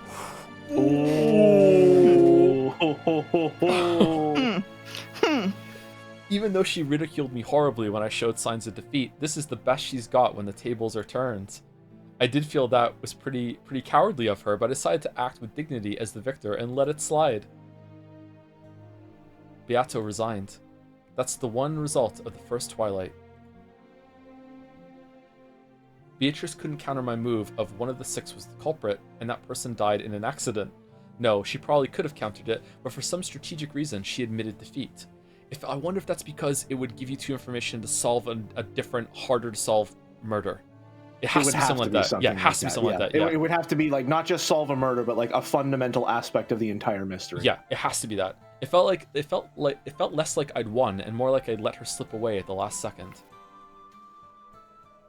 The one that got away.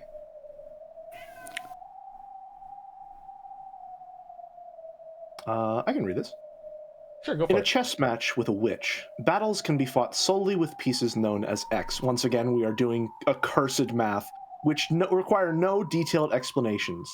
Thanks to the devil's proof, I could create as many strange fictions as I wanted, and use them as fighters in our argument. Oh, this might actually be... Is this Beato speaking, maybe? But that only works in a chess match with a witch. In our human world, okay, maybe not, you can't use such abstract theories to explain things. The first Twilight was a chain of 6 closed rooms. It certainly may have been possible for a human. Beato wasn't able to deny all possibilities. However, I don't have a clue who committed the crime, or why, or how they actually did it. It may seem strange to hear me saying this after I won, but for some reason, I feel like have been more satisfied if Beatrice had been able to say definitively that it was impossible for humans. I managed to avoid specifics by using an abstract piece called X, but I couldn't deny the sense that some eerie intent that must never be known was filling up this entire mansion. Ooh. Chad is asking if I'm safe because there's a cat. Yes, I'm safe. I'm safe. Mouse, watch out. Mouse, watch out. Sorry.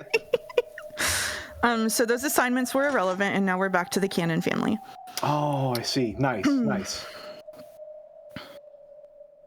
So what should we do then? I don't know. We will assign the roles based on vibes, perhaps? When being besieged, your true enemy isn't so much the fear of an unseen culprit, as it is keeping such fears alive for long periods of time. Okay, what if we do one person is narrator, one person is male characters, one person is female characters? Okay. Would that be an even split? Some scenes don't have that much narration, though. That's so true. It might This not scene be does even. not have that much narration. Do you want me to just assign us things Go for it. based on knowing what's in this scene? Sure, I go for trust it. you. Implicitly. Okay. Joe can have Rudolph. Can I make a request? Yeah. I would like to have Maria because I'm the only one here who hasn't oohed yet. There is no Maria. I'm so sorry. Damn it! So spotlight Joe is can fading. have Rudolph, Kraus, and Hideyoshi. Okay. And then we have Ava, Kyrie, Natsuhi, and Rosa to split between us. So pick two of those, and that's all you, Jelly. Ava, Kyrie, Natsume.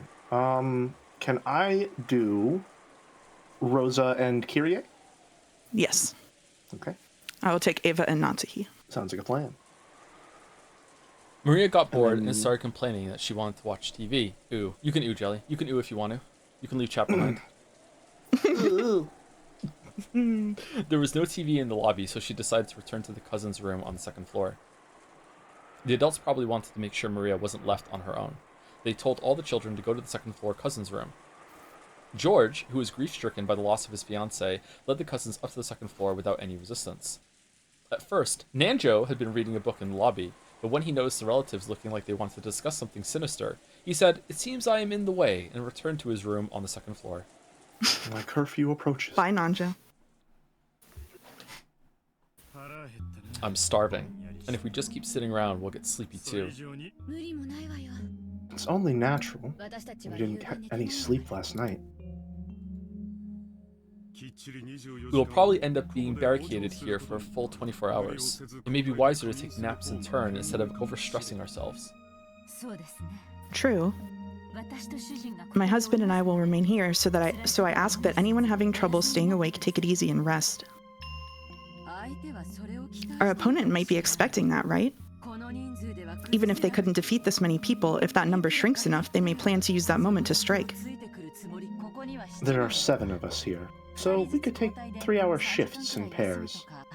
Tomorrow morning's a long way off. We still have some energy now, but tonight's going to be rough. Sure will. Anyone sleepy? Don't overdo it and get some rest. Hideyoshi looked around at That's everyone to see who wanted to sleep first, but no one volunteered. Everyone was just as tired, but no one was bold enough to go to sleep right away. Their fear of the unknown culprit was just as strong as their sleepiness. Nobody? Well, don't overdo it, everyone. If we get tired, we'll deal with it then. I'll admit I'm sleepy, but I'm not in the mood now. As Eva spoke sharply, she reread the second letter from Beatrice, which had been found in the boiler room. Beatrice had sent them 2 letters, which had repeatedly told them to solve the riddle of the epitaph, and she'd even provoked them by saying she'd give up her assets and the headship if they could solve it. Eva took out a notebook and opened it to a page with the epitaph copied onto it. Is this that epitaph? Yes. I hate doing what the culprit says, but we do have time to waste. I think it's the perfect way to stave off boredom. Not a bad way to kill time. Why don't we challenge it together as siblings? Can I borrow that? I'll rewrite it just a little larger. Natsui-san, do you have a slightly larger piece of paper? There should be paper in the servant room. I'll bring some. Natsui immediately brought a blank B4 sheet of paper from the servant room. Carrie borrowed Eva's notebook, wrote out the epitaph on the paper, and laid it out on the table. Then, everyone quickly peered down at it. They automatically formed a crowd. I've heard about it, but really, this is a tough riddle. I don't have a clue what it's talking about. At one point, I also did my best to solve it, but I was just as clueless. If you did know, you wouldn't have come all the way out here with a plan to make money. After all, it's 10 tons of gold we're talking about. This is the first time I've read through it seriously, but roughly speaking, couldn't it be split into 3 parts? I've been thinking this since last night, but you really are a good thinker, Kiria-san. Perhaps you'll be able to easily solve this riddle that we couldn't. Yeah, Kyrie is sharp. She might find a more interesting take on it if she comes in without any confusing biases. Interesting. I was not expecting this reaction from them, from Kraus especially. Yeah, you're right. I feel like he's up to some shit, but That's right. Kyrie-san, would you mind giving us your honest opinion after reading the epitaph? I doubt you'll find it useful. You all give me too much credit. That's fine. Just say whatever comes into your head. Let's hear your thoughts. The hints you give always help me out when I'm worried. Oh, so I have been helpful. It's nice to finally hear about this now. Ooh. Come on, don't I always thank you? You two sure are close. I'm jealous. It's interesting how they treat Kyrie differently from Natsuki, isn't it? Mm-hmm. Interesting. Probably because Natsuki is second to the head, I suppose. Mm-hmm. And the rest of us would also love to hear these hints of yours. We're just killing time anyway, so relax, okay? Something is off. Kyrie was Something disturbed not at right. being praised so highly for something so strange, but they had all the time in the world. Realizing that this was just a way to waste time, they keep bringing it up, she decided to accept the role she'd been given. But it was a waste of time. I'm sure I'll say something off the mark, but... Well, I'll put forward my ideas. Indeed. What did you mean in the beginning about how it could be divided into 3 parts, roughly speaking? Oh, shit. Oh. Okay, is that in red stylistically? It's both.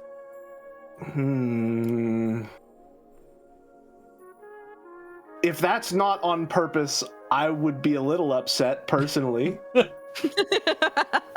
I'm not gonna lie, because if there's anything you've established, it's that red text is significant. I think that would be an unbelievable blunder to do it like to use it here and not mean it like that. She just found a red pen. She just found a red pen. The curtains The are just diagrams blue are jelly. red, too. They're just blue. It's just blue. Listen, I don't care about what the curtains are. I care about what that might mean. Well, I just mean what I said. I think that overall, the epitaph can be divided into 3 sections. First, there are 5 lines up until there sleeps the key to the goal. Up until this point is the first part, which directs you to the location of the key. And then there's the part formed by the 11 lines up until the 10th twilight, which refers to the location of the Golden Land itself. And the remaining 6 lines make up the part after the Golden Land has been reached. Was that purple? Tutorial? My right? It really is a game. I see. What did it say? It said you can look at the epitaph here, yeah. Yeah. Okay. Added to our notes. I see. It can be divided into 3 parts about the key, the Golden Land, and the Golden Land's treasure. Even we have been able to grasp that much. The 3 sections that refer to the key, the door, and the treasure. This face tells me that he was never able to grasp that much. Nissan, don't butt in any more than you have to. Let Kyrie-san speak her ideas freely. Kyrie, please continue. We see it the same way you do so far. So then? I wonder about the meaning of that thing in the beginning, the beloved hometown. Normally, that would refer to where grandfather lived, right? Since father went to all the trouble of telling us that it's beloved, we can imagine that it's a hometown he had strong feelings for. Did father come from Odawara? Odawara is definitely where he was born, but I don't think that's the hometown he loved. I imagine all of us siblings have the same place in mind. Right. This probably isn't Odawara. From what I've heard, he had a very fun time as a youth. Being made the Ushiromiya family head was probably Dad's greatest bit of misfortune in life. Probably. Father didn't actually want to become the head. So where is this place? Is there a river near there where sweet fish swim? Maybe there was at the time. There's been a lot of development there since then, and the sweetfish might have disappeared. It would be extremely difficult to investigate whether sweetfish were there during grandfather's boyhood years. Is there like a running water in the sound effect of this right now? I think so, yeah. It sounds like it, yeah. And there probably isn't just a single river. I believe we all gave this a thorough investigation geographically. You even went to the actual place to investigate directly, right, Eva? That was only as a vacation. But the townscape had changed completely since Father's time. After all, it was caught up in that war, wasn't it? By now, even precisely locating the place Father lived is impossible. I imagine that if Father went there himself now, even he wouldn't be able to pick out the place he'd lived anymore. Well, after all, those guys have also gone through a remarkable recovery. Does the part about the Sweetfish River bring any place name clearly to mind? Well, yeah. After all, they're sweetfish, right? People say they live in rivers with clean water, so there are countless rivers that might work.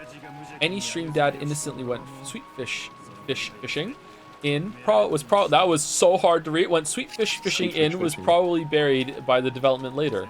It'd be different if we had a map from before the war or a person who knew a lot about how that area was before the war, but... It probably isn't something like that. What do you mean? Behold the Sweetfish River running through my beloved hometown. You who seek the Golden Land, follow its path downstream in search of the key. After these two lines, there's a single blank line. Something is being presented with just these two lines. What if the next three lines continue based upon that something? Just fucking... Is she an English major? What's going on here? What do you mean, something is being presented? I don't know. Yep, she's an English major. At any rate... Only an English major can recognize the power of the stanza.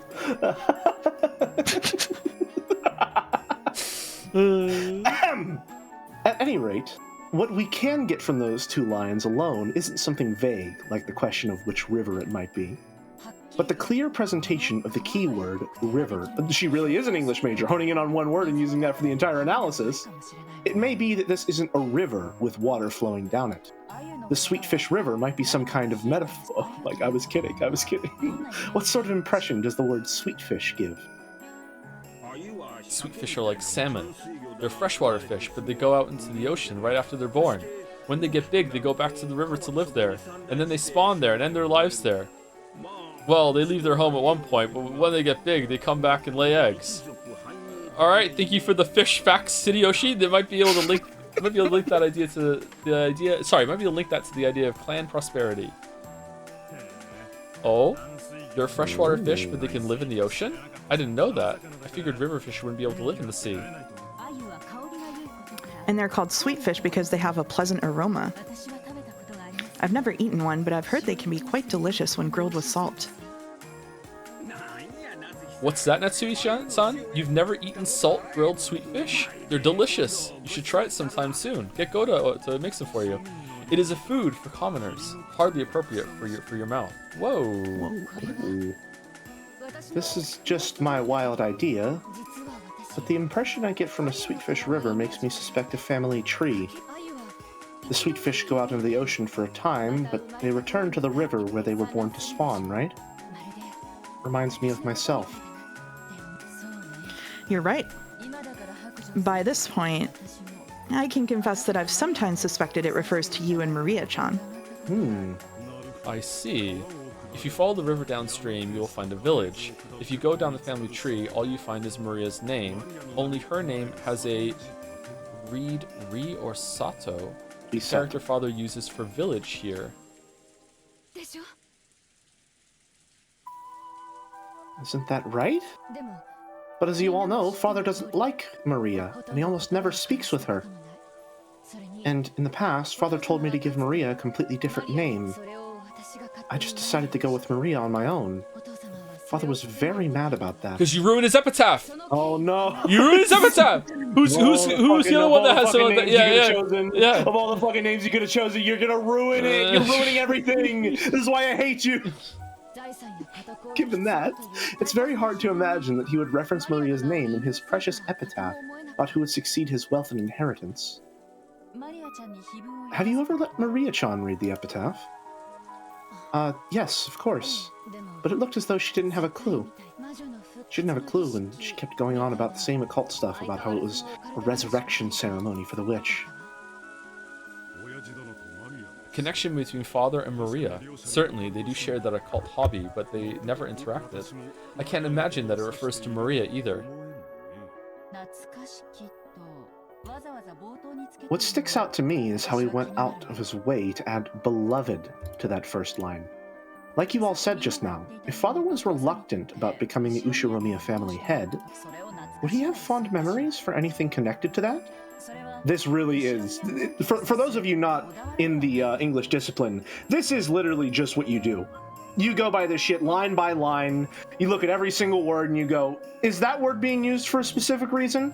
Is that word being used for a specific reason? Especially when analyzing a passage like this, you are needling it for every tiny little piece that you can grab at and seeing if it has some greater connection or meaning. And I have no patience for it at all. I cannot do it. I love this shit. I don't. More vibes based. I'm a more vibes based love kind of this English. shit, dude. I This is am what also I'm more made vibes based. for. Yeah. No way. No way.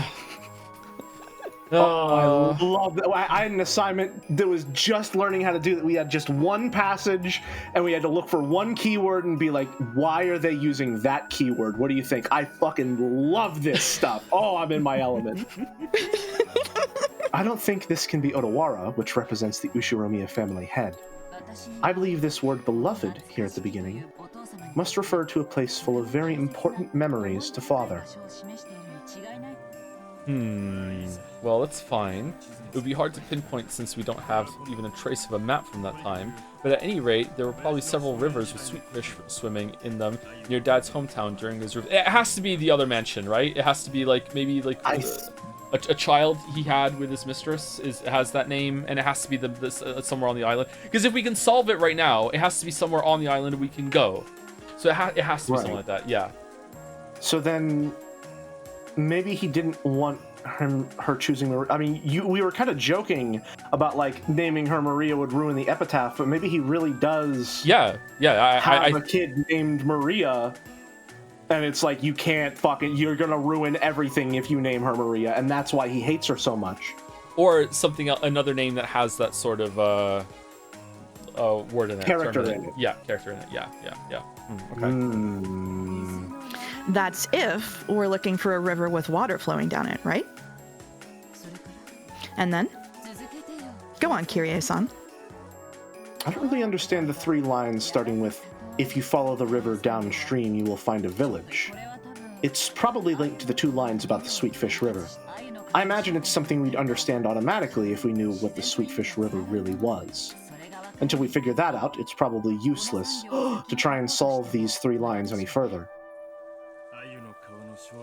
So we're stuck unless we know what the Sweetfish River really is. And there's no guarantee it even means a literal river. Seriously, what's up with the sweetfish? Did Dad like to eat them? Or does it have some special meaning? Is it pointless to read too deeply into it? Is it, Jelly? It's never pointless. If you don't have both a micro and a macro perspective, your field of vision grows narrow. See, Joe? It might be better to be flexible and avoid thinking too deeply. That's good for Joe. Focusing on an abstract image of a river where fish swim or something that can flow. Up or down. Then the answer behind the Sweetfish River passes through the next three lines and makes its way to the key to the Golden Land. If you think about it this way, I wonder if it was a mistake to split it into three parts. There's actually 4 parts. I was thinking the same thing, kind of. Go down the Sweetfish River, find the key to the Golden Land, journey to the Golden Land, and the treasure of the Golden Land. Okay, I'm glad we're getting here, because I was thinking the same thing. Truly intriguing. Well, you've gone this far. Would you mind continuing and telling us your opinion on the most central portion of the epitaph, up to the point when we reach the Golden Land on the 10th twilight? That's the most symbolic, and also the most disturbing part. Since the word sacrifices keeps coming up, I can't help but think it has something to do with father's occult ceremonies. How do you see it, Kirie-san? Kirie recrossed her arms several times, peering into the paper with the epitaph copied onto it as though she was looking through it. This is very difficult. It starts with the one who obtains the key, so you probably won't be able to continue without knowing what that key means. I'll have to give up on that, but I'll take a shot at trying to solve it anyway. This is the process. This is the process. Just like how the Sweetfish River isn't necessarily a river with water flowing down it, it's also doubtful that this key is actually something shaped like a key. Right. It might also be a code word or a keyword. Code or keyword. After all, this key isn't something to be stuck into a keyhole. It's something that selects 6 people to be sacrifices for the first twilight. In that sense, we can say for sure that this key isn't being used to open the door to the Golden Land. But what a disturbing key it is. A key that can choose 6 human sacrifices? How would a key select anything? Do you spin it like a roulette? He knows. He knows. Yeah, he knows. This key indicates a certain group of 6 people. No, we should say it indicates a certain group of 6 things. If this doesn't mean a literal command to offer sacrifices, perhaps it is a roulette, a wheel, if you will, of names. Oh. Interesting. So when is Eric gonna die? Wheel-chan was in on it the whole time. Huh. So when is Ushiromiya Eric being introduced? What's happening on the bottom of that spinning chessboard? Ooh. For example, it could be an anagram.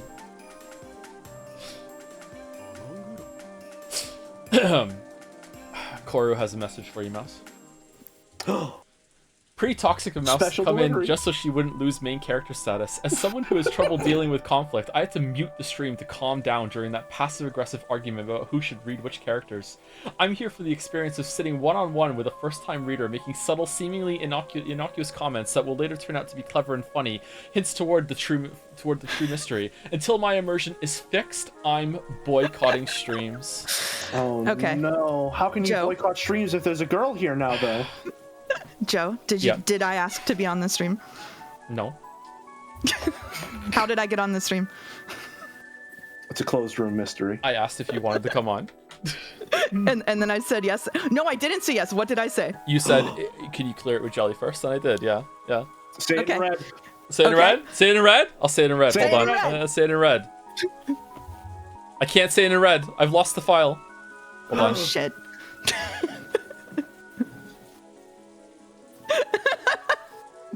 All right. Everything I just said was true.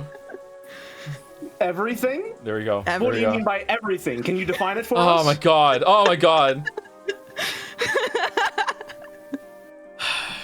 If you can't, then I suppose you'll have to resign. We didn't hear it. Oh shit. Okay. Yeah. 1 second. All right. Everything I just said was true. There we go. And what do you mean by everything exactly? Well, surely you can answer one simple question. Ushiromiya, Joe Netler. Yeah, the finest stream. Okay. It's where the sweet fish are swimming. That's the stream. An anagram. Do you mean playing with letters? Oh, sorry. Yes. I've been thinking about it ever since Rosa started talking about the family tree, and about how village was a part of Maria-chan's name. It seems that ever since the words beloved hometown came up, Rudolph-san, for example, has assumed that this epitaph points to some coordinates or some other geographical feature. That might not be the case. This could be some kind of puzzle, or playing with letters. Forgive me, but how does one play with letters? Oh, well, it's like Sucker Mary Barrels Rudolph, what the fuck are you talking about? What do you get when you take out the E's and R's? Like that. Suck, What do you get, Joe? Suck my balls?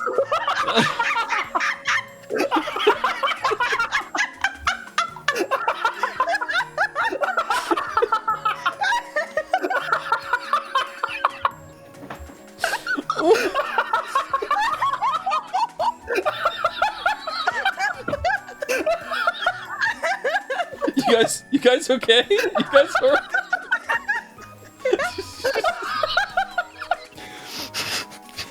I think the blanket fort is getting to my head. I got pre-thanked for assigning Rudolph in this scene. Oh my god.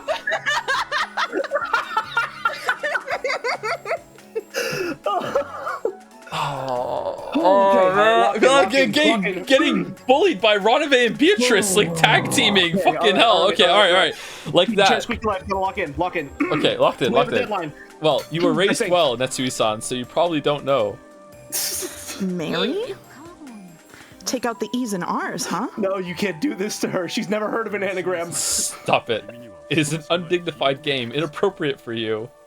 Like eating salmon. Only Natsui didn't get it and had a blank look on her face. It seems she'd only guessed that the answer had to be something undignified. Meanwhile, Kirei is laughing, going by Rudolph and Eva's sniggers. Natsui Nehan, it's something like this. Or Nissan? I'm not sure if it's Ne or Ni. Nay. This is just something from Maria's Book of Riddles, okay? There's this thing called a Tanuki notebook. It's a notebook written like a code with a lot of TAs? TAs? Is that? I think it's TAs. TAs? It would be TAs, yeah. Yeah. And if you remove all of the TAs, then the true paragraph pops up. It's a game like that. Oh, I see. She does not. Oh no, she does. She knows. Natsui finally realized the answer to the undignified riddle Rudolph had posed, and her face grew red as she hung her head in embarrassment. And then Kraus cocks a shotgun. Did she think that joke was funny? So maybe kill actually means remove in that sense, right? Yes, I also thought that. It's possible that the key to the Golden Land is a word with 6 characters. In other words, the Ta from the Tanuki notebook is actually 6 characters here? This is getting complicated. Playing with letters, is it? Didn't I try to do that with them? I couldn't figure it out? Or no, I didn't do that. I picked a word from the paragraphs instead. Yeah, okay. So in you know, concepts of being in the area that they are. In Japan, it really feels like a child's game, but it's apparently a stylish form of humor among intellectuals in the English world. It is easy to imagine that Father was interested in it. Ah, yes. But by this point, I quickly lose my ability to understand it. Up until this part, it may have been filled with mysteries, but it was extremely sequential. Sweet Fish River, go down it, then find the key. All of that is extremely sequential. You need an editor, you said the same thing. And as a result, we can guess that we gain a 6-character key. But in that case, we don't know what we kill the 6 characters from. That's right. Where do we pull the 6 characters from? It doesn't tell us. On the second Twilight, there are those who remain. Which means that, at the very least, there's something has a limited number of characters. You could read it like it's telling you to continue with the remaining characters after the first 6 are removed. And yet, we don't know what this something is, even though it should have been shown to us at the beginning. Are we wrong even in our assumption that this is playing with letters?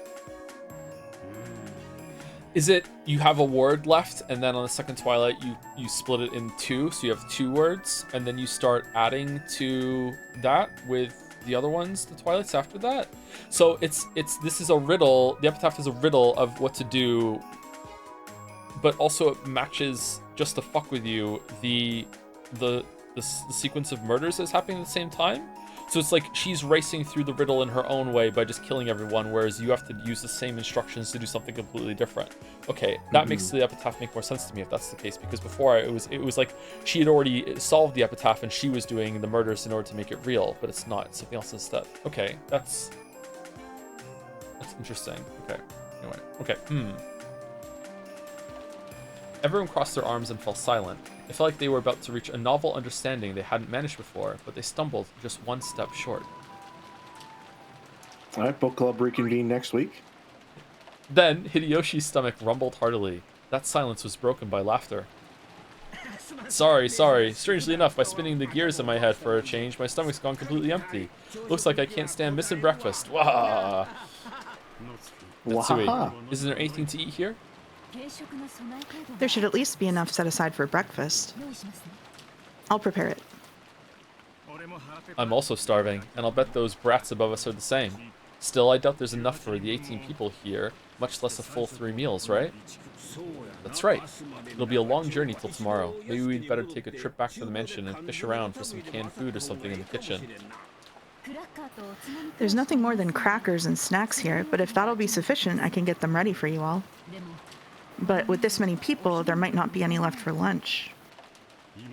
That will do for now. Would you mind getting those ready? It looked like the men had been taken over with an appetite that stopped all thought. The atmosphere grew more peaceful, and the epitaph investigation team split up for the time being. But Ava kept staring at the paper the epitaph was written on like she was going to burn a hole through it. Playing around with letters was nothing more than a theory of mine. There's a chance it's mistaken. Me talking about Umineko. Eva-san, don't take it too seriously, okay? Thank you. I'll just keep doing this on my own. Would you mind leaving me alone? Eva spoke coldly. Kirie didn't bother her anymore and instead went to help Natsui prepare breakfast. Nei-san, shouldn't we also help prepare breakfast? Then you go help. I'm busy solving this. Sorry. Then I'll help. Good grief. How can you be like that? Oh, so, huh? I was really caught off guard, just like her. The Ushiroma family headship will be given to the person who solves this epitaph. It looks like you've given up from the beginning, as if it has nothing to do with you. But if you can solve it, there's a chance even you'll be able to receive the headship. This is a chance to steal everything from Nissan. Why aren't you taking such a once-in-a-lifetime chance more seriously?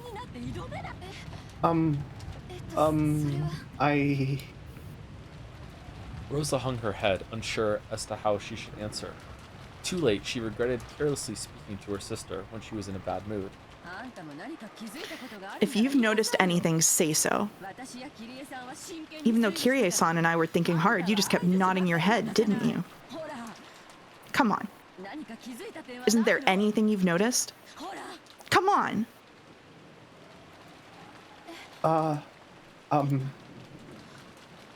Don't you think this part's strange?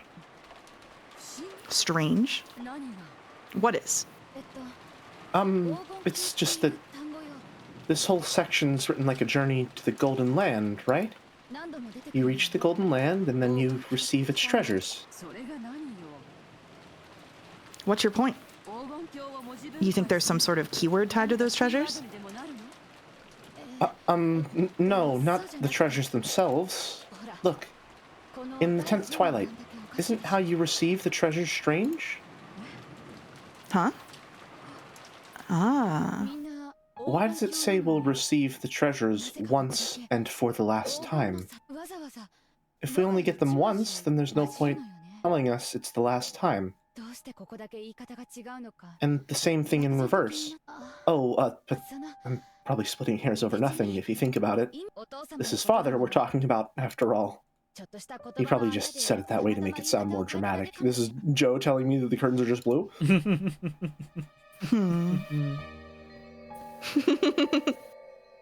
But I'm wrong. I'm wrong. Ooh. No, that's wrong. Okay. I'll take Beato. Jelly can have Virgilia. Joe, you can have Ranave and Ava. And then we'll just keep the rest from last chapter, I think. Interesting. I'm not Ronove? Well, you can be if you want, but I trust your judgment. I trust your judgment. Okay. Interesting. Okay. Boring. Oh? What's boring? Boring. My. What on earth is this child grumbling about? She's probably annoyed by all the tips you gave Battler-sama, madam. Not really. That doesn't annoy me. On the contrary, I'm happy to see that useless battler finally reach a level where he can match me. Ho. Did Battler-kun and I get a little too close? Perhaps us old fogies had best leave you youngins alone. When Virgilia and Ronave giggled and cackled, Beatrice's irritation meter finally reached its limit. Ugh, enough with everyone laughing at me. Ronave vanished for a while. Disappear. Certainly, then I shall rest for the time being. My Interesting parallel to interesting parallel to the beginning of this episode where Battler was essentially doing the same to Beatrice. So he was like, fucking go away, disappear. She's learning from it, maybe. Ronave bowed his head, still laughing, and vanished. After that, all that remained was the grumpy and irritated figure of Beatrice, and Virgilia, who was coolly enjoying her tea. When you said there are no more than 18 people on this island, you actually cornered yourself. I knew it. I did have this feeling it might be a bit too early.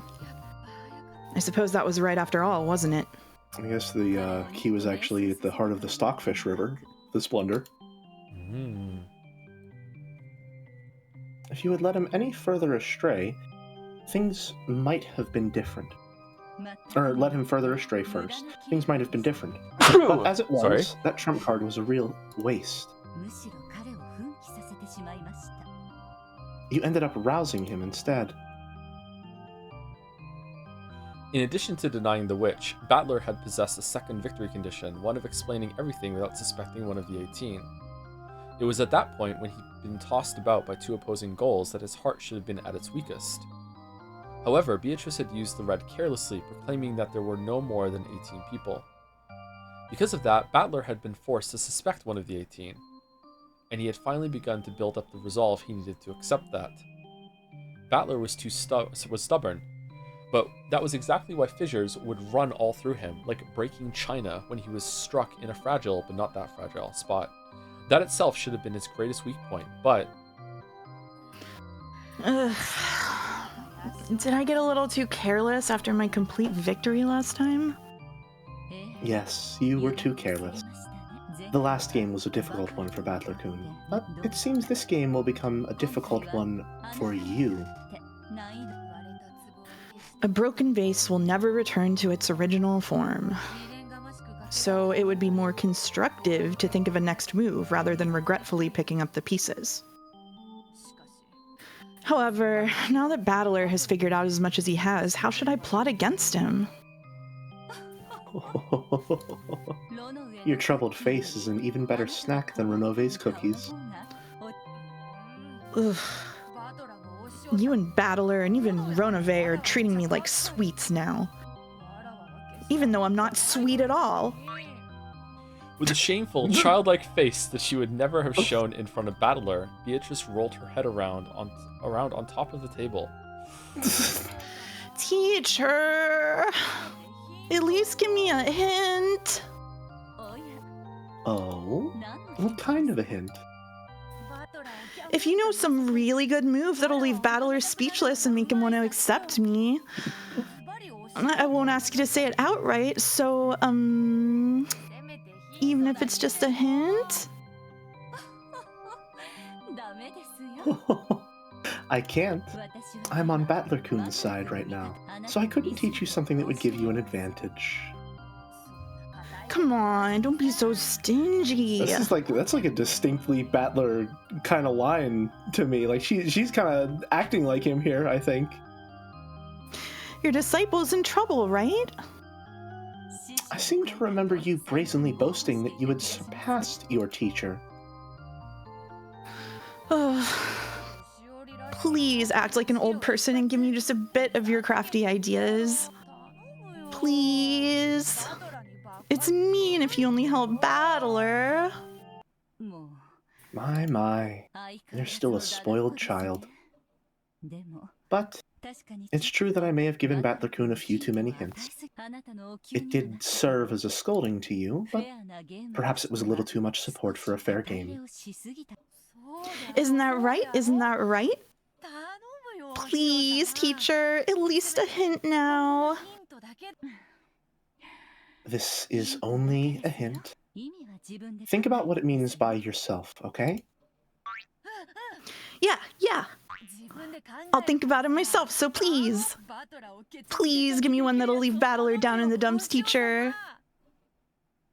Considering how she acted like a great and mighty witch in front of Battler, the way she acted when he wasn't around was truly pathetic. I can hear that smile. I think it's adorable.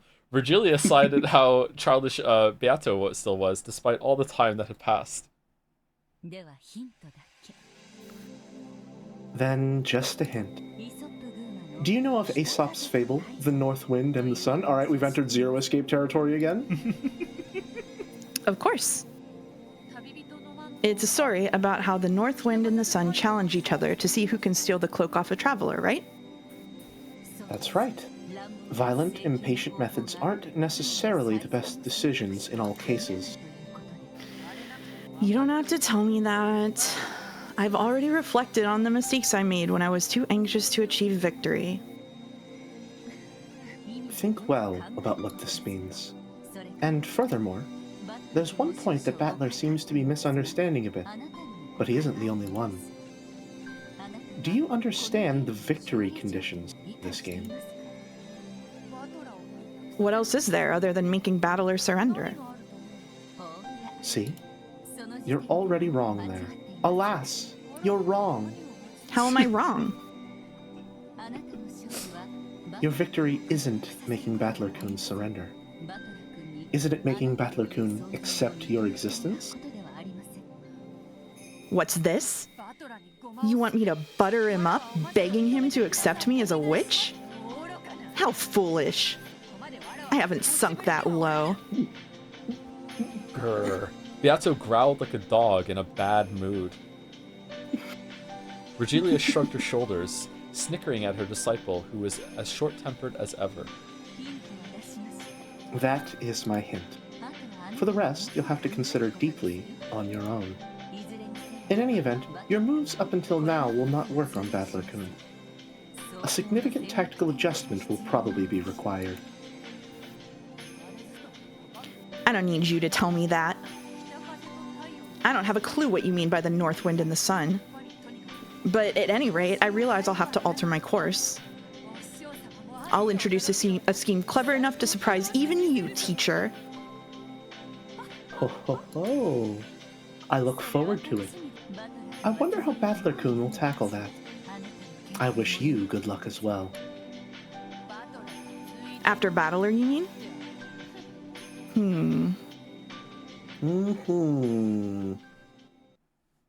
So, for no reason at all, my read on that scene is that Virgilia just told Beatrice to seduce Battler. That's what I was going to say. It feels very much like maybe Virgilia and Renove are just like sort of nudging them together, being like, just fucking kiss already. Just fucking kiss, you two idiots. Jelly, you could take young Eva here, and Joe can keep the narration if you want to keep it back. Sure, yeah, sounds good to me. Yeah. You gonna give up and resign already? I guess you are that tired. If only you just grab a futon and sleep. As my mind grew vague and I pretended to fight my drowsiness while sinking deeper and deeper into the sofa, I scolded myself. You also dreamed about stealing the position of family head from Kraus, right? Even though my magic's given you a chance, are you already throwing it away? Is this who's Ava? I can take adult Eva if you want to take the narration. Sure. You could say that, but This riddle is really hard. Even a wire puzzle would be better. At least in that case, you'd know for sure it's solvable. But in the case of this epitaph riddle, we've been given no reason to be sure of that. I might just be fighting a useless battle. Useless? Still hazy, I looked at the notebook I've been holding the whole time. It was open to a page with the epitaph, which I must have stared at hard enough to burn holes in it on so many hundreds of nights I'd lost count. That page is truly a door. On the other side lies the Golden Land, the place I've wanted to drag myself to no matter the effort ever since I was a child. And the place I was never able to reach. Am I touching the door with both hands, with the book? No, the door right there in front of me, ready to be opened, and yet still unable to reach the other side. That's right. Your hand is already on the door. Come on, open it with all your strength, and read the characters written on the door. Open it with all my strength. Read the characters written on the door. Strain your eyes. See through to the thing beyond the epitaph written in the notebook. The beloved hometown definitely won't betray our expectations. The only past Father held dear happened during his childhood years. That's right. Then what about the Sweetfish River? There are several rivers where they swim, and there's reason to doubt that this just refers to one close to the place Father lived. If we take out a map and start calculating which rivers with Sweetfish were closest, things will get quickly vague and we won't be able to narrow it down. Didn't you say it yourself? You said it didn't have to be a river with water flowing down it. If the word Sweetfish is too complicated, why not forget it? Think of a river. A river. Linking it with a family tree wasn't a bad idea. Try thinking about how to link a river with something else along those lines.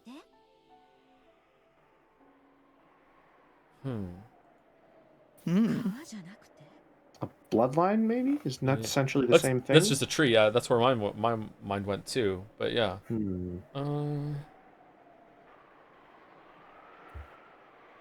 pausing to let you theorize. Huh. You two were so excited to theorize when I wasn't here. What's going on? This is a fucking puzzle. Like, I don't know. Like we have a win condition now is the thing. As you know, I didn't get a single line in connections today, Mouse. So like, I'm not primed for this, okay? Even you found it hard today. I'm telling on you, yeah. I'm a subtext guy. I can only give you answers when none of them are the answer. Oh, so we're the no stakes English majors. Okay. Yeah.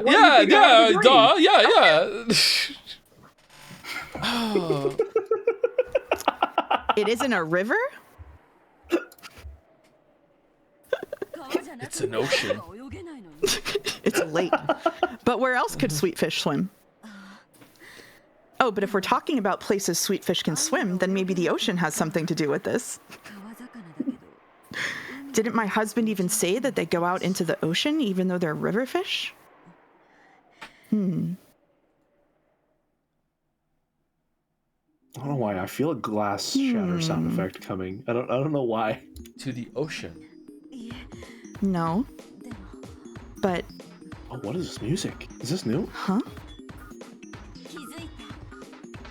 Did you notice? But that's just a faint memory. There's supposed to be a room for storing books in this building, right? If you investigate, you can make sure. If that's the Sweetfish River, and if the key might be a 6-character word, then could the key actually be resting in that river? I don't know. Anyway, I have to search in an atlas.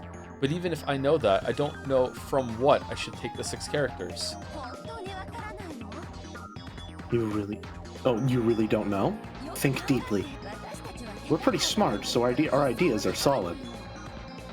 Don't think of it like it's something as massive as the riddle of the epitaph, but like a child's riddle. Men are always children, no matter how old they get. True! Even if Father has advanced into old age, it doesn't change the fact he's essentially a child at heart. Throw away your awe of Father. Think of this like it's a worthless, infantile game with riddles, like the ones Maria suddenly brought on the boat. Riddles. Worthless, infantile. Useless. Huh. I'm sure that was... What was it? I'm sure if my memory isn't wrong, then it's probably the case. No, I don't have to rely on my vague memory. I should be able to figure that out immediately by searching the library. Have we been to the library yet? I don't think so, right? Nope. We've probably already noticed the answer. All that's left is to investigate whether it's correct or not. Come on, Eva. Let's go to the library, making sure no one sees us. There, we should find a mountain of thick books that didn't fit in Father's study. I'm sure we'll find a book that answers our question. Quickly. This is the first and last chance we'll ever get to make our dreams come true. Oh, okay, that was still... Yeah, sorry. That was still her. Gotcha. Yeah. When Natsui tried to lay a blanket over her, Eva suddenly jumped up. I'm sorry. It looks like I woke you. Eva, if you're sleepy, don't overdo it. You rest first. Thank you. Definitely not up to something, face? Yeah, definitely not up to something. I'm just gonna go to the bathroom for a bit to wash my face. You should take it easy and rest. You're just gonna make yourself feel worse, you know? I told you I'm fine. I'll be right back. After leaving only those words behind, I rapidly left the lobby. The lobby was partitioned off by a door, so as soon as I went into the corridor, they could no longer see me.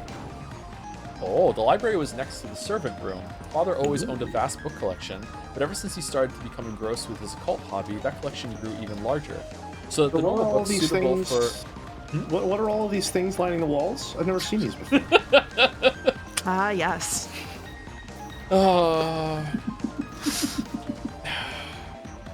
So the normal books suitable for a normal study had been forced out as his study overflowed. This so-called library was mostly used as a storage room for those normal books. They were all thick, like complete encyclopedias for intellectuals, but that was very convenient for me now that I was investigating something.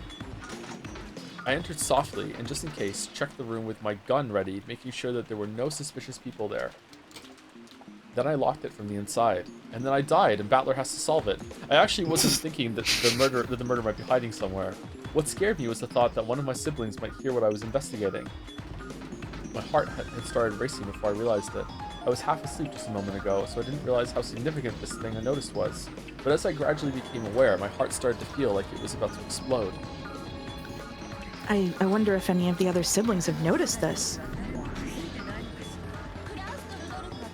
I don't think Kraus and Rudolph will notice, but I don't know about Kyrie. She has extraordinarily good intuition. And I don't know about Rosa either. Rosa's stupid too. She always has been, incredibly so. Oh, she is going through it. She's like slipping deep into psychosis right now, I think. She's losing her mind. Really? I'd say she was wise enough to make you think she was stupid, so that she didn't earn herself unnecessary malice. Did her eyes darken as she got older? Why has young Eva got different eyes? Why what indeed? The fuck? I never noticed that. Here it is. Huh. I wonder if we'll find it in this one. What color are young Eva's eyes? Are they blue? Blue, yeah, they're blue. Can we check the other characters? Blue eyes are Shannon, Beatrice, and Battler. And Jessica. And Jessica. And Jessica. What about the witches? Purple eyes like Eva. Do we have Londa Delta and Byrne in the list, or are they not present? No, they're not there. They all have red eyes. Interesting. I pulled the book out and flipped through the pages. Although I think Byrne has purple eyes and Lambda Delta has red, no? I think so. So this is a Sweetfish River? I see. This is what the Sweetfish River means. Don't dawdle around. Research further. Yes, I understand. if you follow the river downstream, you'll find a village. By using the character, Sato, does he mean a town or something? That's just an area of dense population, so there could be any number of those. Why have you stopped thinking? Oh, is this too much work for you? If only you'd just give up. If only you'd just hand the Ushiromiya headship over to Kyrie. I don't want to. Kyrie? I will become the head. This is my first and last chance. What is this village? What does it mean? Do you find one if you go down the river? Ah!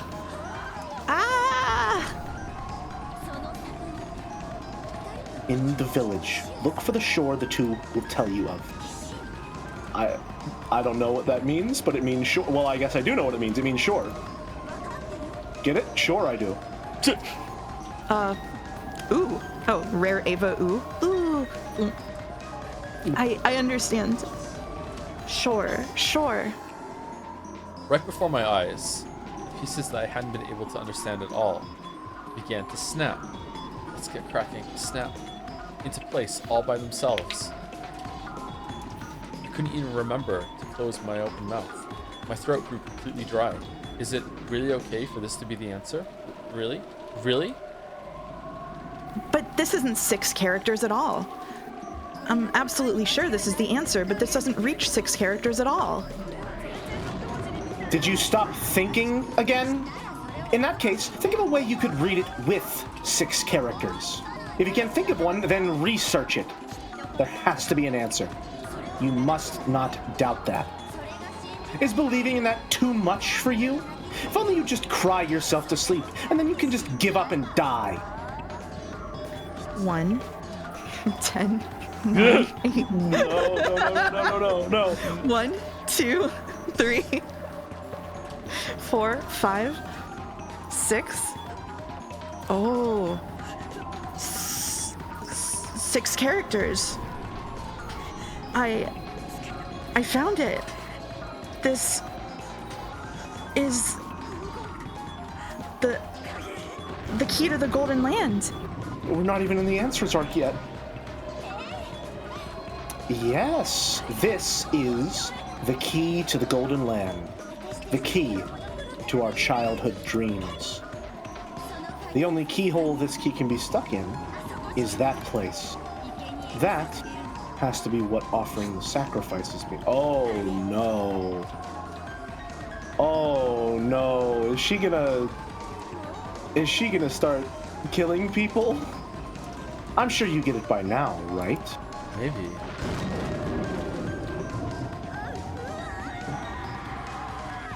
She's not okay, well there's that glass shatter. She's not having a good time. Ah! Yep, there it is. Yep. Oh, I was a little bit ahead. Oops, That's okay. sorry. That's Spoilers. okay. Don't worry. If you want to keep going for this chapter, we can just keep the same rolls. Okay, alrighty. Are we where are we at as far as our goals for fucked. You're fucked. The schedule is fucked. Okay. The schedule is canceled. And I just apologize. don't worry about it. We yapped Nope, too that's long. okay. We yapped too hard. Everybody loved the yapping. It doesn't matter. It's Gotcha. fine. Okay. All right. Okay. It's okay. How are you for time? How are we for time? I've got probably another, I would say, hour.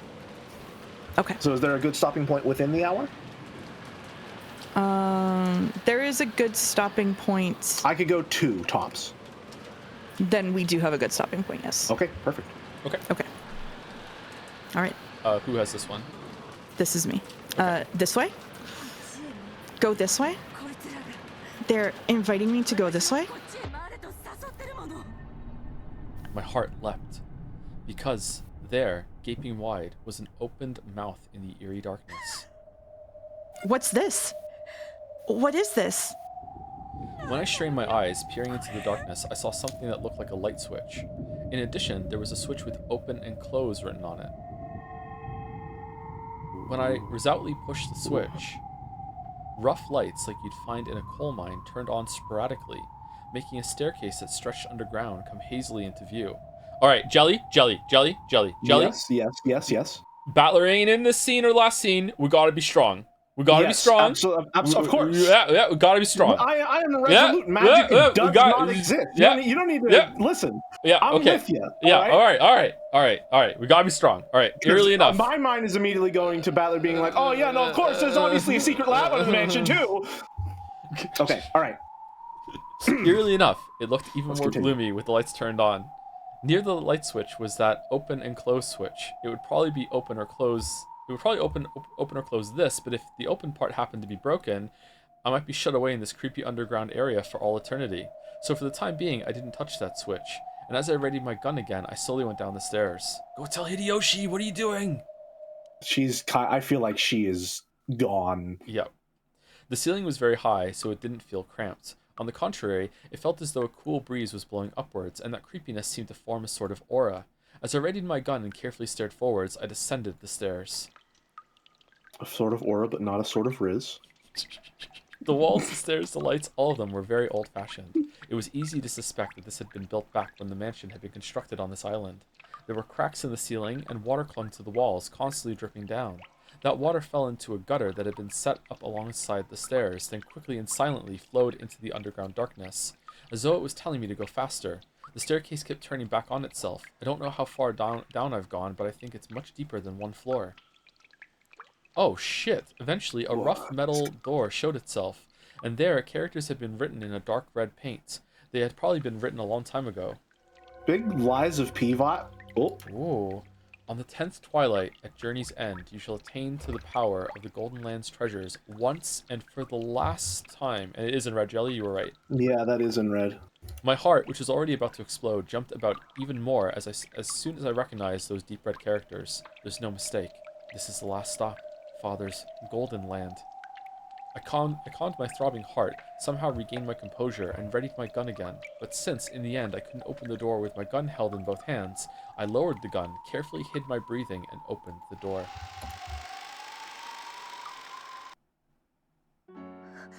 What?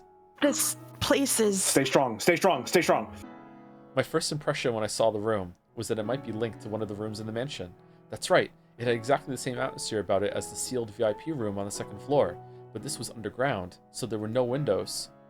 There was only the solemn light of a grand chandelier. But even though it was dimly lit by the faint light... The mastermind.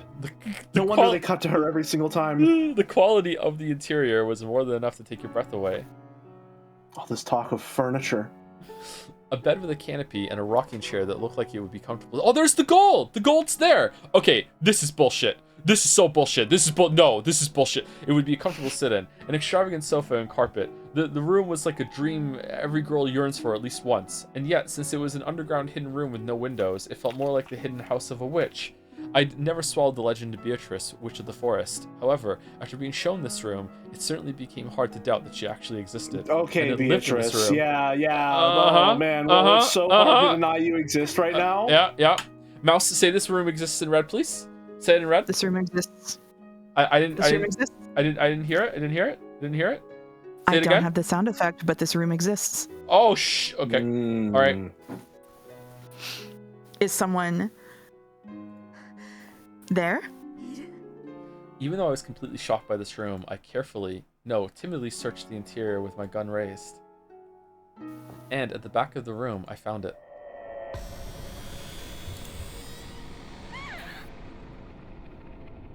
Eek! My gas came out strangely, like a bunny being choked. There's a mouse in the call. After all, after finding something like this, no one would be able to stop that kind of stupid voice from leaking out.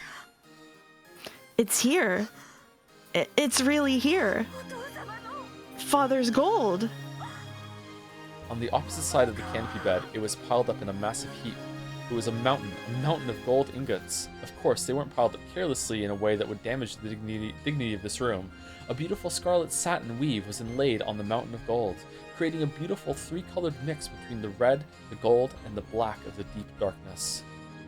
It was as though, when the witch slept on this bed, the gold would be a respectful chamberlain waiting on her. Nobly, refinedly, gracefully, beautifully. It was attentively piled there with an imposing air. When I tried to grab a single gold ingot, I was surprised at its weight. It was probably about 10 kilograms. Just this ingot would probably be worth more than 10 million. The Ushiromiya family crest, the one-winged eagle, was lightly imprinted on it. It was hard to tell whether it had worn away or whether the impression had been made carelessly in the first place, but it was certainly the crest of the one-winged eagle. All right, Battler, time to cut in. Time to cut in. Just how many ingots were piled up there? By doing a quick count here and there, and judging by the height, there had to be a few hundred at least. My mind's already gone blank, so I can't do the math well. Even a moderate guess would put it above several billion yen. A fucking Zero Escape character would have already given us the detail. Yeah, no, absolutely. They would have given us the formula and everything, too. And how much it is worth in 4 different currencies around the world at the moment, yeah. Yep. Can I take this opportunity to say this is my favorite song in the whole visual novel? Oh, is it really? It is. That's right. Of course. After all, there's 10 tons of gold, right? At the current value, that's more than 20 billion yen of gold. I found it before anyone else. I found it.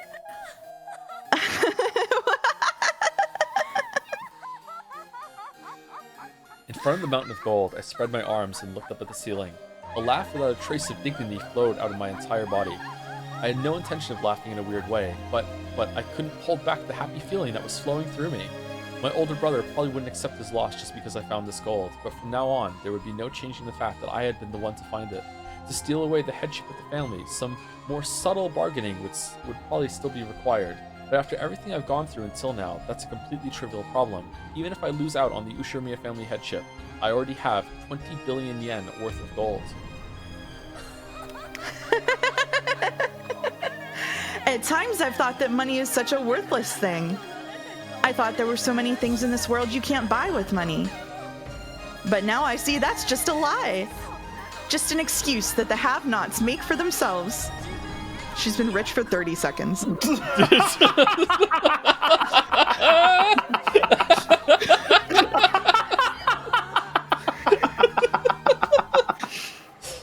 front of this mountain of gold, I finally realized something so obvious.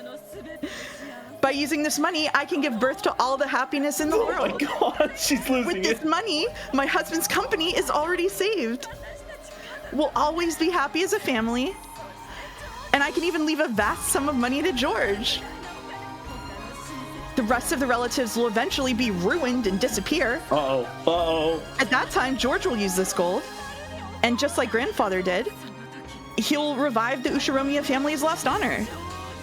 George is the true successor to the Ushiromiya family. Yay! Yippee! Yay! Can't believe he's still single. Okay. It happened. Yay. My wish was granted. Here's the gold kitten. Okay. That dream I had wished for ever since I was born into this world as Ushiromiya Eva had been granted completely at this very moment. My husband and I will be happy for all eternity, and I can also give my only son George eternal happiness. There's no way I'll waste it on foolish pleasures. My older brother has chewed the Ushiromiya family to bits, but George and I will revive it, and that means I truly have succeeded the Ushiromiya family headship. I was successful! I did it, honey and George. I, your mother, finally succeeded. No one will be able to threaten us now. That's right. After this, never again will we be smothered by sadness. I'm just expecting to hear a gunshot and blood to splatter over the gold right now. I'm just bracing for it. Yeah, yeah. Congratulations, me. Congratulations, Ushiromiya Eva. Interesting. Those are two separate statements. Right here, right now, the sad half of our life will have its heart's desire granted. It's all thanks to you. I was given this chance because of your magic. Because of that chance, I was able to make it here. Thank you. But my magic wouldn't have been granted if we both didn't believe in each other. The power of friendship, so it isn't just the power of my magic. This is our victory. Because of that, congratulations, us. Thank you, me. Thank you, Ushiromiya Eva. On behalf of myself, I would like to accept this award. I'm glad I didn't give in before now. I'm glad that I didn't drown in sorrow and forget to keep struggling. No, this is my magic. Our magic. Your magic was the real thing. Beatrice, the witch of the forest, is nothing more than an illusion. Uh-oh. You are the real witch, a wielder of real magic. Uh-oh. That's right. That's right. That's right. Right now, you are the golden witch, Beatrice. Oh, no. No. No. Oh, no. That's right. Not real. Uh-oh. Uh-oh. Eva, hold on. So, Joe, I think it's a bit of a bold move from the Eva conglomerate to move in and go for the gold like that without really checking with the rest of the family. How do you think this will play out in the coming moments? Well, I don't know. The Rudolph team has some really hard decisions to make right now on the field. It's lucky that we're in halftime and they can, regroup in the locker room and see what they're going to do. I understand sports and can keep this bit up going for a whole entire stream. Certainly. I know what sports commentating is like. Fucking hell. Now back to our field mouse live on the scene. I'm sorry, it's pretty windy here, so I'm not really able to talk on the microphone right now, but I think that you guys are doing great. Thank you, Mouse. Back to you, Joe. Thank you, Mouse. Eva decided to leave for the time being. When she climbed the stairs again, trying to leave the secret place, she saw a creepy swaying human shadow blocking her path, and her dreamlike state was blown away. Again. No! Who is it? For an instant, she believed that the true master of this room, the real Beatrice, had appeared. It seemed that the other person was also holding a gun. The two of them were pointing guns at each other, and eventually, they each realized who the other was. Rosa? Rosa? Oh! Interesting. You want to take Rosa, Jelly? Yeah. Nay-san. Why are the shotguns a little in a different? place like this? Why indeed? Do you see how the shotgun has like a the muzzle of Rosa's is very everything is very different actually. Yeah. So yeah, they're not shotguns. Sorry, chat. Yeah, they're Winchester. Yeah, sawed-off Winchesters. Yeah. Okay. Huh. Nay-san, what are you doing in a place like this? That's my line. What business do you have in such a place? I shouldn't have given you that hint, Nay-san. If I hadn't, I definitely would have been the first to reach this place. Too bad. Please let Rudolph walk down the stairs now too. Be like, oh hey, what's going on? Yeah, looking for the bathroom. You two reached it first, huh? And then Krause is like, I was just following where everyone else is going. And then Kyrie, who is covered herself in gold leaf, suddenly appears from the golden bars behind them. Be like, I am the head of the trivia now. It seemed that Rosa knew where the staircase went and what was waiting ahead of her. You should talk. Even though I reached this place before you. I worried too much about the Sweetfish River. The Sweetfish part didn't really matter much at all, did it? That isn't true. It was an excellent hint, wasn't it? Well, of course, maybe there was no need for it to be sweetfish. But when I heard that sweetfish are fish that go out into the sea, I was able to figure it out. What's inside? Why not see with your own eyes? It definitely won't betray your expectations. Don't be afraid, Nissan. I never had any interest in who becomes the head. I don't even care about the Ushiromiya family name. Honestly, I actually feel good about you stealing the headship from Krause Nissan, who was always swaggering around because of it. Are you serious? Of course. I'm the outsider of the Ushiromiya siblings. Even if Father had named me as the next head, there's no way Nissan would have accepted it. I try not to have such naive dreams. Let me see too, Nei-san. This proof of your victory. As long as I receive the proper portion that the siblings agreed upon, I plan to proactively acknowledge you as the true victor in this game. If you shoot me, then you'll have this gold all to yourself, won't you? The same goes for you. If you shoot me, this gold will all be yours.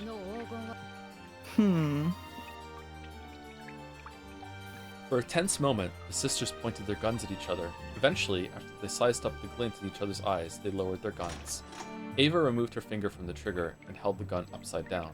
It was a position that she couldn't quickly shoot from. When she saw that, Rosa held hers the same way. Oh, that's nice. Nice. Yeah. A ceasefire? Sister moment.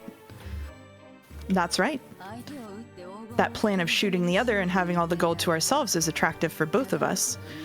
But if one of us just suddenly disappeared on this island while it's isolated by the typhoon, there would be a huge uproar. If we hid the corpse here, it probably wouldn't be found easily, but we couldn't be sure. No matter how many billion yen the worth of gold is on the line, it isn't worth the risk of committing murder. On the contrary, that would give Kraus Nissan and the others ammunition to ring us for all we're worth. Okay, this is like such a psychotic way of saying, but you're my sister, I just don't want to kill you. Like, come on! Like, it's about not getting away with it, and like fucking, like, getting back at Kraus? Like, you're sisters, just be like, I don't want to kill my sister, like, what? I did not have that read on this at all. This is like a full fucking mask off. Like, the only reason you're still alive is because I couldn't get away with it. Damn. Guys, I'm starting to think that the Ushiromias aren't very nice. What? No. No. They're sisters. I agree. Of course they're friends. It may have been a blessing in disguise that you're the one who showed up, instead of Nissan or Rudolph. You're the sibling I trust most. Cut to Rosa from episode 2 having her fucking flashbacks in the tea party room. Thank you. And you're the sibling I trust most, Nissan.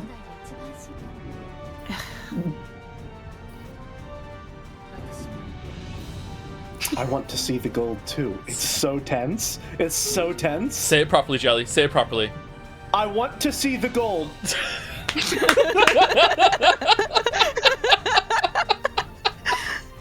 Want to have a peek? Now I feel like seeing it again too. I want to see the gold. Even though I saw it with my own eyes, it still doesn't feel real. Therefore, unless I see it together with you and confirm once more that it actually exists. It feels like the gold will turn to fog and disappear. Ava, what if it's gone now? Ava started descending the staircases once more. Oh no! However, she didn't carelessly expose her back to Rosa. Even though at a glance it looked like Rosa had lowered her guard, she definitely didn't show any signs of carelessness. Oh, it's there. Okay. Okay, good. Unless, okay, good. All right, we're then fine. They reached that room with the witch once more. Sorry, the room of the witch once more. Rosa also gasped, stunned speechless by the vast amount of gold.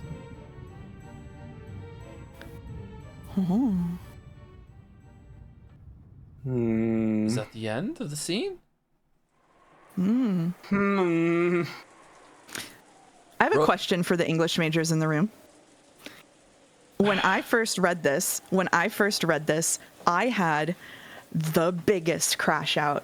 I was so upset that they solved the epitaph off screen and didn't tell me what it was. How do you feel about that?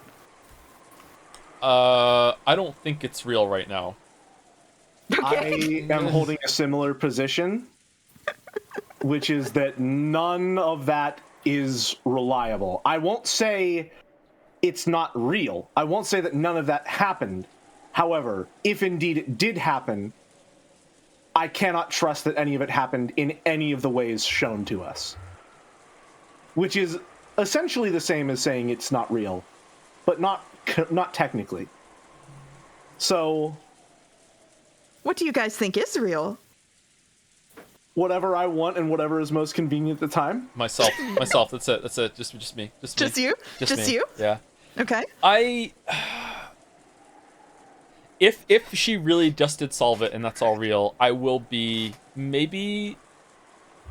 I will definitely think lesser of the story if someone else doesn't walk through it and solve it in detail and we see it all, right? But like right now I don't know what's reliable because I have like steadfastly decided that if Battler's not in the scene, I just don't believe anything is accurate, and I just enjoy it as like a what if sort of thing. There's like bits of truth but not full truth. Yeah. But you believe that the red truths are true? I believe the red truths are true, yes. Mm-hmm. I Sorry, also believe that the red truths are true, because conversely, it allows me to believe that anything that isn't a red truth is questionable. So it's selective and purely in my favor, but that's the nature of the game, is it not? I'm also, one of the reasons why I also think it's not true is I think that the epitaph is something that when it is solved, the reader is meant to go, oh shit, I could have solved that. And her having to go to a library and look up a fucking thing in an atlas makes me think there's no way that the player the reader, sorry, fucking hell, that the reader could solve it. Especially after given the line about the Japanese symbol, but maybe it needed to give you a bit more information for it. So I also don't think that it's real at the moment because of that too.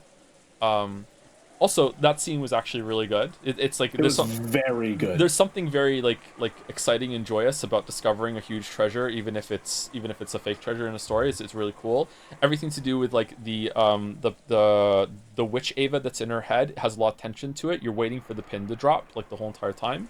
It was a very, very good scene. You know, it's like you've been stuck on this island in this mansion for so long, and when they introduce the other mansion on the other side of the island, that's great. It's exciting, but there being this hidden part of the mansion that we've already been in the whole time is like, ooh, okay, cool. There's more to this. It's like you're right there with the character, and it's like, you know, secret. You know, like it was really engrossing. I was right there with her, so I enjoyed the scene. But I don't think she actually solved the epitaph. But we'll see. There was a lot of contradictory thoughts in there and emotions, actually, now I think about it, and I've said it all. Yeah. Huh. Okay. It's a secret. Alright, Rosa and Eva walked absent-mindedly through the rose garden. They had left the guest house secretly, so they had to be careful when they returned. It was time to snap to it and keep their guards up. Congratulations, Ne-san. Thank you. You decided it. Oh, sorry. I thought that was me. You decided it, didn't you, Ne-san? 50% goes to the one bearing the title of successor to the headship. Certainly worked out well for you. Now that portion isn't Kraus Nissan's. So your share is now 50%, along with a quarter of the rest, for a total of 100. Sorry, Mouse can apparently read a 17-digit number, and I can't read a 3-digit one. 12.5 billion yen. Isn't that incredible? 2.5 billion is enough for me.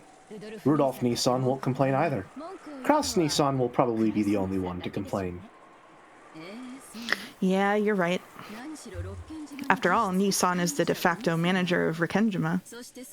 And since the gold was on these premises, even though I was the first to discover it, things might get complicated if I don't handle it cleverly. It won't get complicated. Didn't we give it our all in that discussion last night with that in mind? So that's implying that the same discussion we witnessed in Chapter 1, or in Episode 1 maybe, took place here in Episode 3, if I'm reading that correctly?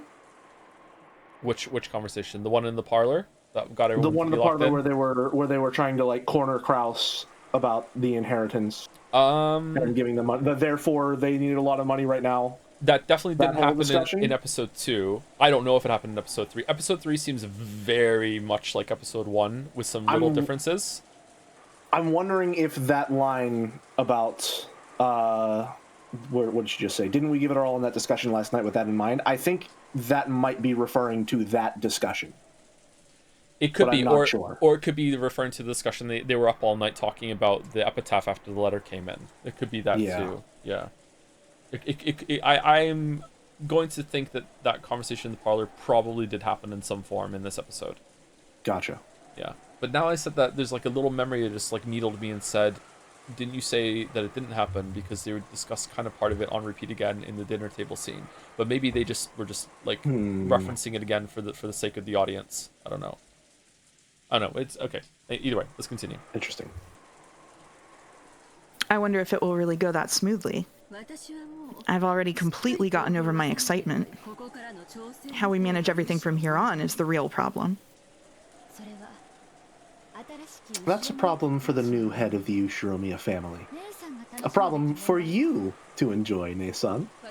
It has nothing to do with me. That's some big talk coming from you. I'll support you as the second discoverer. If you'll at least give me the early payment we decided on. I'd like 150 million yen by March. Yes, that'll be fine. If you support me, I'll graciously pay you that much. I'm not Nissan. Anyway, why don't we go and shock Nissan and the others? Even if we cover up the actual location, I want to see Kraus Nissan's shocked face as soon as I can. Are we gonna come back and they're all just fucking dead? Wait a second, Rosa. Wait a while before telling everyone about it. Huh? Why? You idiot. Isn't it obvious? This is that haughty Kraus Nissan and that sly Rudolph we're talking about. Even if we do announce it eventually, it's certainly too early now. Unless we carefully investigate how to make our next move, it's possible that all of the gold we finally found will be snatched away by Nissan. Eva thought she was saying something extremely natural. So when she saw Rose's expression suddenly cloud over, she was a little surprised. What are you unsatisfied about? You know what kind of a person Kraus Nissan is.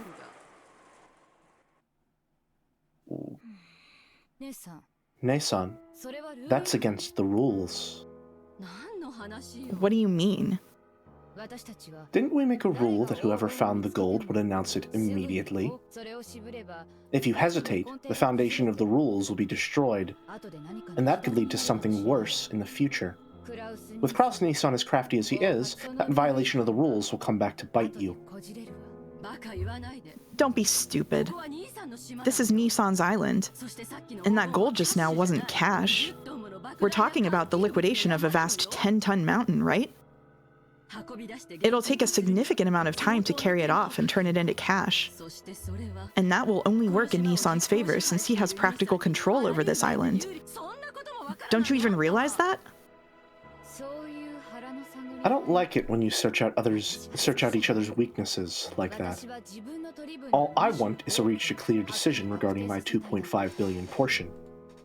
Of course, if you were to give me 2.5 billion in cash right now, you'd be free to continue negotiating however you like.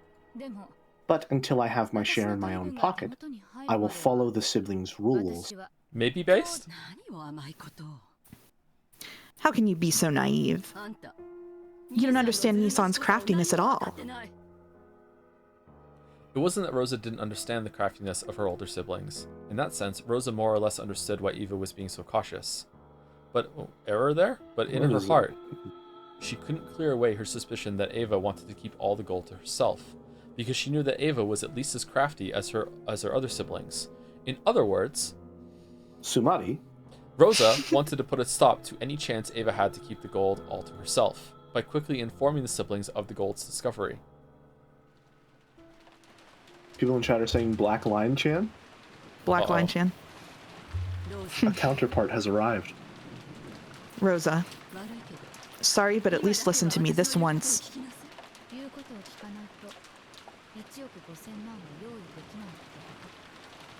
Are you saying that if I don't listen to what you say, you won't be able to get me that 150 million? That isn't the way I wanted to say it. But if you really need that money, supporting me is a more realistic option. If you talk to Nissan and Rudolph, even the portion that's your natural right might disappear. You don't want that, do you? Oh, guns away. Okay, all right. For a while, a severe expression that she'd never shown to her sister before rose to Rosa's face. There wasn't even a trace of her restraint as a younger sister. There was just the ruthlessness, no, the seriousness of a single human arguing about a vast sum of wealth. Eva made light of it, chuckling. My. How careless we must be to stand around here talking like this. Even though a frightful murder case has just taken place and the culprit might still be on this island. I'm sure it was just the servants play acting. There were no murders on this island in the first place. What? Oh? So you do think that after all? Oh ho ho! The circumstances surrounding those 6 deaths show us that clearly. A crime from the outside couldn't possibly have created those 6 closed rooms. Dr. Nanjo said they were all dead, but that was a lie too. This is all a complicated act that Father cooked up. All of the servants are just playing dead. A murder never occurred in the first place. She doesn't know. There's no way that there's a murderer prowling around. Huh. I'm surprised you noticed. You looked pretty scared, so I didn't think you'd figured out so much. I'm good at reading the mood of a situation. I've got you to thank for training me so well. That's right. Come to think of it, now that the servants are dead, almost everyone on this island is a member of the Ushiromiya family. As for Nanjo, he proclaimed the deaths of the servants, but when the relatives began to discuss the riddle of the epitaph, he disappeared off to the 2nd floor, as if he didn't want to get in the way. Okay, what if Nanjo was told that there was going to be fake murders and to just play along and don't even bother checking them? Would he go along with that? Seems like you'd have to have a pretty good reason. Even if they looked really, really like, I think like everyone's crying and shit, and like the battler thinks his dad is that. I don't think he would do that. I don't think he would do that either. I think better of Nanjo. Huh. I would like to think better of him, but he's suspect no matter what. All of it. Oh, sorry. I didn't know that we were... I'm on the next line already. Sorry, hold on. Sorry, you didn't get in the way. Oh, you're fine. Yeah. All of it was an act to get us to try and solve that epitaph. And that's why you need to announce that you're the victor, Ne-san. There's no way that burnt corpse was really Father. He got a corpse with the right number of toes from somewhere and went to all the trouble of burning it in that creepy way of his so we would see it. I'm sure he's hiding somewhere under a table with some dominoes, watching to see how we'll behave. I'll bet he already knows you reached the Golden Land, Ne-san. That's why you should announce that you're the winner soon. I'm sure Father will appear out of nowhere to applaud you and proclaim that you're his successor. Jelly, yes? Have you considered the possibility that the person who is murdering everyone is doing it just to spur people and motivate them to solve the epitaph, and then they can swoop in after it's been figured out, and then they can take the gold for themselves? It's certainly a possibility, especially given that there's always a letter which says the real riddle is to solve, like the real goal is to solve the epitaph. Mm-hmm. Right? Which is to say that in episode 1 and 2 then, if that's the main goal, they've completely failed. Yes. But in episode 3, possibly, if we're to believe anything that's happening, they might have succeeded. Yeah. Also, you might be killing the people that might be able to successfully solve it. Unless there's a third agent, there's the one who's murdering, the group that's trying to solve, and then a third person who's trying to encourage them more to solve it instead of trying to solve the murders in order to get the gold.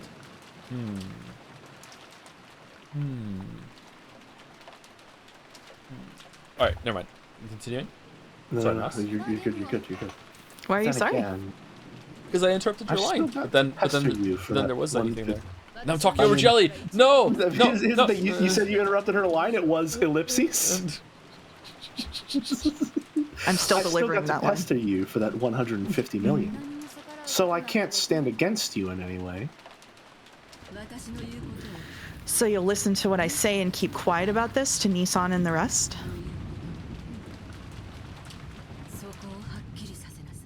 Make your position clear, Rosa. I want to tell them we made that rule just last night. We shouldn't just throw it away. Of course, I will announce it in front of the siblings. However, I want to closely analyze the situation first. We've got to carry out 10 tons of gold, convert it into money, and distribute it fairly. Until I have proof that I can do all of that without Ne-san getting in the way, I want to have some time to think.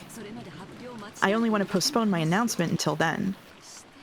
I'm certainly not keeping it a secret because I want it all for myself. Certainly, even though we saw your inner monologue and you were like, I'll give all the gold to Hideyoshi and George will be the true successor and everyone else will rot away and be forgotten and we'll rebuild. Certainly not. Say it in red. You'll definitely announce it to everyone sooner or later, right? Yes, of course. Even I want to rub it in Nissan's face as soon as I can. Ooh, sorry, big yawn. About how much time will you need to think? I won't know that until I've thought about it. Will one night be enough? I can't promise you that it'll only take one night. Out of respect for you, the successor, I'll support you for one night. This year's family conference one tomorrow morning, when the typhoon passes and the boat comes to get us. That's right. When the seagulls cry, she said the lie, she said the lie! I will remain silent until then. If you still feel that you need more time to think after that, then we'll cross that bridge when we get there, okay? I'll support your position to the best of my ability.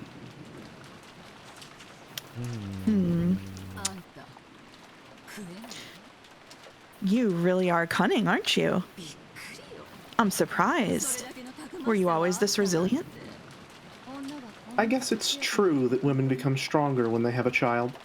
I realized that in myself when I had Maria. Understood. For the time being, thanks for your cooperation.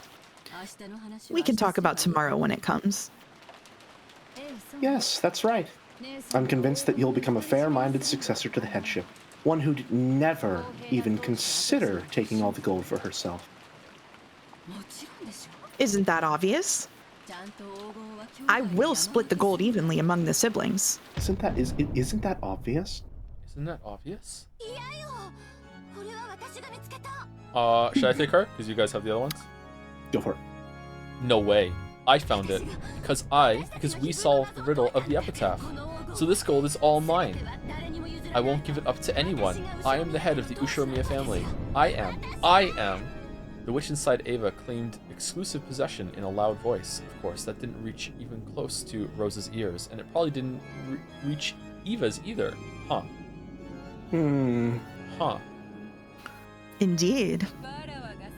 I shall acknowledge it. You are the true head of the Ushiromiya family, chosen by the witch's epitaph. Now I shall acknowledge it upon my name.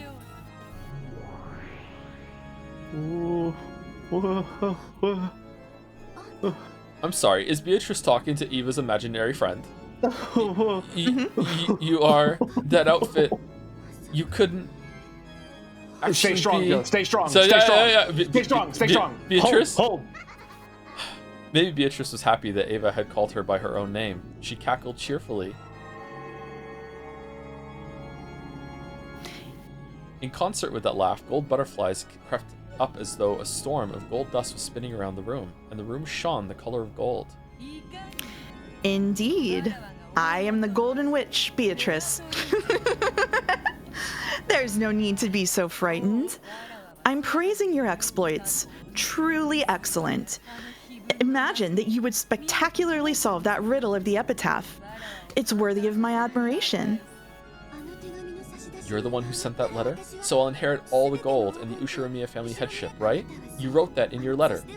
And I overcame that challenge. Indeed. I shall acknowledge it. Right now, all of the gold piled up here and everything of the Ushiromiya family is for you to do with as you please. After all, from this moment on, you are already the Ushiromiya family head. Really? It's true, right? Right? Do not be agitated. I'm openly praising you. As proof, I shall grant you this. The ring. Beatrice took a ring off of her own finger and held it out to Ava. She fearfully accepted it and realized that it was a ring.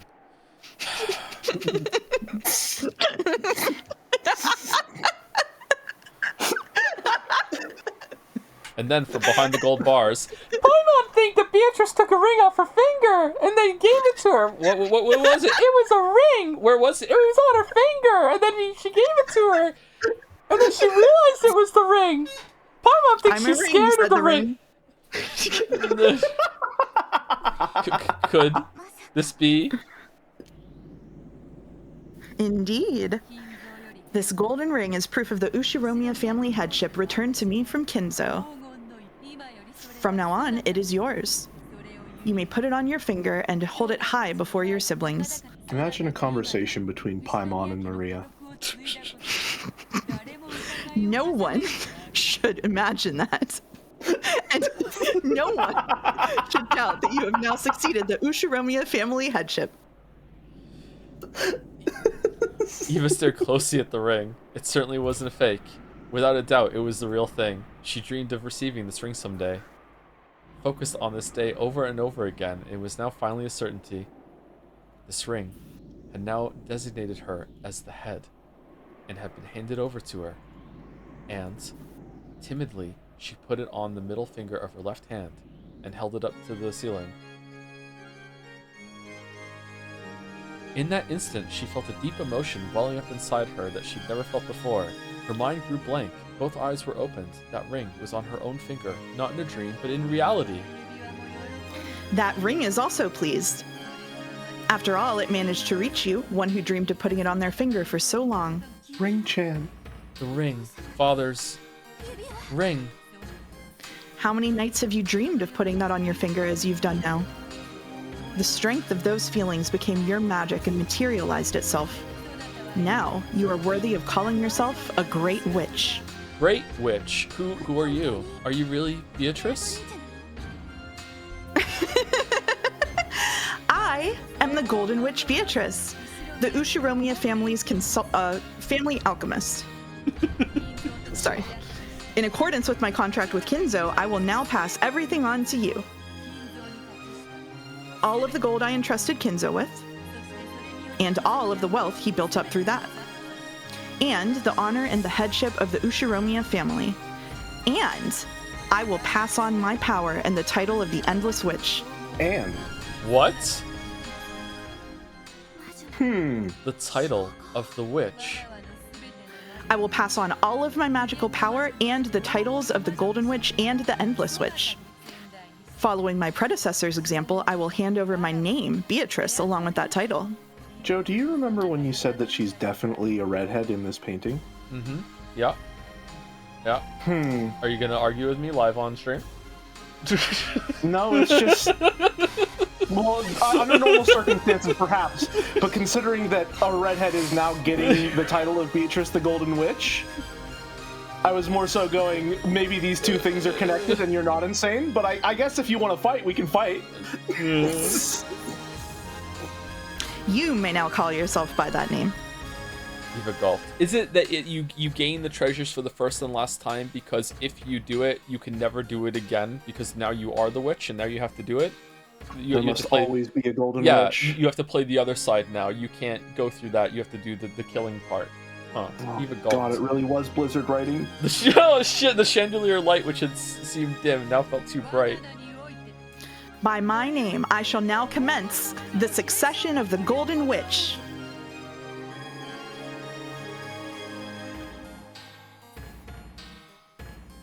And then she's gonna show up in the Velvet Room and Balor's gonna be like, fucking another one? Really? Really? The instant Beatrice made that proclamation, everything was buried by a golden sparkle and changed into a majestic place that looked like an audience hall. In the audience hall, there was a crowd of Beatrice's minions and brethren, as well as countless gold butterflies celebrating this first succession ceremony in 1,000 years. When she looked, she saw Beatrice in the throne that only the Endless Witch was permitted to sit in, holding a golden staff, reigning with a dazzling dignity. Without being ordered by anyone, Eva automatically kneeled, hanging her head.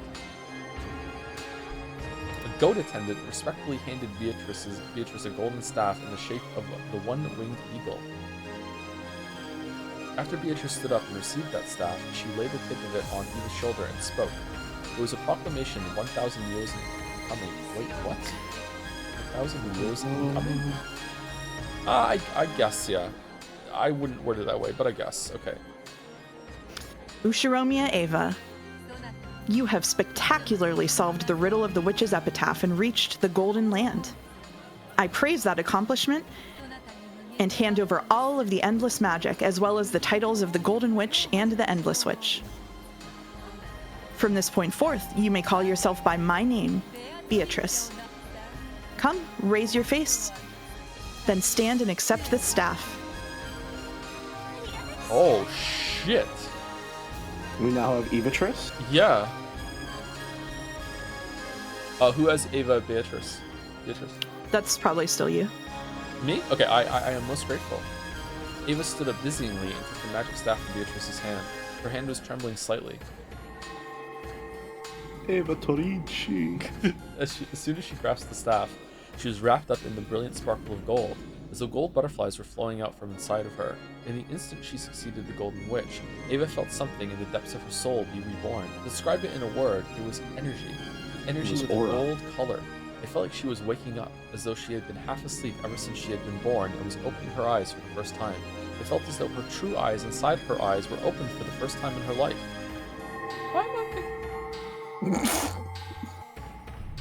Magical girl transformation time? Oh my, actually, oh, wow. What? Whoa.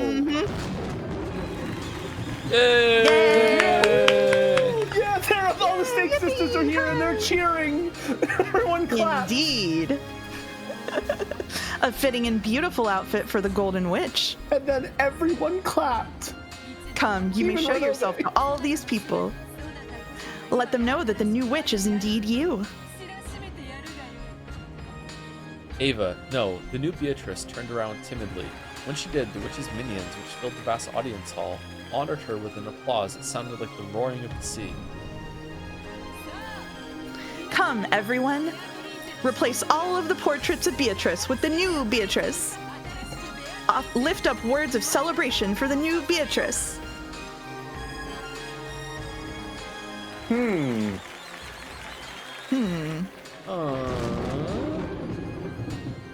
Pretty cool painting.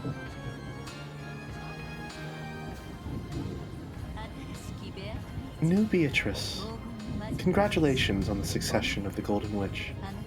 I hope that you will become able to stand on your own as a proud Golden Witch and as the Endless Witch. Wouldn't she be the new Beatrice? The Emperor's new Beatrice? Beatrice's new group? Is that anything? I'm a little stun locked. I'm crashing out a little bit. Listen. None of it is in red. We don't have to incorporate It's not. Okay, all right. This is real. Okay, all right. If they don't say it's real in red, right, we don't have to believe any of it. Nothing ever happens in Umineko. Nothing ever happens. It's metafiction. All right, nothing happens. It's a waste of time. It's a waste of time. Nothing happens ever. Yeah.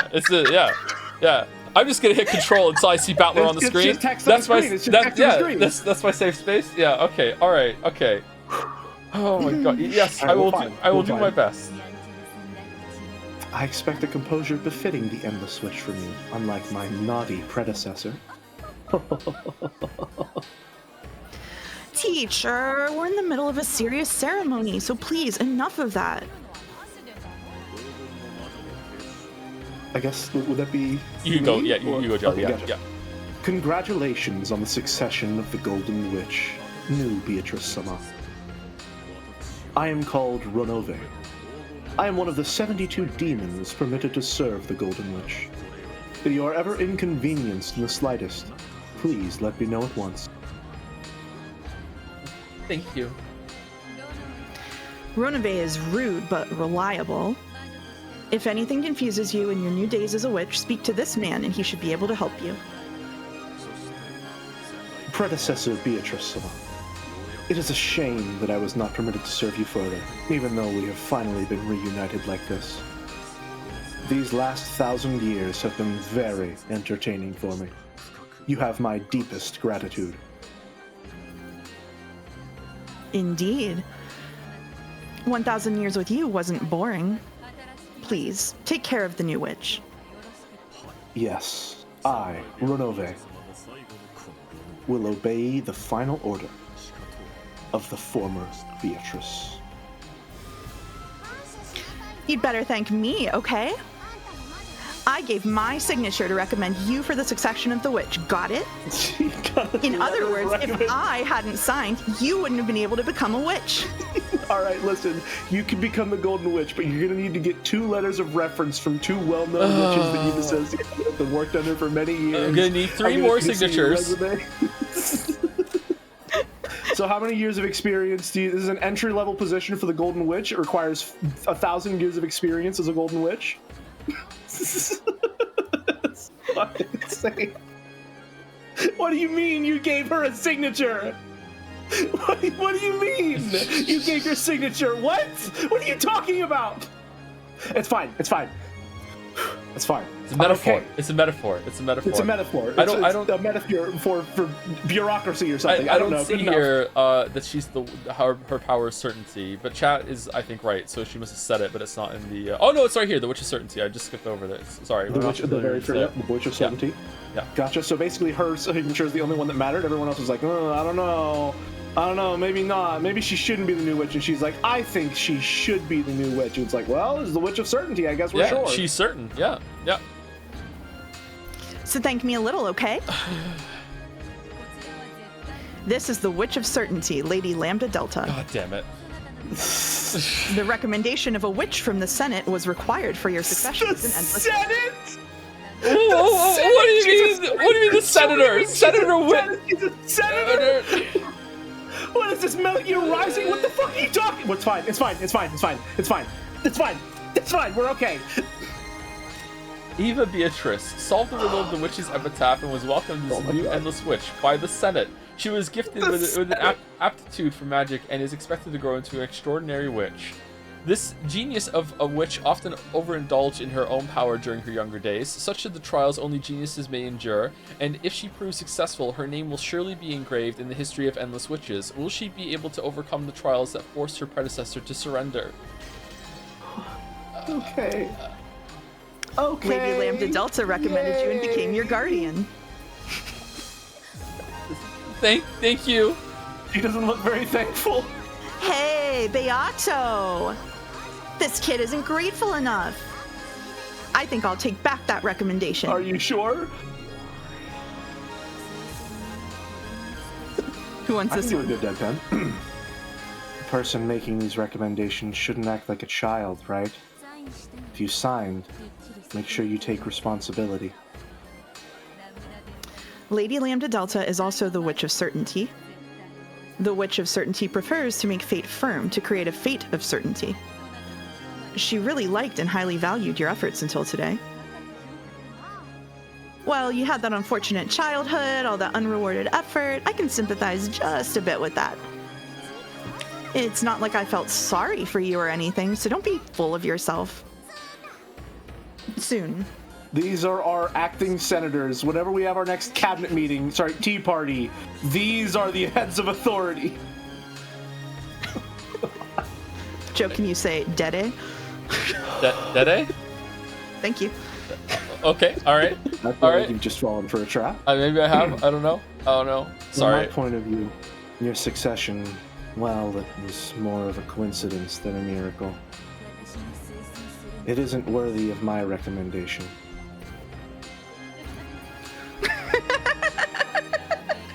This is Lady Burncastle. She's quite hard to please. Still, you could say that just having her participate in this celebration makes you exceedingly lucky. I only came because this is a rare, once-in-a-millennium event. Hold on, sorry, there's a pin.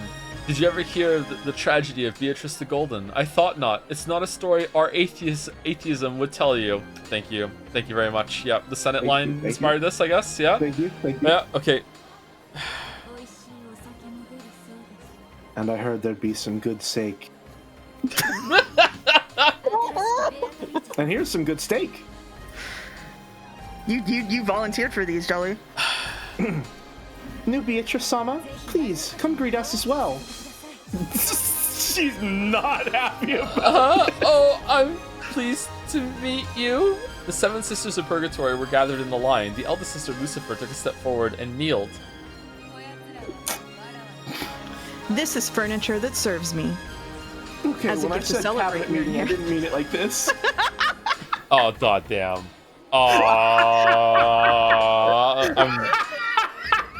I'm so mad I can't even laugh at that. +2. +2. I'm so mad. I almost just leaked an episode 6 joke. Fucking, but This is furniture that serves me. As a gift to celebrate your inheritance, I will send them to you. Once you succeed the position of Golden Witch, you'll need to carry out the resurrection ceremony for yourself, so you'll need them whether you want them or not. The 7 Sisters of Purgatory perform an essential role in that ceremony. Congratulations, you're the president now. Here's 7 Chans. They're your responsibility. They're a villainous bunch, but they serve their purpose. Have them do whatever you wish. We will always be by Beatrice Sama's side. Please, order us to do anything you desire. We will accomplish our tasks without fail.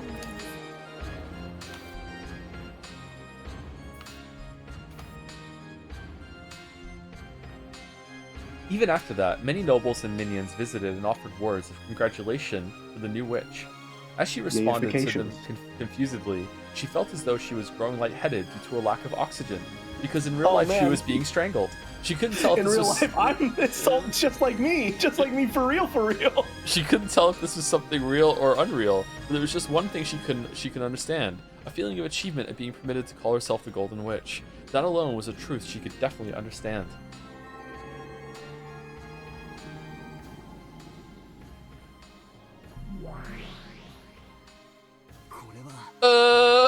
What is all this? Of course I'm not gonna swallow this story, but what in the world does it mean? Aunt Eva is the new Beatrice. Okay, this is the 3rd Velvet Room since he promised he was never gonna crash out. Let's see, let's see. Is he the cry? Are you saying she's turned into a witch? What the hell? To think that someone would be able to solve that riddle. However, that is the rule. I must follow it and pass on the position of Golden Witch and my name. It is hardly something to be surprised about.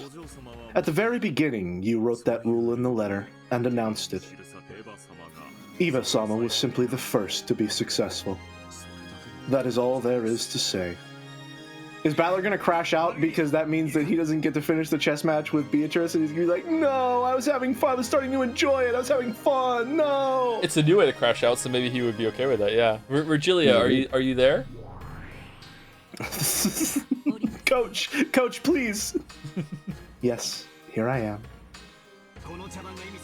What does this farce mean? Even if this depiction of strange witches showing up one after another is some of her bullshit, isn't this almost like Aunt Eva turned into a witch? Calm yourself. She has simply received the title of Endless Witch, and might call herself that in the future. This succession ceremony is certainly nothing more than an act to promote that child's explanation. Don't fall for the same move over and over again. Okay, thank you, Virgilia, thank you. That's right. No need to cry. That whole grand ceremony was all phony. But it's at least a fact that Aunt Eva solved the riddle of the epitaph, and at the same time, that means she succeeded the Ushiromiya family headship. And after getting 10 tons of gold, Aunt Eva might as well call herself the Golden Witch. Is that it? Damn, it's as complicated as ever. My. Is a boorish human unable to comprehend the grandeur of this ceremony? Oh well. Being unable to read between the lines is what makes you human. I pity you, but... subtext, battler. Sorry. I don't blame you. Damn it. Sorry. Don't look at me like you feel sorry for me. Still, for the time being, there's something I need to check. And that's regarding this younger version of Aunt Eva. In other words, the definition of this new Beatrice. What is that? Okay, good. Even if I tell of it, you'll just persist in your disbelief in magic and witches, right? So there's nothing in particular for me to explain. Feel free to believe in whatever it seems to be to you. Ooh, turning it on him, being like, well, you won't believe it anyway, so I just won't tell you. She seems upset. Is she acting? Or, what it seems to be to me? Then how should I interpret this? For now, it might not hurt to view it as a visualization of a separate entity inside Ushiromiya Eva. course, we cannot blindly accept that answer, but it is probably a reasonable theory to hold for the time being. In other words, I should think of Aunt Eva and her as the same person, right? Damn, I don't like where this is going. Sumari. In any case, from now on, my name is no longer Beatrice. I've passed it on to Ushiromiya Eva. So what's your name now? Which means that I am nameless. Nameless? Battler, don't you have some name that'd be fitting for me? Uh-huh. I shall accept your recommendation. Oh, we're so in. How about a name that's refined, full of elegance, and a little cute, too, if you can? Beato? Just Beato is good enough for you. Yeah. There's probably a big enough difference between Beato and Beatrice to keep people from getting confused. I read the line now, sorry. So the same old Beato, is it? It doesn't feel wrong, but it's boring for some reason. Ugh.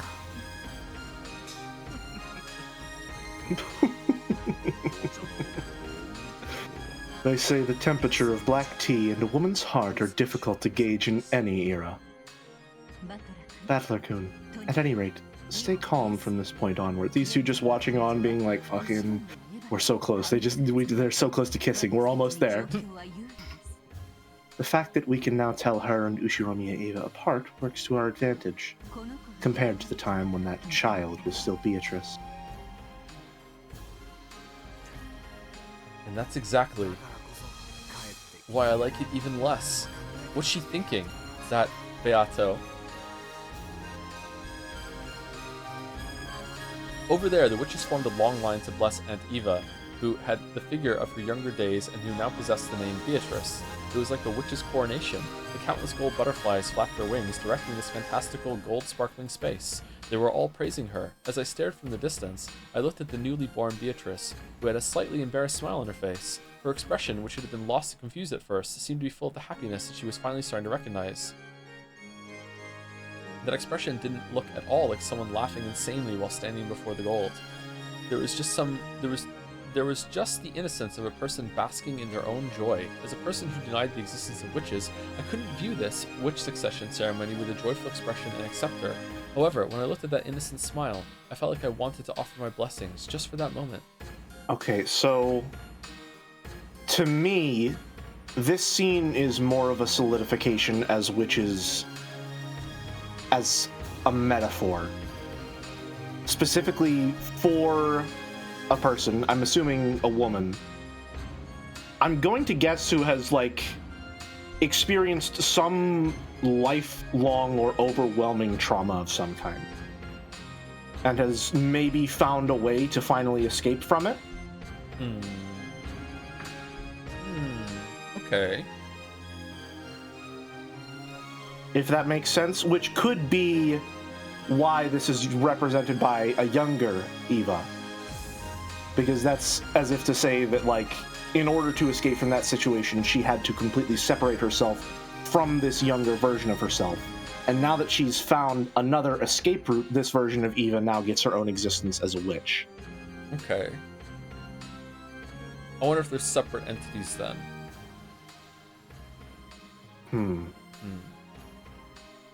Okay, that's interesting. Okay. What do you think, Mouse? Huh?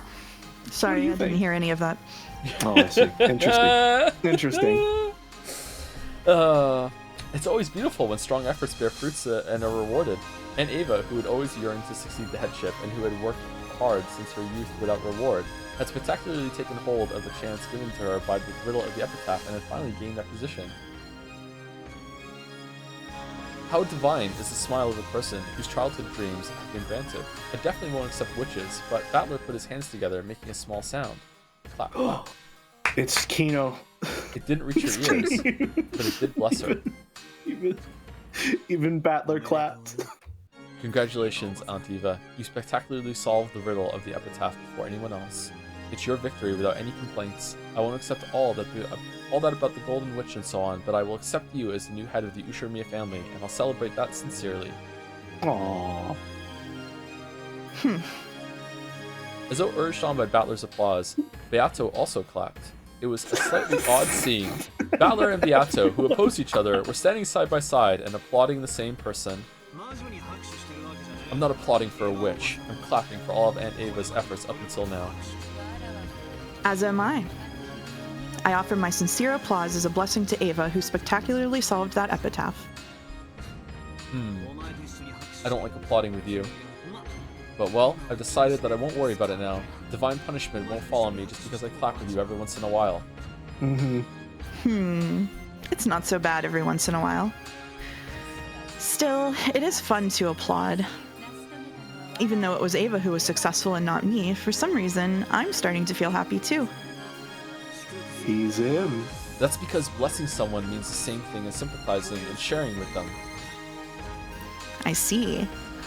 Then I have even shared this irrational happy feeling with you. Since we're a pair of enemies trying to make each other surrender, it's an odd experience.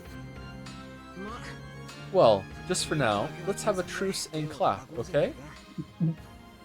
Interesting Beato phrasing. laughed impishly, playing around and applauding even louder, as though eagerly trying not to lose to Battler as she clapped. Battler went along with her and clapped even louder. Very well. I'll go along with it. Ah, new Beatrice, this is Nanjo, Witch of Reactions. Thank you, chat. Very good. When he did, as though some ceremony had ended, everyone applauded and highly praised the reborn Beatrice. It was just as though Battler's and Beato's applause had been the final thing needed for her succession.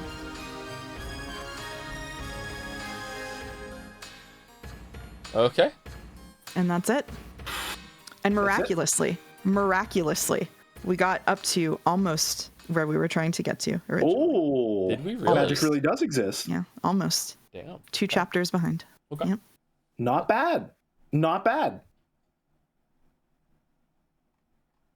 Whew, man.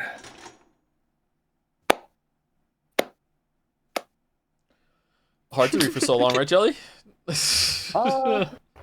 Yes and no. You still got some gas in the tank?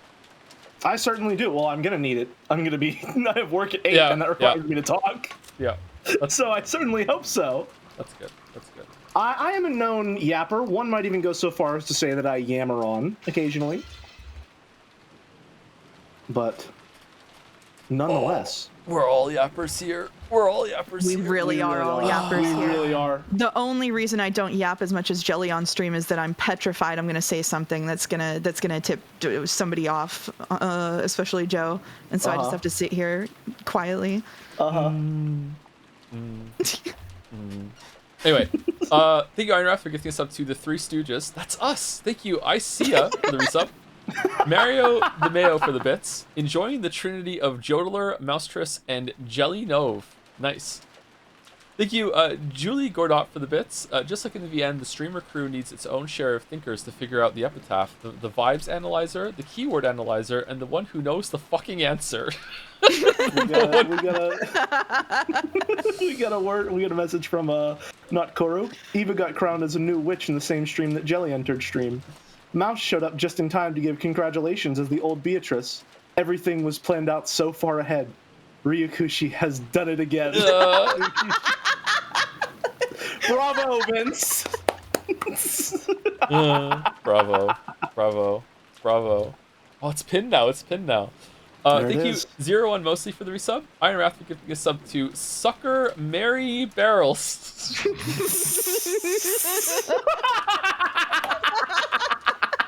And the follow up. Suck my balls, lol. Oh no, I can't laugh like this. I'm getting lightheaded. Thank you. Oh, okay. The Orn for the 5 gift subs. Thank you very much. Yuri was taken for giving a sub to I was too late. Followed by a fucking whatever. Oh, did you want to do the suck my balls thing? Thank you, Guido Tayson for the resub. Parnik also for the resub. Take out the E's and R's from Sucker Mary Barrels. What does that say? Calm down, liberals. It's called dark humor.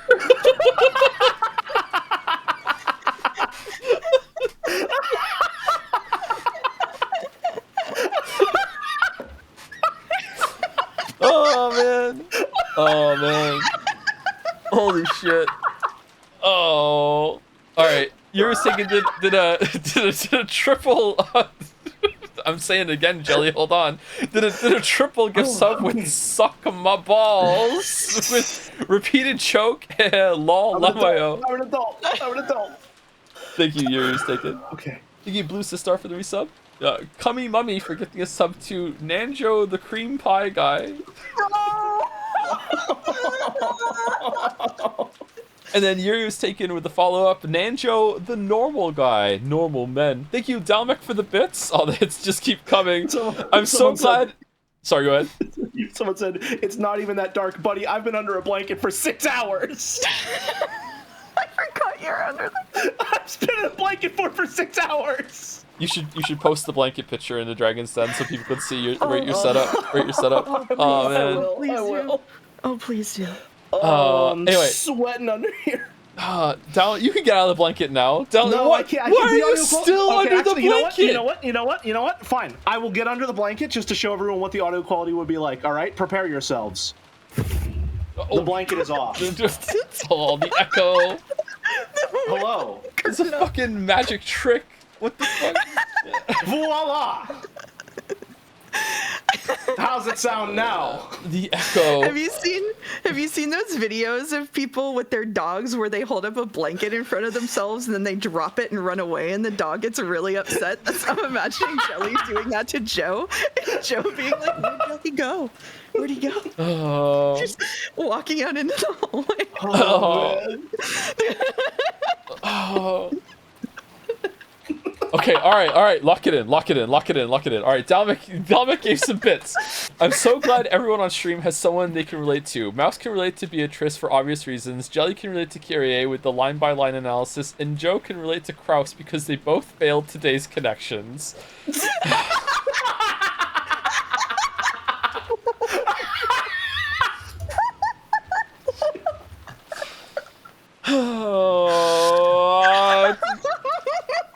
Thank you, 795KR for the resub. Nightmare Luna 69 for the resub. Welcome. Lizzie for the resub as well, with the John's meow. I set up the sound foam a little bit again, and maybe it's a little better. I don't know. It is a little better, yeah. It's a bit better. Oh, Jelly. Yuri's taken use of to say, man, I don't get this epitaph, it's so difficult. Meanwhile, Kinzo on a computer on his study, ChatGPT, write me an epitaph I can put next to the painting of my beloved Beatrice. She's a witch that gave me a lot of gold. It should lead to some gold in the middle of fuck all Rakinjima. I want it to sound intelligent and smart. Note that I'm very into the occult. Also make it reference Beatrice the Golden Witch as much as you can because I love her. Make it poetic too.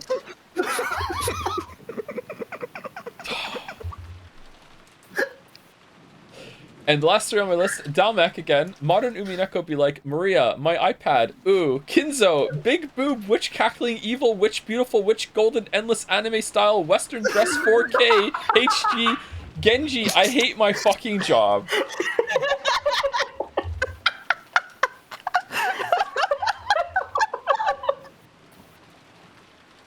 I'm losing it. Thank you, Monis Salato for the resub, Umi Stream, Quirrell for the resub as well, and last but by no means least, Pincerata with 222 bits. Thank you for a wonderful birthday stream where I get to see Joe get bullied for hours straight. Thank you, Rush Pincerata. Thank you. Happy birthday, Pincerata. Happy birthday, Wuggy. Happy birthday. Happy birthday, Jill. Happy birthday, Clive. Happy birthday, Wuggy. Raid my housemate and Umineko superfan Ghost Ma playing Killer 7 Sire? Sure, why not? Raid Ghost Ma. Alright. Oh man. Thank you very much, Shelly, for being on and being a trooper.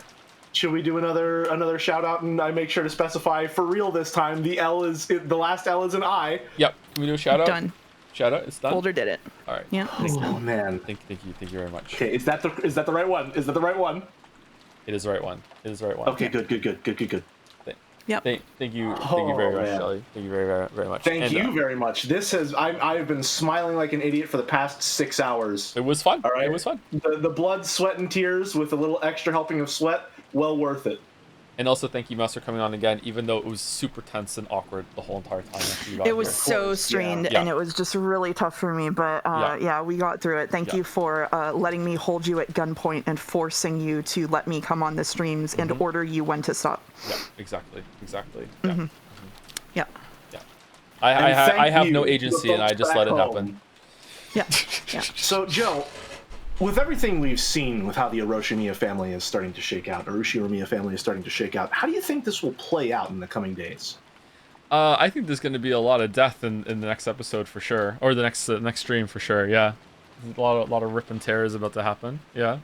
I certainly think that one of the family being the Golden Witch really changes the power dynamics at play. It does. Let's see if anyone even acknowledges it. I think there's going to be a weird scene with her kind of lording over a little bit like that. Yeah.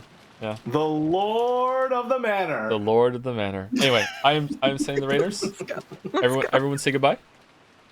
Alrighty. Goodbye. Have a good one, folks. See ya. And as always, for anyone who doesn't participate in the raid, see you as well. See you later. Thanks for watching.